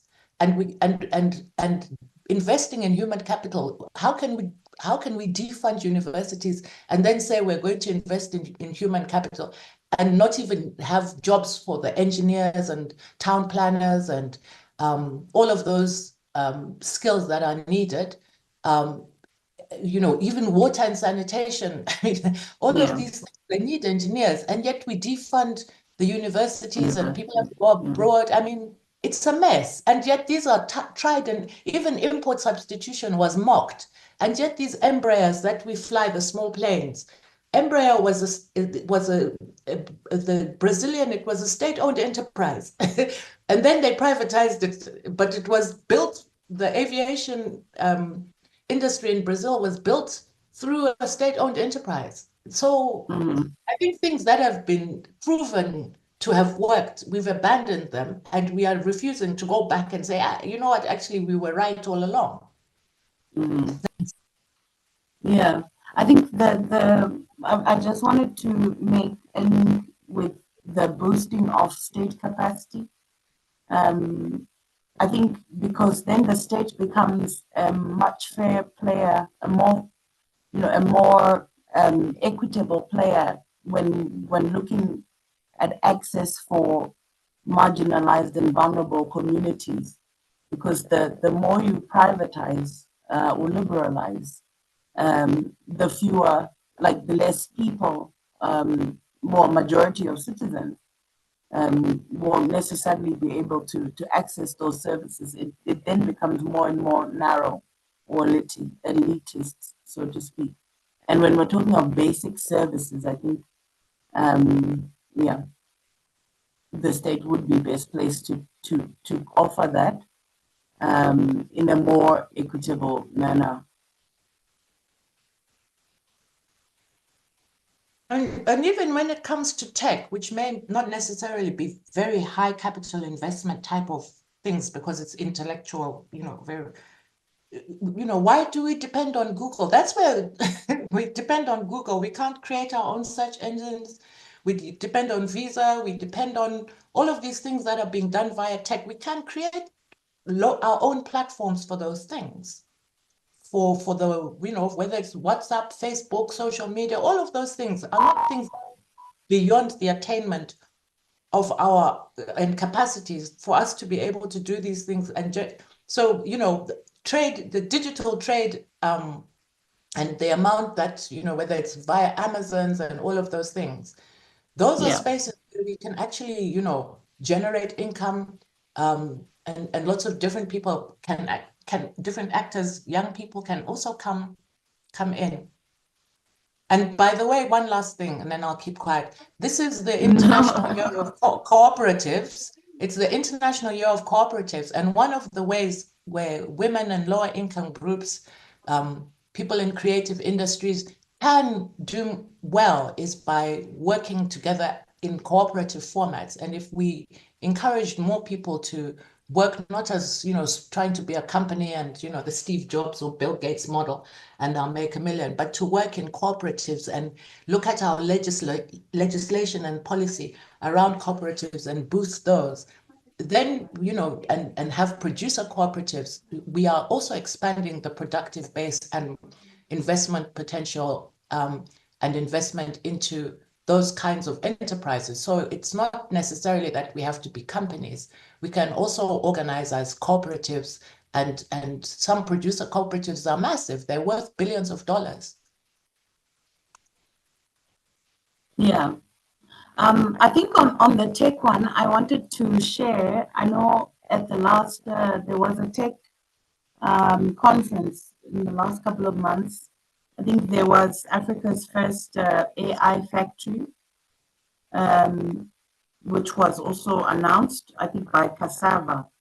So it's actually something that I think speaks to what you were also saying about having our own, high performance center that would enable the production maybe of different AI models, or, to advance Africa's own AI innovation, like local technological capacity, Yeah, so, but it's building on shared knowledge, like from, yeah, it's been informed on by different players. But that's an advancement that is to watch.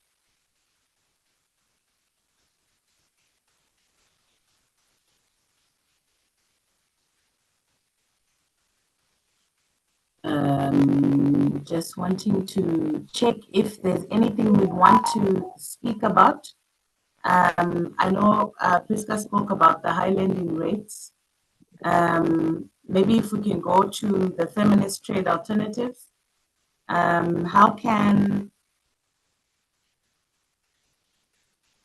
What systemic shifts are needed to recognize and redistribute care and productive labor equitably? Do we have any thoughts on that? And then coupled with that, what advocacy tools, alliances are needed to push for these feminist policy shifts?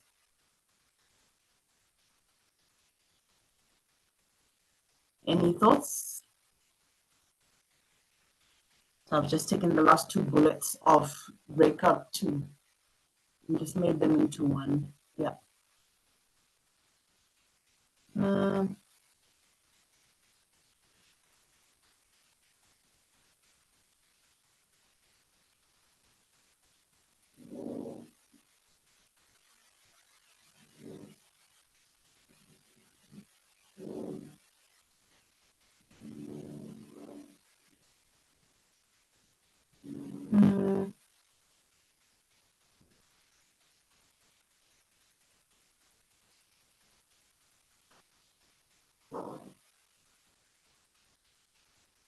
Sorry, can I jump in?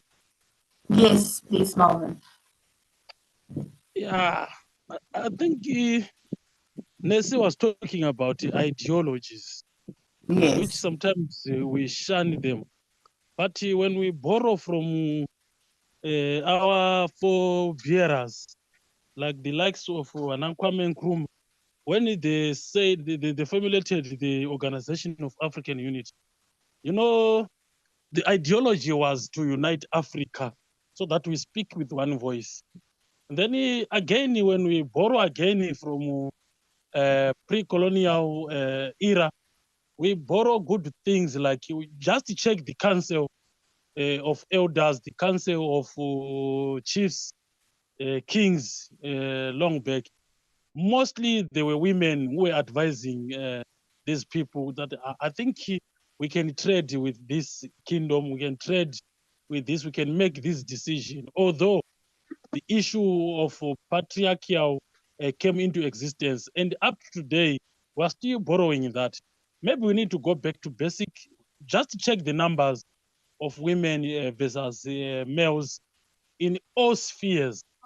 Sometimes maybe it's a borrowed ideology where we are saying we need to sort of like borrow these words like feminists and which must speak to women issues and empowerment of women. But generally, when we look just across the globe, in terms of statistics, numbers, they speak volumes. But where are we missing it?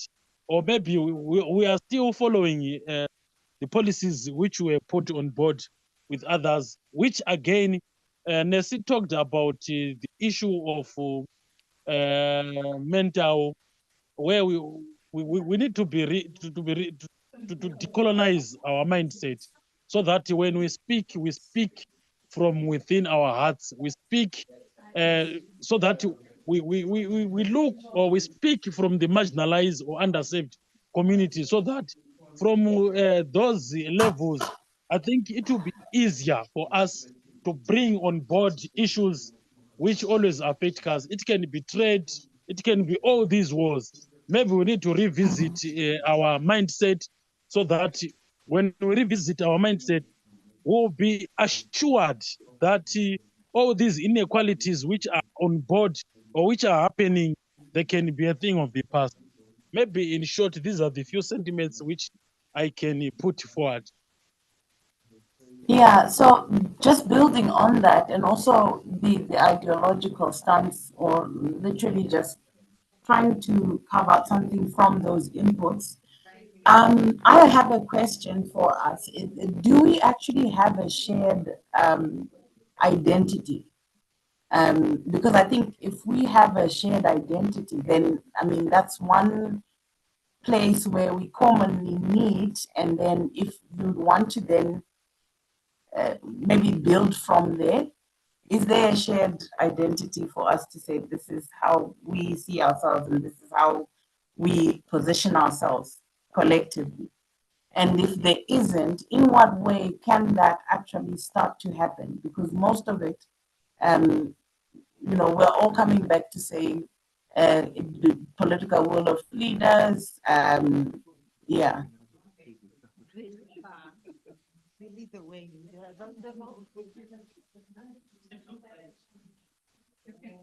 Oh, I think the meeting is coming back online, but I just had that Just question.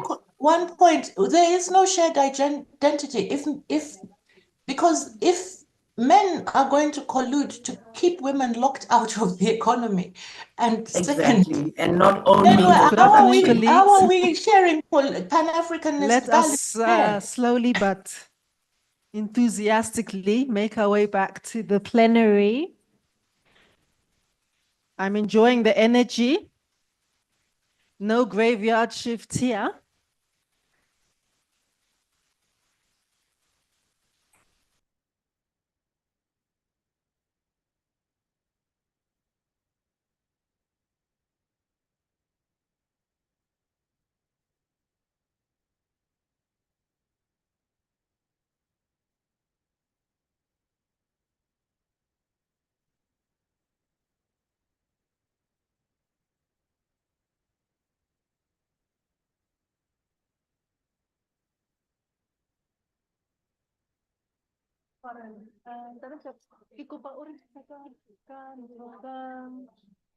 That sounds The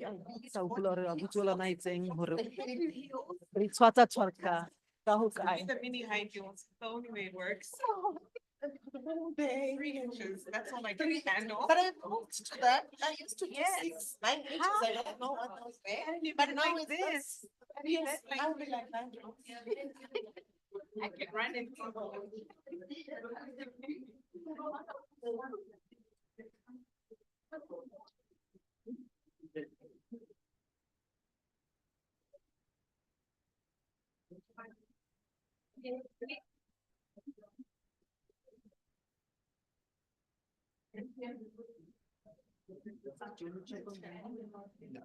I'm gonna check on the chat.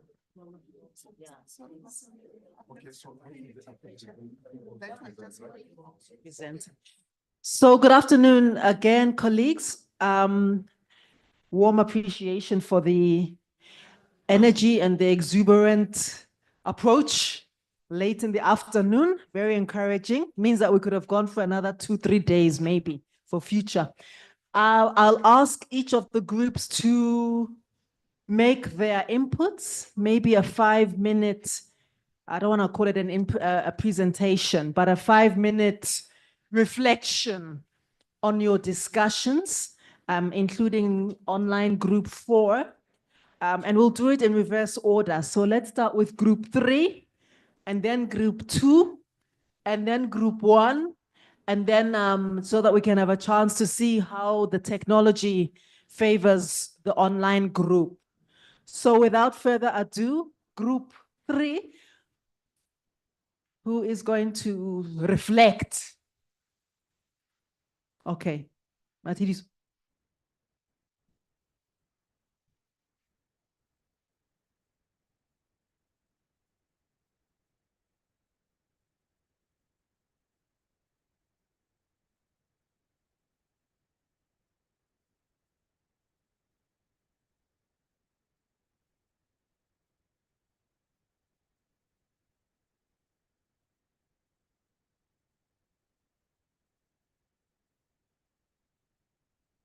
Good afternoon, ladies and gentlemen. I hope you're all still feeling good. Okay, as group 3, we had about 4 questions. The first one says, how accessible is AFCTA framework for women-led SMEs and informal sectors actors? To what extent are women aware of and able to participate in the provisions and opportunities? So we've highlighted a few points.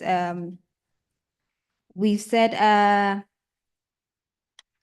a very few people know about AFCTA, but mostly you find out that it is known by the people inside it.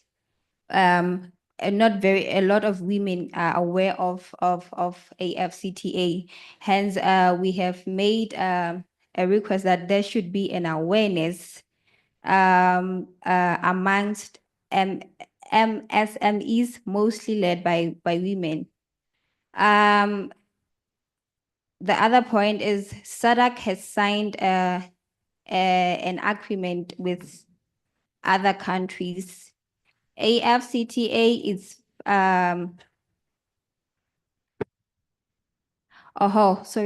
AFCTA is facilitating what the US has wanted. There should be a free movement of people within the SADC, and the government must come to the crossroads of level, like to help people understand what AFCTA does, how does it work. Also, the majority of women do not even know about AFCTA. So there must be campaigns or trainings to help them understand what AFCTA means. Moving to the next question, it says, what structural and policy barriers hinder women entrepreneurs from corruption, limited market information, and gender bias impact participation? So to answer that question, well, we said there must be regional valve chains that must be free trade amongst the people.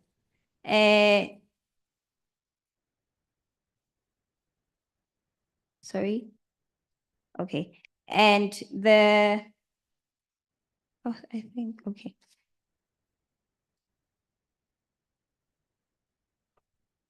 The ministries must not have powers over everything.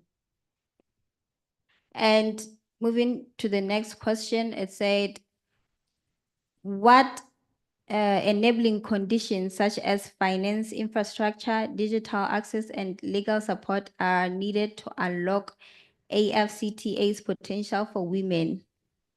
Can I please have my colleague to help me with this one, I think.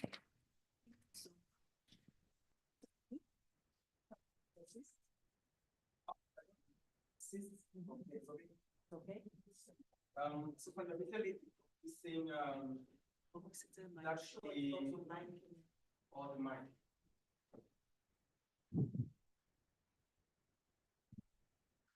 Yeah, the group discussed that firstly, the African Continental Free Trade Area, the agreement itself is an instrument that, if not properly handled, can serve to advance the interests of imperialists and the neoliberal agenda. It opens up our markets for the West and the North and all other countries from other geographies than ourselves. The group noted that we have, as African countries, we have not fully explored and benefited from this, and we are still far from it. because of existing structural deficiencies that favor patriarchy, that favor capital.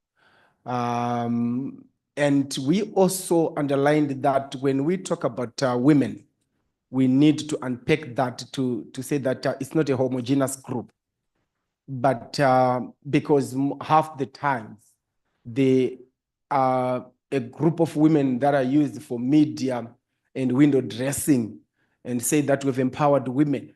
And this is a very small clique of politically exposed, politically connected women, when the majority of women have no access to benefits provided by such trade agreements. Examples of women farming cotton in textile industry, cross-border traders, half the time they are not benefiting from the provisions of this agreement. It's not known to them, it's not explained to them, and they cannot claim and benefit from it. So that is the fundamental standpoints that were raised.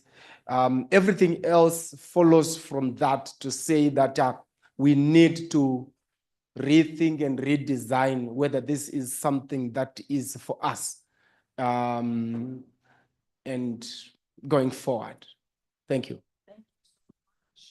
Let's give them some love.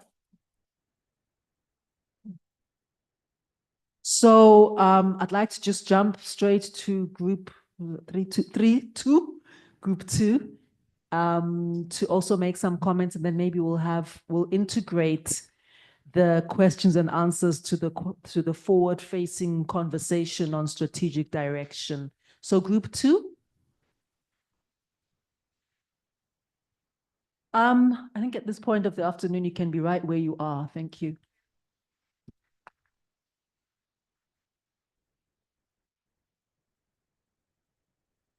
Very good afternoon, colleagues. Group two, please clap hands for group two even before they start.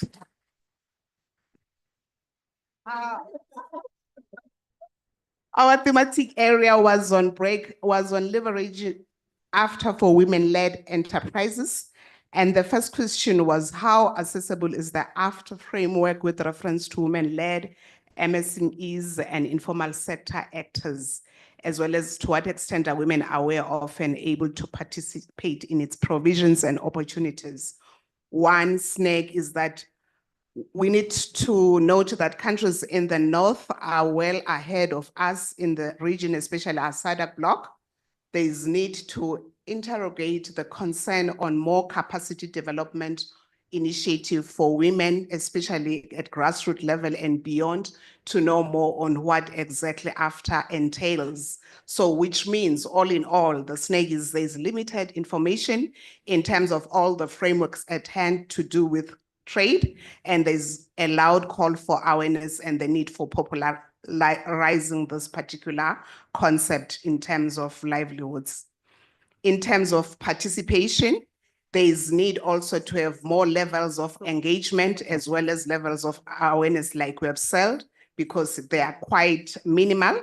And even our parliamentarians from where we are, they're not even privy of what Africa Free Trade Area means, which means a loud call as well for research, more robust research and development initiative, even in our legislative forum, so that they can be able to execute such a mandate even at constituency level.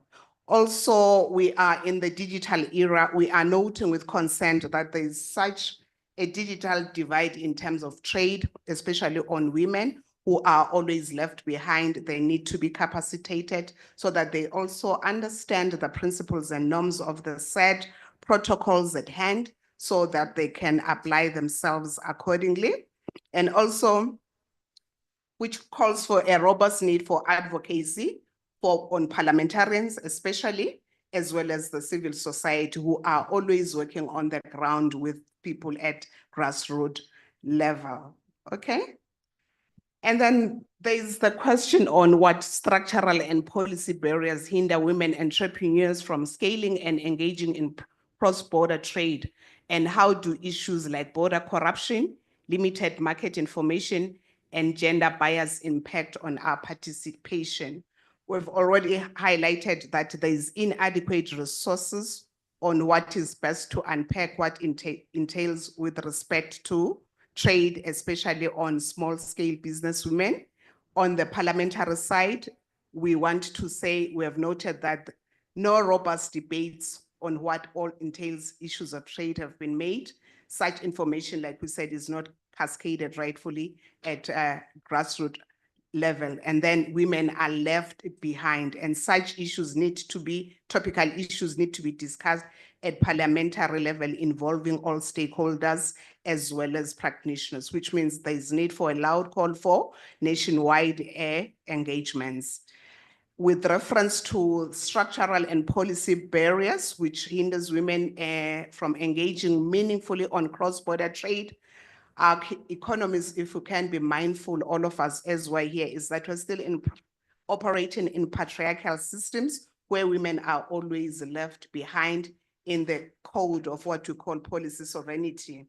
And also we need to be mindful as well as women. We also infringe such pain on ourselves because we still live in our culture of socialization where we don't believe in women empowerment, but we are always backstabbers. We don't support each other. I'd rather go and buy Gucci, like my colleague said, than buying what has been traditionally made by Honorable Mamba. So our policies are not there that engage women as well to do with cross-border trade, where there are issues. If we look into issues of cross-border trade, for instance, as well, our policies are not responsive, especially at the region, with respect to respecting health and hygiene practices for women. You find that our SMEs or our cross-border hawkers, they are subjected to so much trauma. Some of them are expectant, some of them are on their showers, some of them they need to cleanse up, but you find that even at our entry levels, there are no facilities or infrastructure for hygiene and all. Even when you are breastfeeding, there is just none. So our policies are not promoting conducive and inclusive spaces to cater for such. And also one other barrier is the issue that we as women, we fail to collaborate and network like men usually do, not because we want not to collaborate and have proper networking, but our safe spaces is that we're always multitasking with our caretakers who are not even enumerated. If you are a caretaker at home, you need to be a caretaker to work, to do homeworks, to do whatever, and you don't have time to socialize and network. And that's a plus and a boost for men who are always out there to socialize and network to enhance their trading and upscale their leverage in terms of business entrepreneurship. So such issues are a deterrent, not leaving out our cultural aspects in the region and beyond, that women's place, it's always in the kitchen. So it's a deterrent. Also, the issue on policy intervention on procurement. We are seeing procurement issues now upcoming, but deep down capacity development initiative, especially amongst us as women, is deterred. We need to be empowered as well so that we can appreciate that issues of tendering, issues of procurement, issues of single sourcing, what does it mean and how do you become party to the business entity such that you are abreast with this, with all this information. That is still lagging because you can't talk after, even if you cannot be able to fill up a form, a tendering process, that what is expected of me as a business entrepreneur if I want to tender for a big tender, maybe within government or wherever. So we still lack skills, we need to upskill. So all what we're saying is a call for responsive policies as well to cater for all these ills, as well as to cater for digital divide and a call for such inclusivity. There's another question or another concern. It's the big concern that we need to be taught the importance of continental patriotism. What does it mean? What does it entail? For that we understand the importance of trade, exactly. When we're trading, what does it mean? To share values on the importance of what? Diversification and the importance of decolonizing our minds, that we need to do things this way and appreciate what is taking place in the Northern Sphere. The next question is how can gender responsive implementation mechanism be embedded into after nationally and regional strategies? What accountability mechanisms are needed to ensure commitment and whilst translating into action? A loud call to this is the need to track inclusive financing mechanisms. We know that some countries already in the region, there are high concerns on financial inclusion amongst women. It is taking place, but in terms of ratios and statistics, in terms of representation, is it worthwhile against the majority, or is it just meant for the elite? What do we say on with the SMEs? What do we say with the collateral issues? So such tracking is important, and such tracking is important with respect to capacity and gender equity norms. Also, a consultation section for or budget cycle to be narrated at grassroots level with core interest of women to be well coded. What we mean is that, especially to our parliamentary legislative house and our honorable members, we normally see our budget just imposed at the chambers, but just for interrogation or for rubber stamping. But the process, the initial process in terms of the needs assessment to say it, in terms of, well, public hearings at constituency level to say, we know at constituency level, women are the majority. How do you want us to take budget to do with SRHR issues? How do you want us to look into budget in terms of education and in terms of those persons with disabilities? We are not privy to such.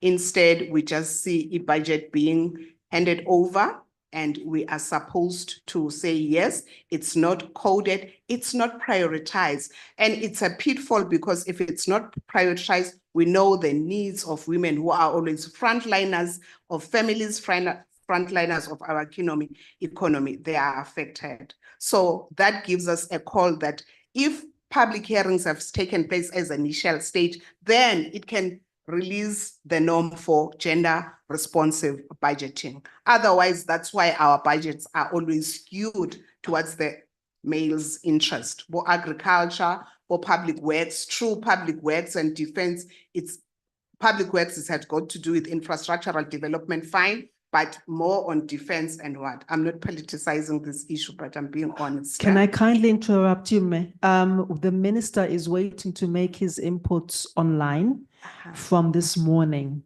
And he was scheduled at 3:10. My apologies, because we didn't announce it.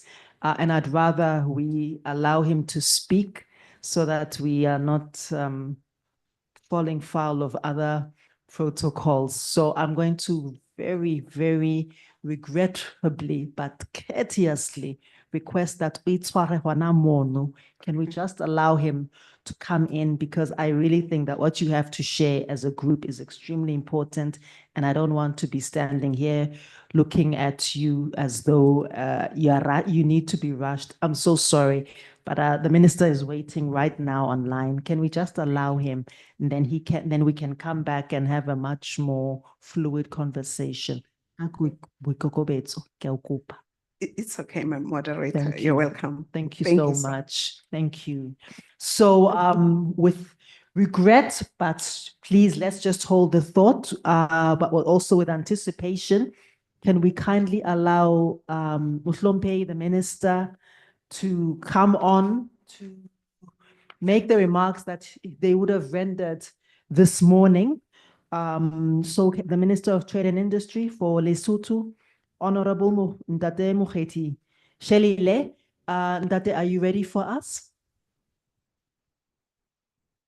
I thought he was online.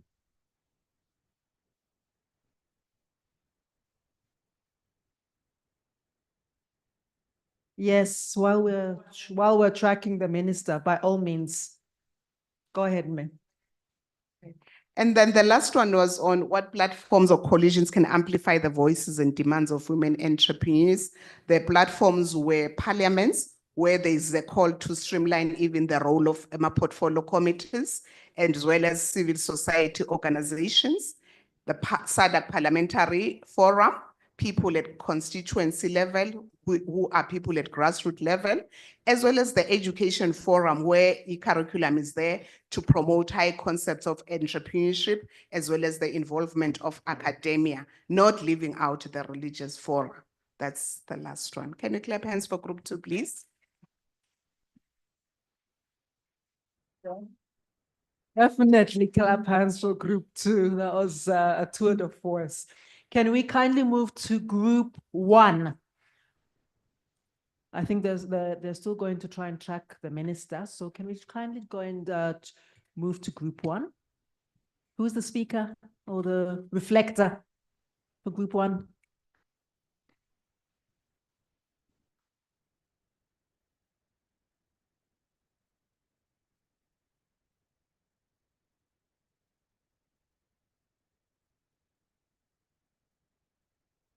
So for the whole time that group 3 and 2 were presenting, I was trying to nudge my sister to say, look at me, you're going to present, but it's okay. I think we were taking the same notes. If I miss anything, the group members can also assist. We had 5 broad questions with smaller questions inside. So we are going to try by all means to summarize our answers. So we were looking at diversifying trade beyond the US. And our first question was, what are the current risks of over-reliance on US trade markets for Southern African economies, especially for women, informal sector actors, and marginalized groups? How does this dependency affect resilience, inclusivity, and local agency? And we identified 3 risks. Thanks to our brother Ranga, who made a presentation this morning. So the risks are around loss of employment and livelihoods, continued exploitation of SADC countries, and restrictions on our policy space, even beyond economics. Why are we saying this? We saw that with the tariff announcements also came further announcements that were really sending down the drain decades of work around diversity, equity, and inclusion. And so this has also led to our own policy space being shrunk in some way, because we are also not very sure how we can speak about feminism freely while we are also targeting money that is coming from the US and the like. So it really has far-reaching effects, this trade thing. We also identified that what the US did actually provided opportunities to de-link from a reliance on the US trade markets, because here we are today talking about how it is very unsafe and how we can actually look to other markets, look within, and also have an outward-looking lens. Then, like we spoke about the restrictive policy space beyond economics, we felt that this dependency sort of then affects how our own countries are regulated, and it stops us from being self-determinant. And then on the second question, which emerging or underutilized trade corridors, blocks, or bilateral partnerships offer potential for diversification? What untapped opportunities exist within the Africa Continental Free Trade Area or within Global South partners? And our answer here was, first and foremost, an underutilized trade corridor is within the SADC region itself. So the SADC FTA is something that we are underutilizing, and it's also something that we can actually go back to and say, we already have this block. How do we make it feminist? How do we make it inclusive? How do we make it speak to the realities of 2025. We also had the BRICS bloc, because it is a bloc with 11 global South countries. It provides that alternative that that allows us to break free from the colonial chains of the global North. And we were talking about how we cannot use the master's tools to dismantle the master's house. So if we are going to look for any funds to help us break free from the chains of our colonizers, we cannot continue to go to the global North. And then another perhaps opportunity that we have is capacity building and political education around the Africa Free Trade Area Agreement. Because it's only if you're in spaces like these, or only when you are a manufacturer or producer who is looking to export your product, that you get to know about the Africa Free Trade Agreement. And I think this is something that we need to change and build capacities around. Then another opportunity we have are the gender protocols that are being developed under the Africa Free Trade area. This is an avenue where we can ensure that women's issues are brought to the forefront, and indeed the agreement is feminist and inclusive. Then we go on to question number 3. How can South-to-South cooperation be deepened to build solidarity economies and regional value chains? Definitely, we need to lower the trade barriers within the SADC bloc, right?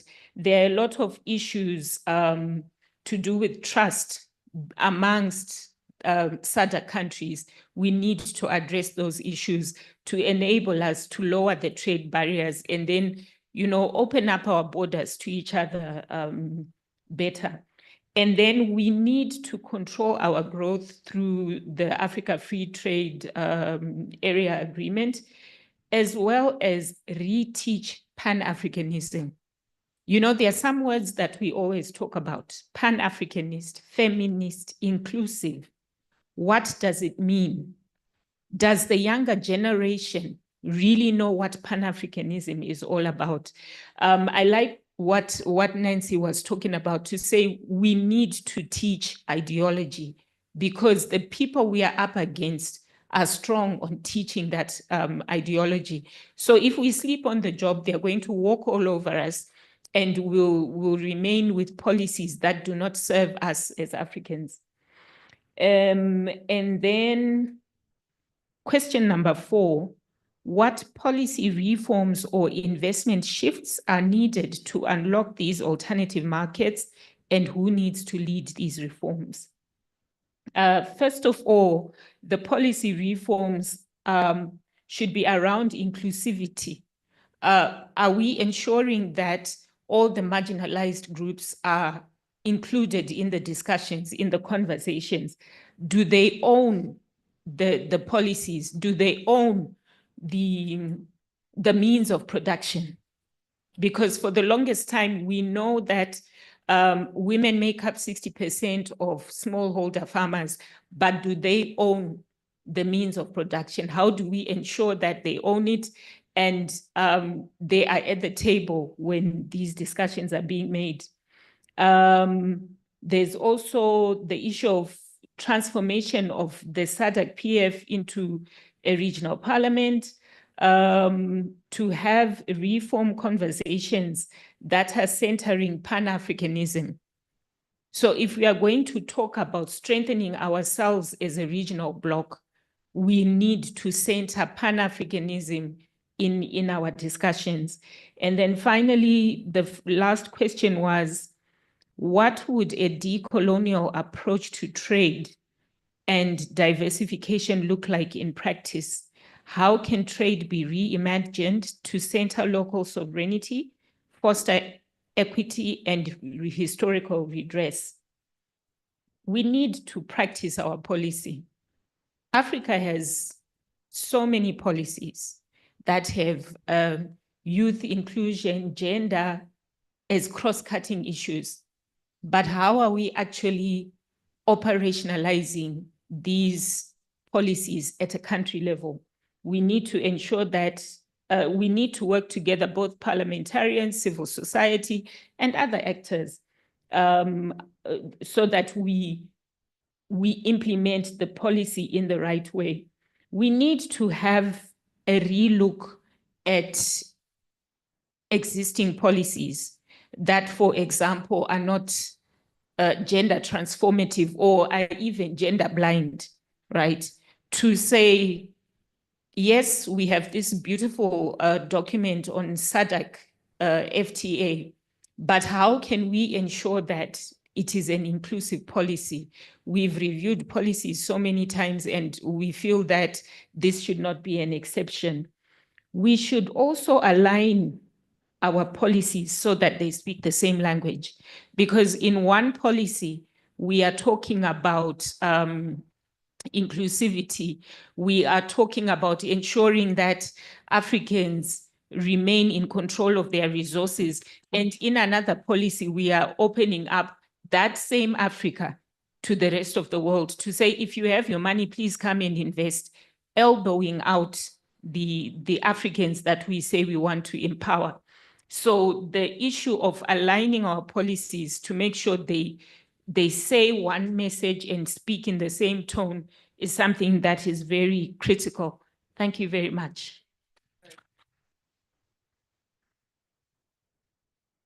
Thank you very much, Rumbi, for that extremely competent synthesis. I'd like to ask the online group. Yes, you're even getting applause online. I'd like to ask the online group to report back, and I'm going to assume that Rachel, who was the rapporteur, is sitting ready and waiting to make some inputs. Over to you, Rachel. Can you hear us? Hi there. Can you hear me? Go ahead. Yeah, it's a bit of static, but let's press through.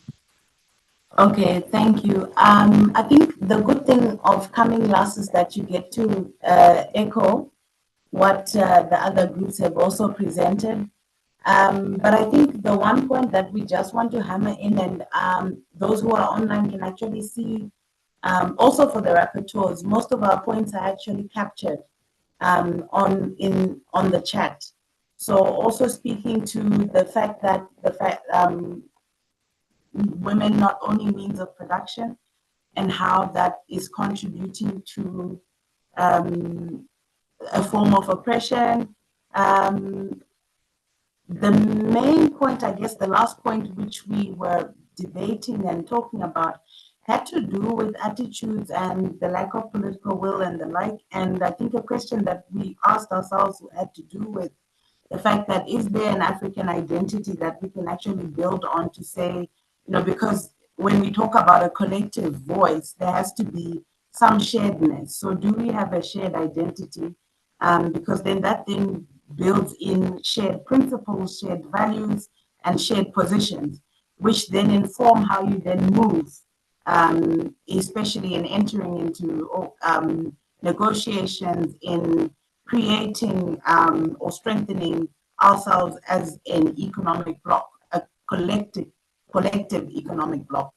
I think another important point had to do with mindsets and how the fact that I think in the chat, I'll just like to read Nancy's input.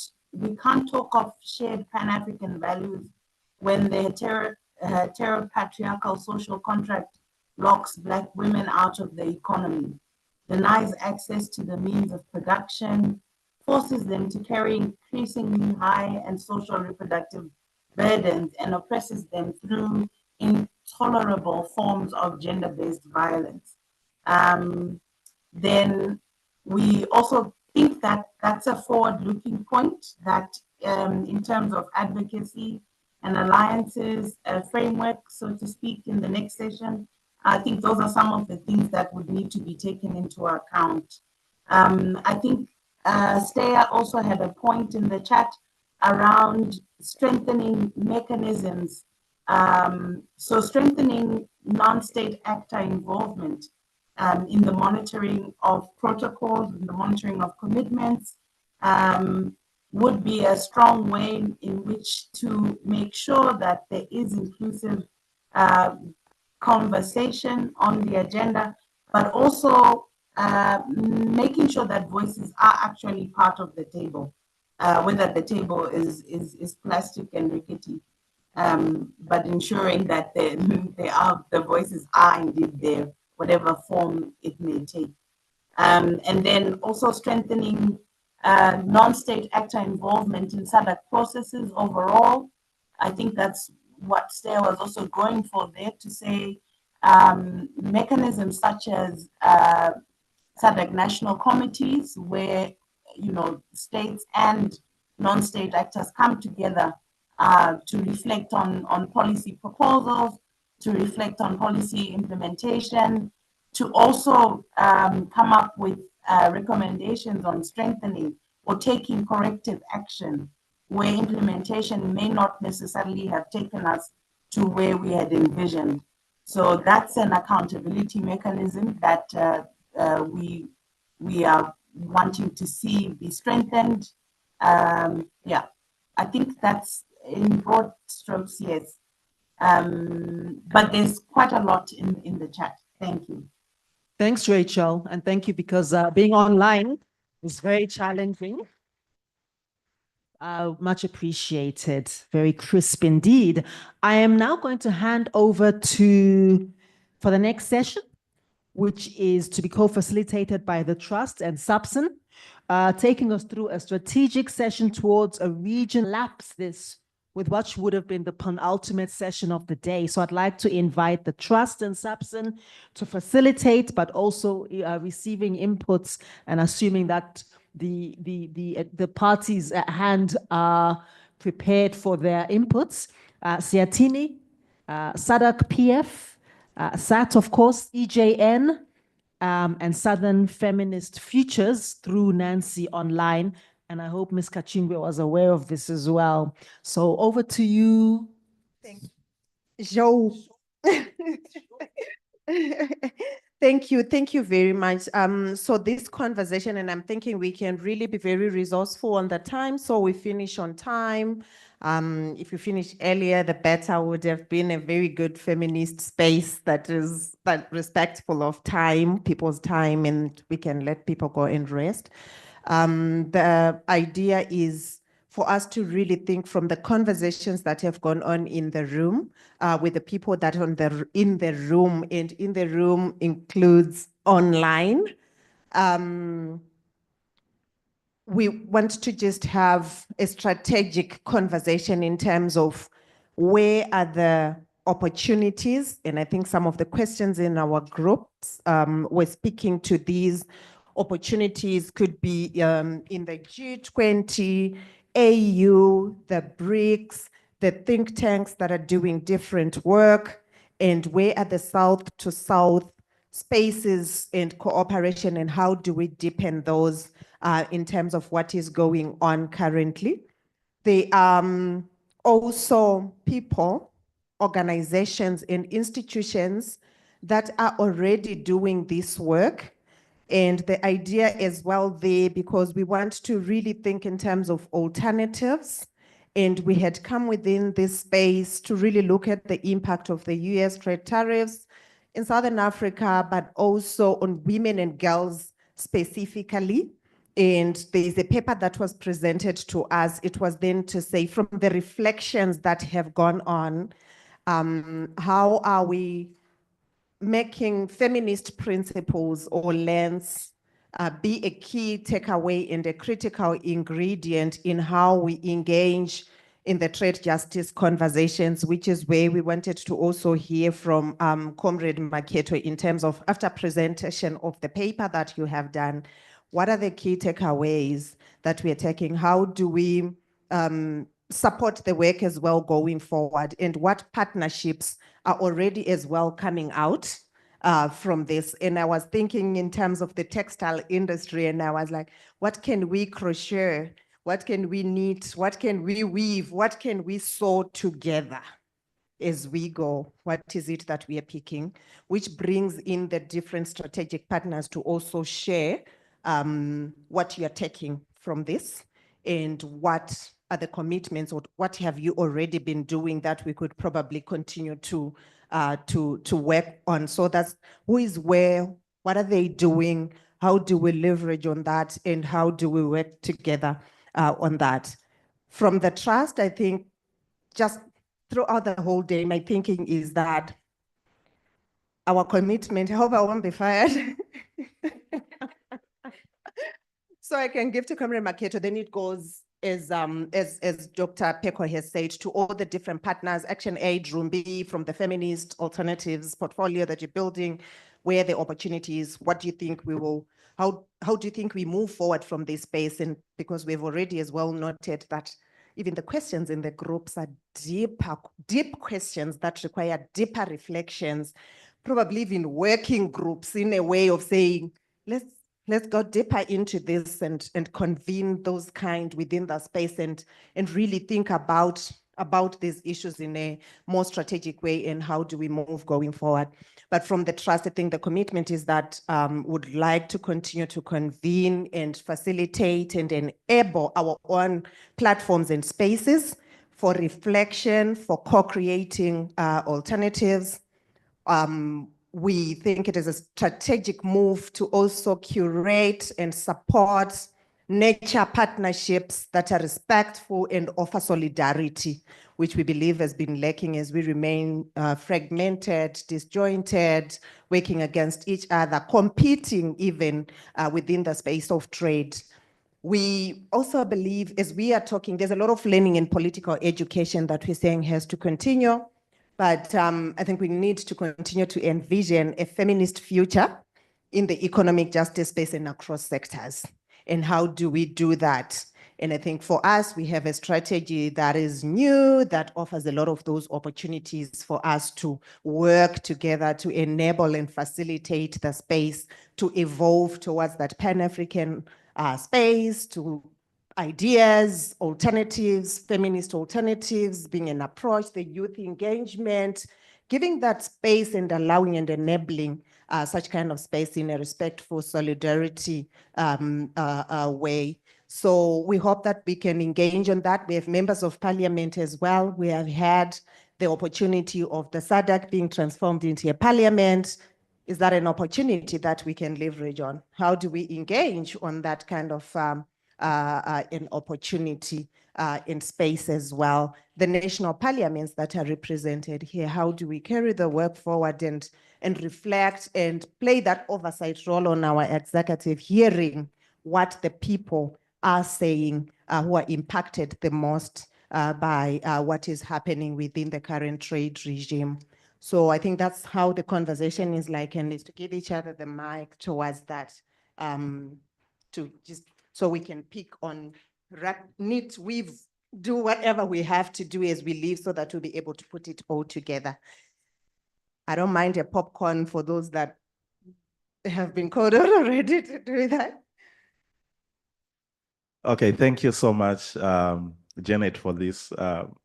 From the engagements that we have had since morning and the work that we are doing at Siatini, there are lots of opportunities that we can actually tap into and work together as organizations, as institutions within the region, particularly to revive some of the processes that we had established a long time ago, but they had gone into some form of mute status. So the first area that we as Siatini are committed to be undertaking around this whole work is around research and policy analysis. We have noted that with what is currently obtaining within the region around the AFCFTA, around the tariffs themselves.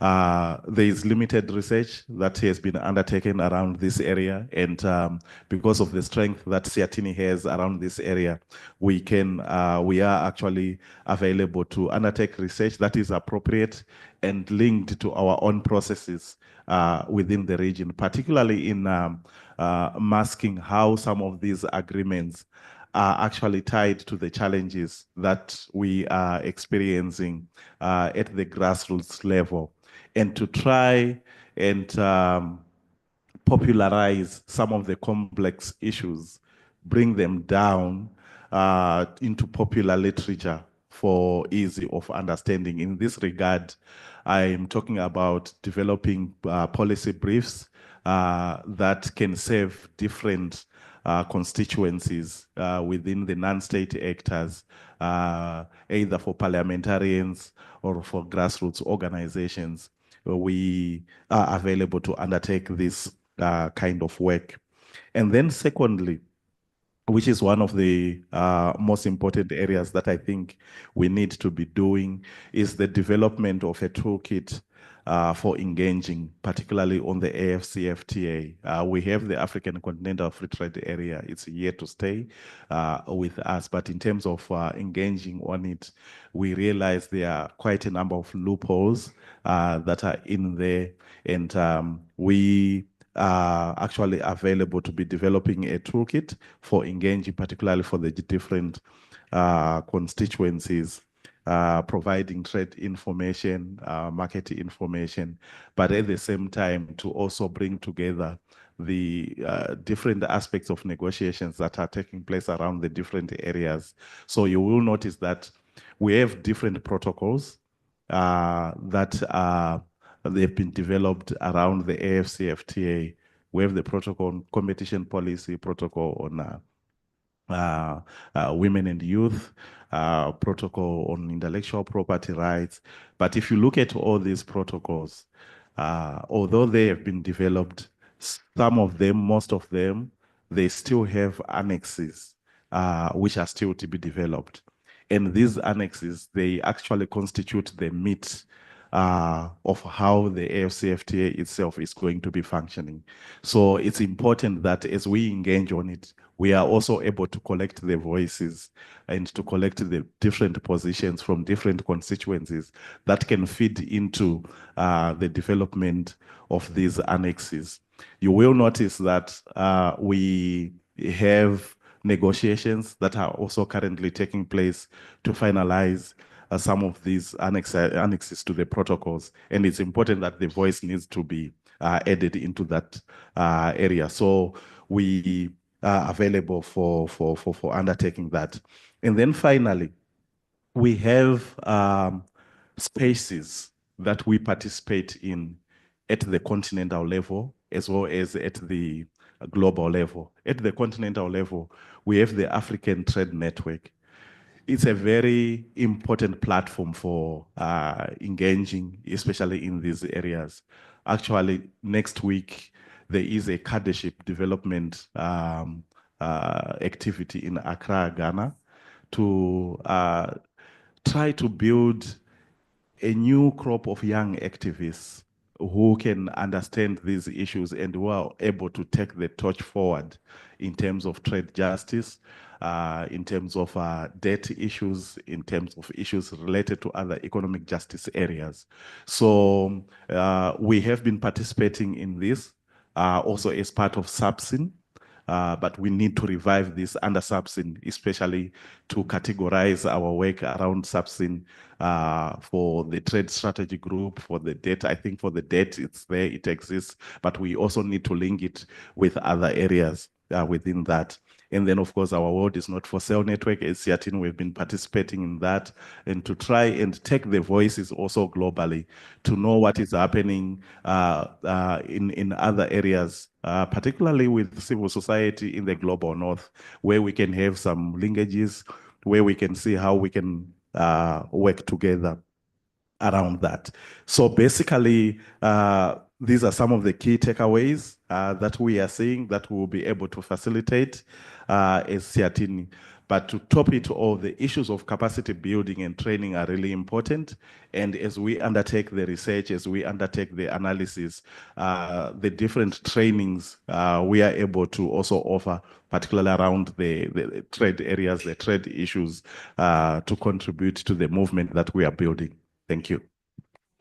Thank you. Thank you very much. I think you've pointed out to some of the networks, groupings, and spaces that are available, but the importance of teach-ins, as we would call them, because it will be at our level and bringing back consciousness within the movement, the justice movement, so to speak, across and in all its intersectional ways. I'll come to you, Rumbi, to just share what has been going on. Let me give to you, as you respond, having presented the paper of the rapid survey that you did in this particular topic, but thinking within the broader trade justice movement that Ranga was referring to, in the opportunities that have been available. Thank you, Janet. So, thank you. So for us, it's most importantly, the paper that I made reference to in the morning proposes a framework, a feminist trade justice framework for Southern Africa, something that is nuanced on very specific principles and pillars to address the existing policy gaps. And some of these principles or pillars include, but not limited to, protecting and promoting gender equitable trade policies, investing in the care economy and social protection. This includes reallocating public funds, including from trade revenues towards universal child care services, maternal health, disability support, and rural water infrastructure, gender responsive trade facilitation, inclusion of women in trade policy spaces. And this is very important because most trade policies are made exclusive of women who are actually the majority of actors in the trade regime. So we need to institutionalize quotas in representation targets for women in trade ministries, chambers of commerce, and negotiating. I think since morning we've been talking about drawing the chair to the table and being in places where decisions are actually made. But also building regional solidarity strategies, very important. And this can be achieved through developing a SADC feminist trade charter, co-created by women's movements, trade unions, and civil society actors, creating a regional observatory on trade and gender impacts to generate data, amplify community voices, and hold governments accountable. So put together all these principles should create a framework that is enabling for women, not only as beneficiaries, but key actors in trade and trade justice discourse in Southern Africa. Thank you, Jenny. Thank you. Thank you very much. I don't know, Nancy, I see that for some reason probably I can come to you to hear as well from the South Feminist Futures what your thinking is, having followed, presented this conversation and added such critical ingredients into this dialogue. How do you see us strategically moving, collaborating, and curating a better feminist trade framework for us as Africans? Thank you.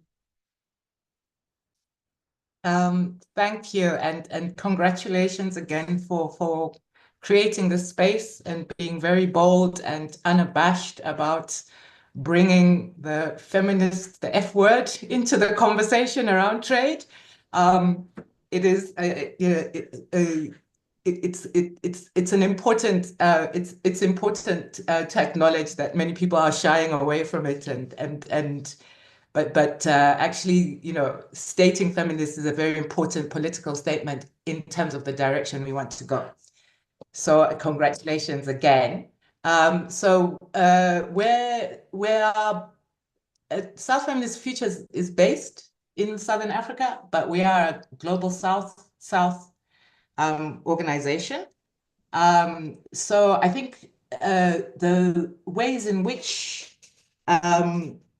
we feel we could concretely, well, the ways in which we could contribute right now, we have a knowledge hub, which is a digital resource library of scholarship, scholar activism, work, knowledge production by feminists from across the global South.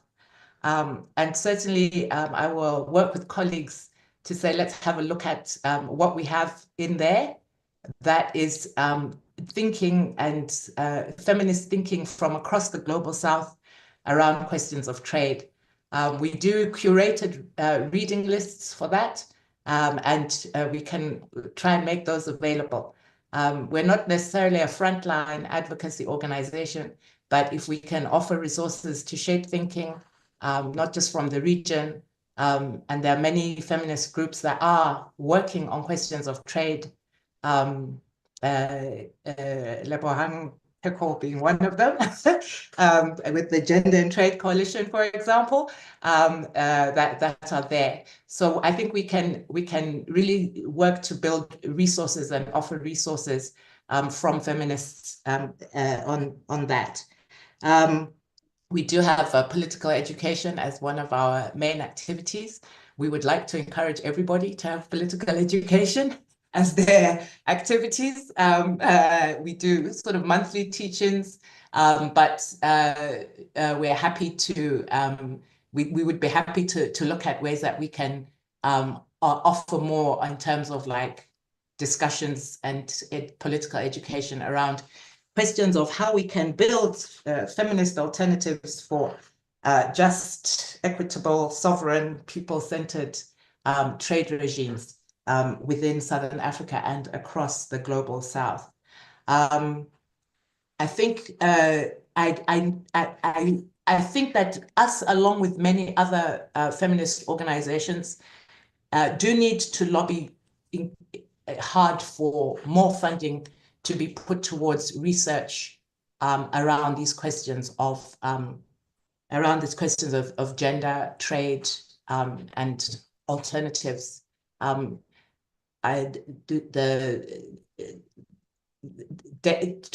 data is goods and services, not necessarily the people and the actors that are behind all of that. And there's a lot of data that we need to be looking at, from questions of labor, questions of distribution of the means of production, who's doing what, where the benefits are, so that we can make sure that when we talk about women's economic empowerment, it's about power and not just the empowerment as participation, beyond empowerment as transformation, but empowerment as self-determination and sovereignty. So I think those are areas where we can contribute. We look forward to working with all of you. Yes, we do want to help we do want to be part of the efforts to decolonize the minds and contribute towards that. I mean, we have our work is structured around 4 pillars: confronting hegemonies, strategies for change and resistance, reimagining development, reclaiming South-South internationalism, and building a knowledge base for South feminist activism. So I focus mainly on the last one, because we do actually have the platform working, but we see trade as definitely a global trade and the global economy as a critical issue that we need to engage with across those pillars. of action. So I hope we will all be working together to confront the hegemonies and be part of the strategies for change and resistance. I hope if there's any other questions, I'm happy to answer them, but I hope that's reasonably concrete sort of commitments that we can make. And thanks again. Thanks, Nancy.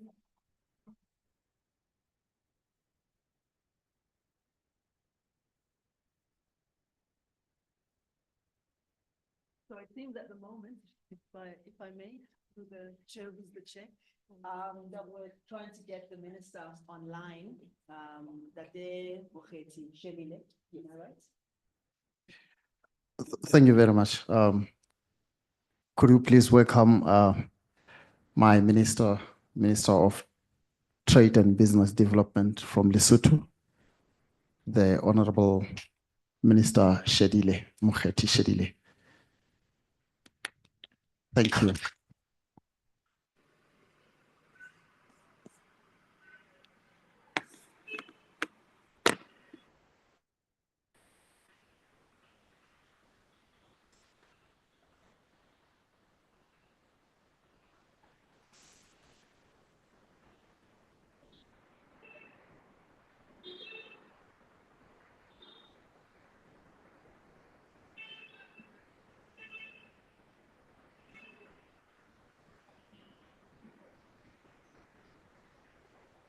Maybe the honorable minister did not hear. We have given him the floor.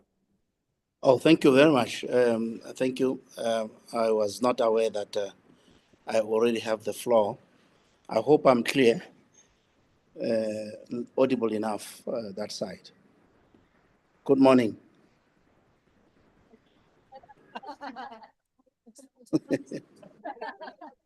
I think I'm audible. Thank you very much, ladies and gentlemen.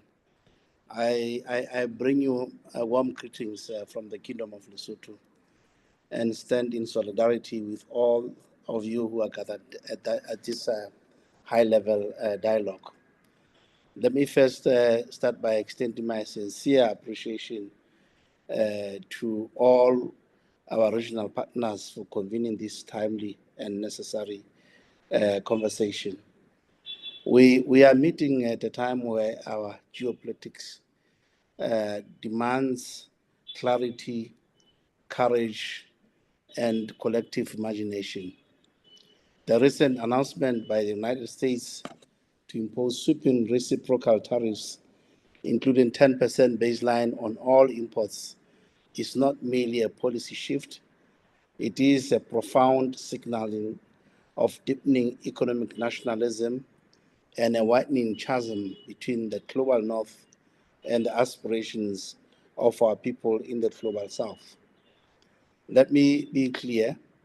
These tariffs threaten to undo years of progress towards inclusive and sustainable trade in our region. SADC economies, already strained by climate shocks, debt burdens, and the post-COVID recovery efforts, now face yet another external disruption. The poorest and most informalized are bearing the brunt, and women are on the front lines of this crisis. In Lesotho, over 80% of apparel exports to the United States are channeled through the Africa Growth and Opportunity Act, commonly referred to as AGOA. Thousands of women in the textile sector risk job losses if these trade disruptions continue. This is not a theory, ladies and gentlemen. Dignity and livelihoods of people are really at stake. The call today is not simply to respond to tariff crisis, I believe. It is to rethink trade itself, its purpose, its beneficiaries, and its architects. For too long, Africa's integration into global market has been shaped by active models that export raw materials, import finished goods, and leave our people, especially women, excluded from value chains. My apologies. Lesotho knows this intimately. Despite our minerals, resources, and industrial zones, value addition remains limited. We must transition from being export or labor and material to producers of prosperity, especially for our women and youth. As the African feminist scholar, Dr. Amani Mama reminds us, development cannot be sustainable if it ignores the structures of inequality. Trade is no exception. We must seize this moment to turn inward to strengthen intra-Africa trade through the Africa Continental Free Trade Area, Africa CFTA as it's known for short. This agreement must not only be about tariffs and corridors, it must be about women-led enterprises, informal economy workers, and ecologically sustainable production. Lesotho is committed to this vision. We are currently working on National Africa CFTA implementation strategy that prioritizes women traders, medium small enterprises, green industrializations. We invite our regional partners to collaborate with us on gender-sensitive monitoring of the Africa CFTA outcomes. Let us ensure that Africa CFTA does not replicate the same hierarchy of exclusion that we are trying to dismantle. As AGOA nears its September 2025 expiry, we must engage not as aid recipients, but as equal partners. While AGOA has opened export opportunities, it has reinforced dependencies. We must ask, what comes next? We need a bold African position to not just AGOA renewed, but on what kind of trade regimes we want. This is our chance to propose alternative grounded and feminist political economy, Afro-economism, and Pan-African sovereignty. Trade must work for people, not profit. Trade nourishes communities, not deplete ecosystems.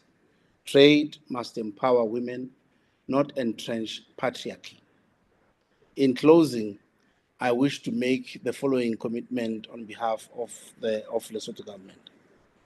We will integrate equity and ecology principles in our national trade policy frameworks. We will work to ensure that inclusion of women cross-border traders in policy-making space and trade negotiations. That is number 2. Number 3, we will collaborate with the SADC PF for anchor trade justice in regional parliamentary oversight and policy harmonization. 4th and last, we will support the development of regional trade justice framework that is sensitive to women, youth, and those usually on the margins and guide AU engagement and regional trade strategies. Let us not leave this dialogue with just policy papers with a shared resolve. Let us remember the wisdom of Wangari Maathai. In the course of history, there comes a time when humanity is called to shift to a new level of consciousness. That time is now. That time is now for trade justice, for feminist future, and for African agency. Let us build it together. Ke a leboha, as we say in Sesotho. Thank you very much.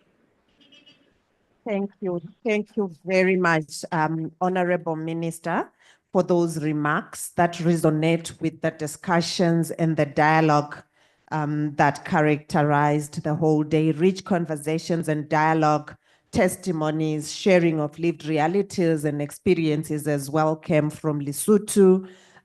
We have in the room people that have worked in the textiles industry and what this may mean or already means for them.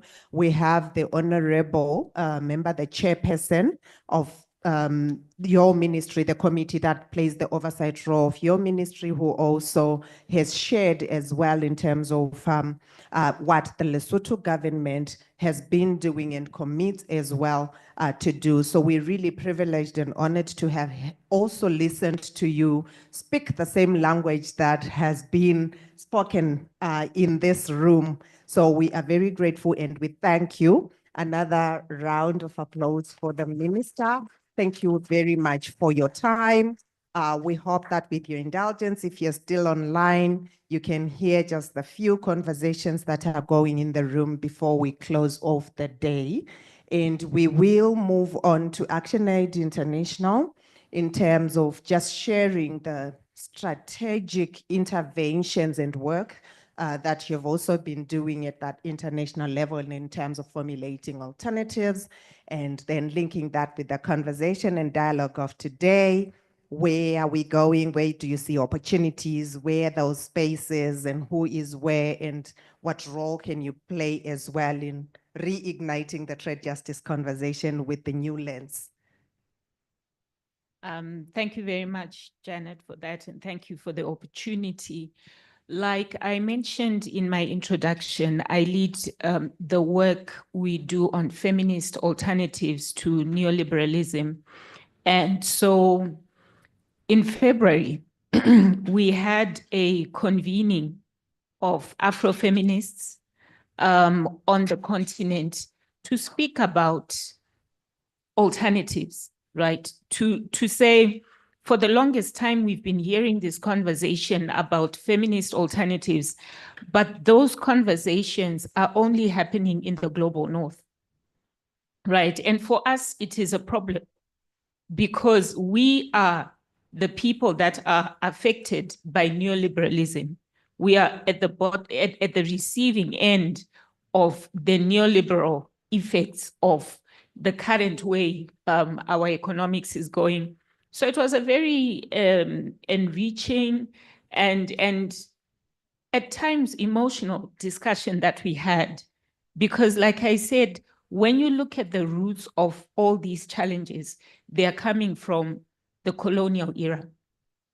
And the fact that even though we say we are independent, the mind is still colonized.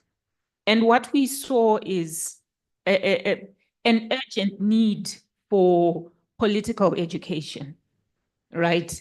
And decolonization, even of the language that we use when we speak macroeconomics. The word itself, neoliberalism, it's quite a mouthful, right? But when you break it down to what it is, how you and me feel it in Africa, everybody knows what neoliberalism is. So the first issue is about decolonizing the language. And when we speak about alternatives, it's as if there's a mainstream something that is correct, and we are coming up with something absolutely new that hasn't been tried and tested before. But when you have conversations with communities, with feminists, you get to see that what we are calling alternatives are not alternatives, but this is our way of living, all right? When we talk about a care economy, this is how we are living as women, because we form the basis of that care economy. So critical questions around even the language were brought up. The issues that we were discussing here around political education, they were quite high on the agenda to say the women's rights movements of the 90s and 80s, they got to where they got in their women's rights advocacy because of political education. And at some point, we dropped the ball and thought, well, everybody understands certain things. There's no need for us to keep speaking about the effects of the structural adjustment programs, for example. But these are the roots of the challenges that we are facing today as Africa. So the need for political education is really high on the agenda so that we can then build a movement. Because when you're coming up to challenge deep-rooted capitalism and neoliberalism, you cannot do it as a single human being or as Action Aid alone, right? We need that huge movement, that very loud voice. And so I think to sum it all up, what we are doing and the work that we have done so far is pointing to two main things needing to happen: political education and movement building. And I'm really excited to be part of this conversation because the same is echoing here. While we look at the broader macroeconomic environment, there's also the element of trade that we cannot ignore. And I'm really happy to say it's exciting to be part of even the trade conversations, because a lot of times we miss out on these opportunities and then we don't get that feminist lens, that feminist ideology into the policies that we are trying to push. So for us, that is our commitment, the political education and the movement building. Thank you. Thank you. Thank you very much. And we heard from Nancy that it's not common sense that is used when they say that, you know, free markets and it will trickle down, everyone will benefit. It sounds like common sense. Hey, that hell, yeah, this is how it's going to happen, but it's not common sense. There are really deep principles in it. And we have learned as well then from the other side that wealth never trickles down, it accumulates, it sits where it's sitting, it's intergenerational as well. They'll pass it on from one generation to another, while we pass on from one generation to another, poverty, all the troubles and the struggles that we continue to struggle with. So there's no common sense in this justice work that we're doing. There is nothing that is innocent. We cannot continue to be naive and to probably give up even, because the struggle is also very protracted. How do we consolidate? How do we build once again a conscious movement that would have been anchored in political education that raises, you know, the antennas when anything is happening, to question it, to be paranoid. It can't be they just want to take us out of poverty. What's going on here? Are they just giving us this money? It's just aid from the American people? Really? What's going on? You know, just to be paranoid a little bit and really question this and know that it's not common sense.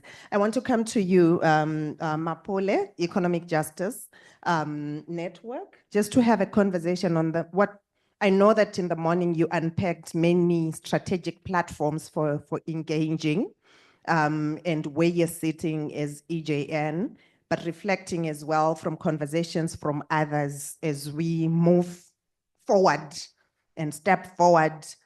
Where do you think are the strategic opportunities, strategic partnerships for us in the room? Thanks, everyone, and good afternoon again. Just to start off, I want to emphasize one thing, that the Economic Justice Network of KISA is an ecumenical organization, although it focuses on economic justice.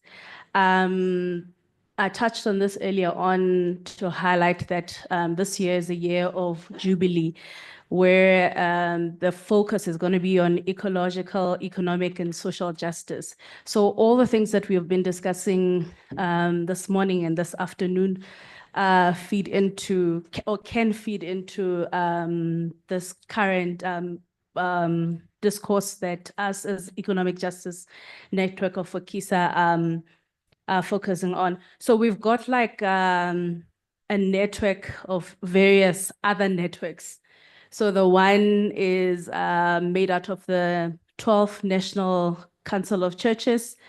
Just to mention a few from Lesotho, South Africa, Zimbabwe, Zambia, Mozambique, Madagascar, Namibia, just to mention a few. And so why is the ecological and economic and social justice, or the Year of Jubilee, important to geopolitics? As much as I was discussing the issue of G20, there's both sides. There's the internal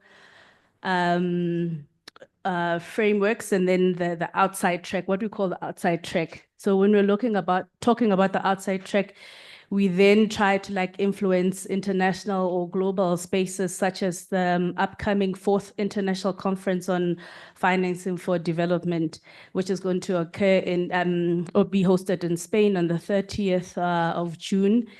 And this it offers an opportunity for reforming financing. We're talking about decoloniality.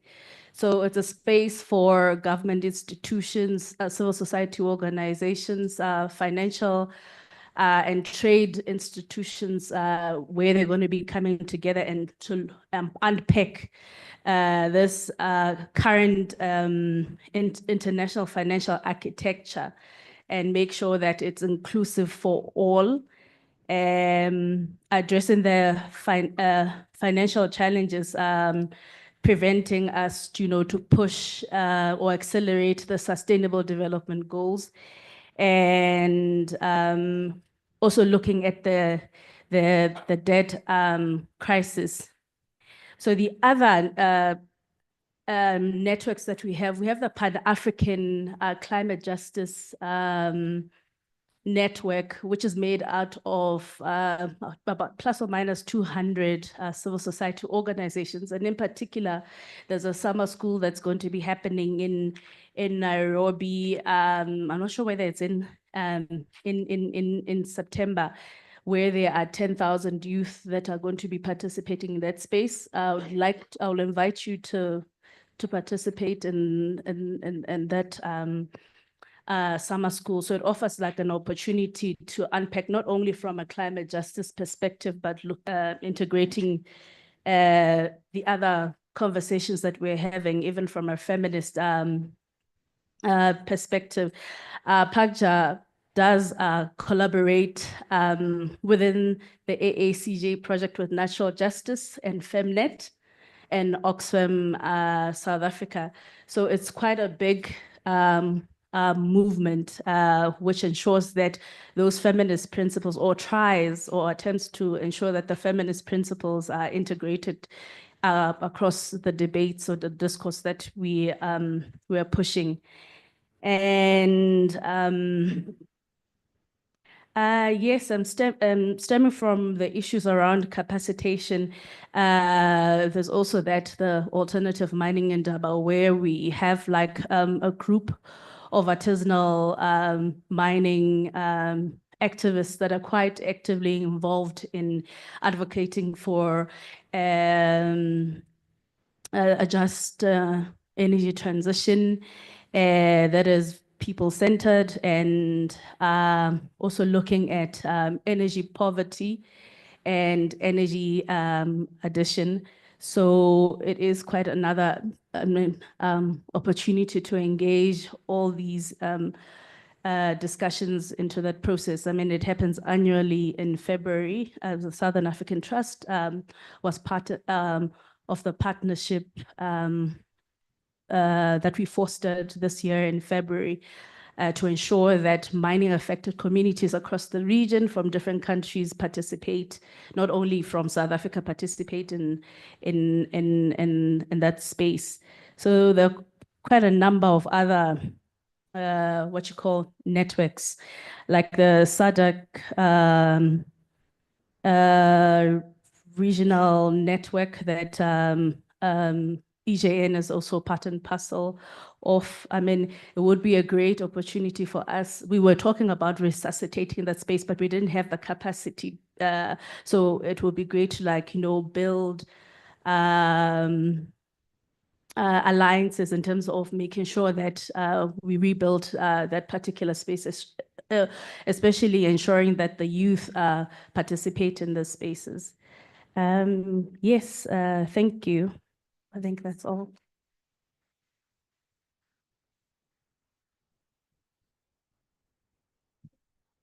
Thank you very much. We'll move on to the SADC PF, and before I give to Masenate, just to hear as well from any member of parliament or members of parliament, if any of you honorables have remarks, before I give to Masenate on what you think is strategic from the lawmaking perspective.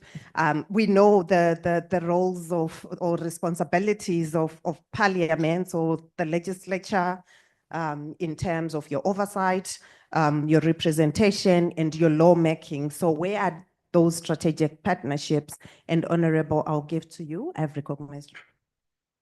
Thank you so very much. I'm very cognizant of the time that we are already above the time that was set. But with that being said, what I just wanted to make mention is for those like SAT that is in Zambia, you shouldn't be waiting for us to have these, meetings for us. You should be able to use us as parliamentarians to drive the agenda.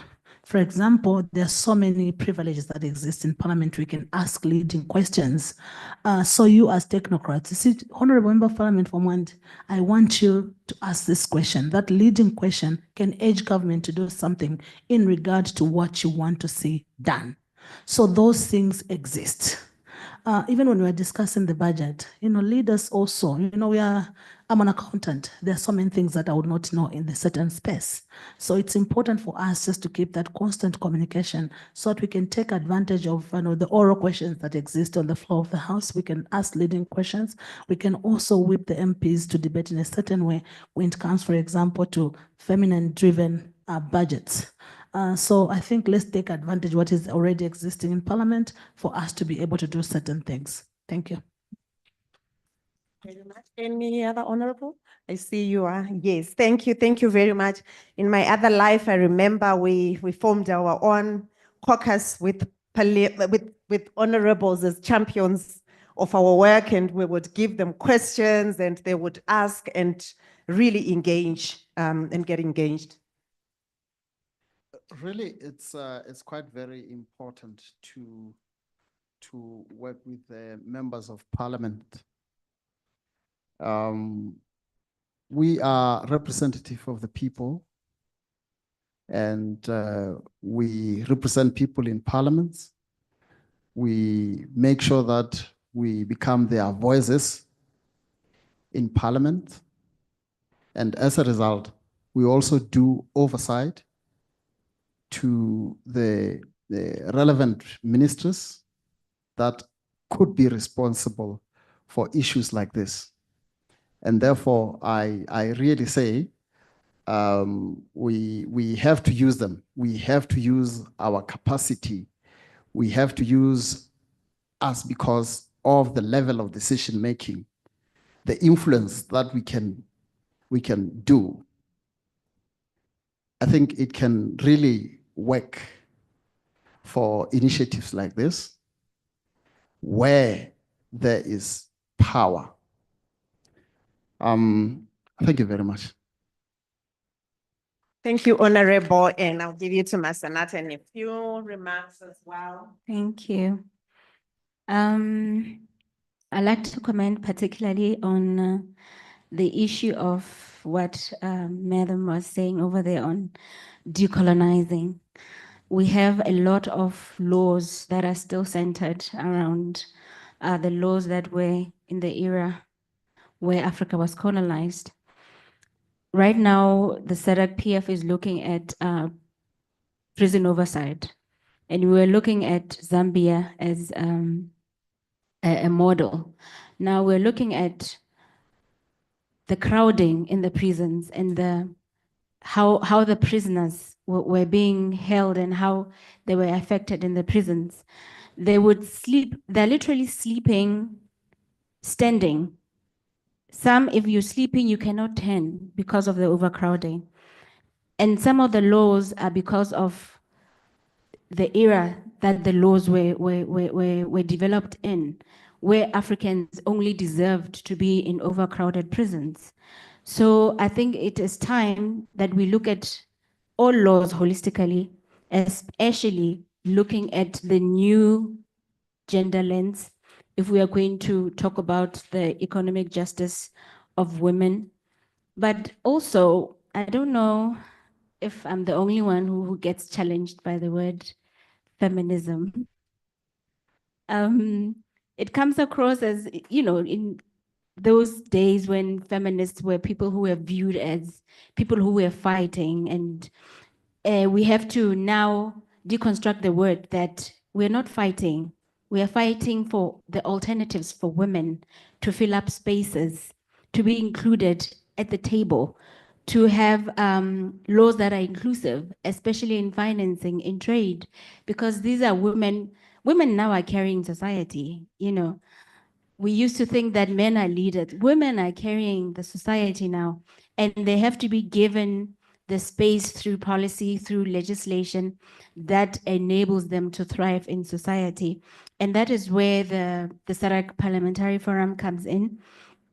We come in through our member parliaments. Our members are able to carry forth the laws, but through you, civil society organizations, that is when the model laws can be carried over through the SADC region, and they can be adopted and be used. You know, it's pointless to have a law that sits. We have laws and good policies that sit, that gather dust, but the model laws have to be used. They have to be understood, especially by the end users. We had a presentation here where we said we have the African continental free trade areas, but here on the South, we do not understand the protocols, especially on women, the protocols on digital trade. We don't know what that means. We don't know what it means for the woman who crosses the border every day to sell maize on the other side. So this is where the parliament comes in through advocacy every day, putting the executive to task that people have to know what did we sign, what did we put the countries to task to do. We have to know and advocate for change in model laws, for change in laws, and for change to include women in spaces. Thank you. Thank you very much. And I can confirm in the dialogue and in the room that Masenata was very uncomfortable with how we had conceptualized this dialogue and asked me questions back and forth. And so I must actually thank you for being bold together with us to convene a dialogue that has got the F word, as Nancy spoke about it, in terms of the feminist conference. I must say thank you very much actually for that collaboration of saying, I think I understand. Let's do this. And I don't think that it has been a bad conversation from morning. There is a lot that we have learned. There's a lot that we've reflected on. I'll give to you. She bagged and looked at me and I don't need that strategic idea. Thank you so much, our moderator, and thank you for this pleasant afternoon. It is indeed informative. I just want to share that the socio-economic impacts, especially on our vulnerable women in fragile economies, the impact on the trade tariffs, it has a human face. We have noted that, and it is so multi-layered with respect to portfolios like education, health, where we are seeing high mortality rates, high dropout rates, where we are also seeing high suicidal rates with respect to high unemployment rate. So a call to action to our parliamentarians here, it's to say, let's go and consider, especially on our core mandate on representation, the important concept on mental health. It's long-term, it's a call to consider because we're heading for a big disaster, mental health issues. Thank you. Thank you. Thank you very much. I think these have been great strategic reflections that we have harvested from the dialogue in the room. Are there any hands online?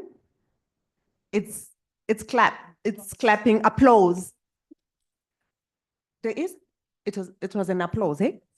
Okay, thank you very much for those online, and the room has really reflected and was very engaged and connected, and lots of strategic reflections and opportunities that have come out. And from me, as I am reflecting, I was in one group with Rumbidzai, and that is where we spoke about the master's house. And to say that in my reflections, I was like, it cannot be by coincidence that I am meeting exactly the same provocation in the room. And I've met with this week on a report on the K economy that we are doing.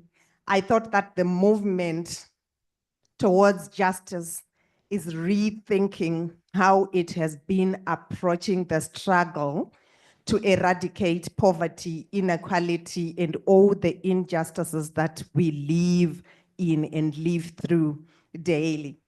I thought I thought it can't be by coincidence. It's exactly like that as a provocation that, no, we can't use the master's tools to dismantle his house, which means we need new thinking. We need to imagine another future that we determine ourselves with that political self-determination, economic determination as a people, as a nation called Africa. I think for me, that is the key reflection that I have made, that something seems to be shifting amongst us. And when I listened as well to the members of parliament, to the minister, to the think tanks, to those that are making efforts in building the movement, the youths, it seems something is shifting and there is some level of us seeking to find one another. And in seeking to find one another, what I am hearing is that there has been an elusive idea for us as Africans, for us as a people. And what is that idea? The idea is the idea of Africa. What I mean is that Africa, that is for us all, that we want, that we can all exist in, coexist, leave it for the next Africans, the next generation that will come. And it seems like that's the idea we are all pursuing. From the political independence to the economic independence we're fighting for in its various ways and sectors, whether it's coming from the tax justice movement, from the feminist movement, from the debt justice movement, from the ecological climate justice movement, it seems there is an idea that we are pursuing and that we have not yet gotten there, and there's something that is shifting. I want to hand over to you, and I will repeat as a reflection that provocation from Audre Lorde that the master's tools will never dismantle the master's house. So it takes the tools, the institutions, interrogating them. What institutions did the master leave us with? Can they take us to the idea? What structures did the master leave with us and we inherited? Can they take us to the idea? What systems did the master hand over to us? Can they take us to the idea? And we are saying they cannot. So as we move forward, the issue is this is one step, a very small step to what is to come. How we're going to convene, how we're going to connect, how we're going to center our idea, our conversation, our partnerships, ourselves, our heritage as well. I think the idea also converges it, the African heritage. inheriting our Africa. In what form? In what form? Those are the key reflections representing the trust. And I will give to our overall facilitator, Dr. Peko. Sorry. You have been trying to be a detached observer or facilitator. You say that. You have been wonderful at it. But I guess as you close this, you can provoke us as well. That what have you had? What have we committed to doing?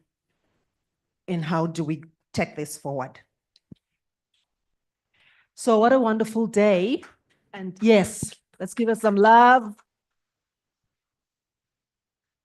I think in provoking and in synthesizing, I will kindly convert it into a poem because I think that it's been a very beautiful day.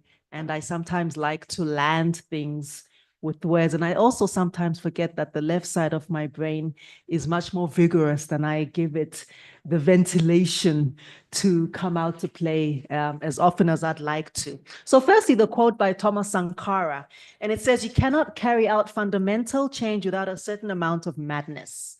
In this case, it comes from nonconformity, the courage to turn your back on the old formulas and the courage to invent the future. And the poem says this: we don't compete with our sisters. We weave futures with shared threads. Across the borderlines they drew, we plant what each soil best nourishes. You make cloth, I grind millet. She shapes copper into song. Together we build a continent that does not barter away its bones. Let no one tell us we are poor when our hands know how to build empires from nothing but love, from memory and from seeds. Let our markets be wombs, not war zones. Let our trade be truth, not tribute. For we are not the factories for the empire. We are the fire that forges a new economy. Feminist as an offering, as a provocation, as a challenge, as a gift. Thank you.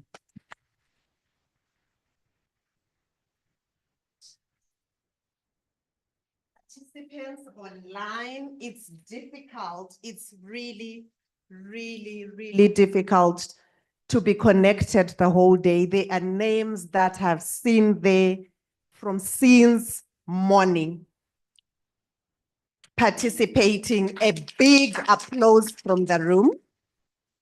I was saying during tea break that we invented the space of hybrid, but we have not yet gone to the invention of how to share what the in-person shares. It could be the fellowship of food or connecting face to face. You did not have that, but you were connected throughout. Pat yourselves on the back. We appreciate you. Yes, we appreciate you. We have had you. We value your time and we will remain connected. Thank you very much for this great participation and engagement. The numbers never decreased. It was just the same the whole time, not quiet. Chats coming in, hands being raised to participate. We are truly appreciative of your time. Thank you very much. Our day ends here. Thank you very much to our honorable members of parliament. Thank you very much to our partners and participants. Thank you very much for the team that put all this together and for also sitting throughout the day in the room and engaged and communicate and engaged as you were. And to our overall facilitator, Dr. Lebogang Peko, we truly appreciate for you to remain in the distant observer, detached observer role that we gave to you on this very important topical issue on your heart, at your heart, for you to hold yourself, to shape the discourse, but to allow the dialogue to go in the way that it was going. Thank you very much. A round of applause for Dr. Peko. Thank you very much. So our day ends here.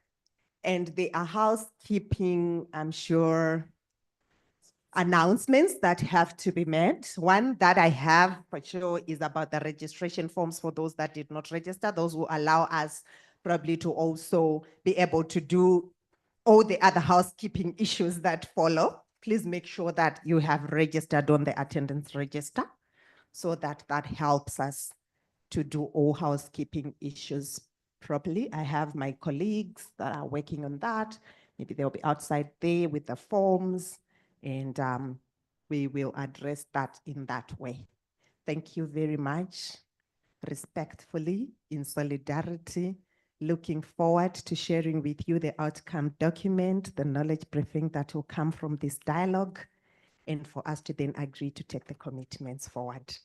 I thank you.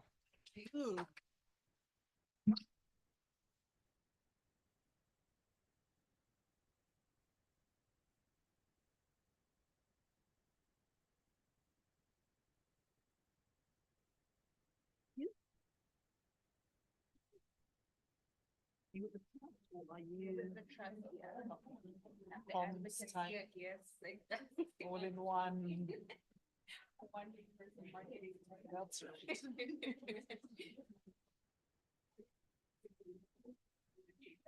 Oh, thanks,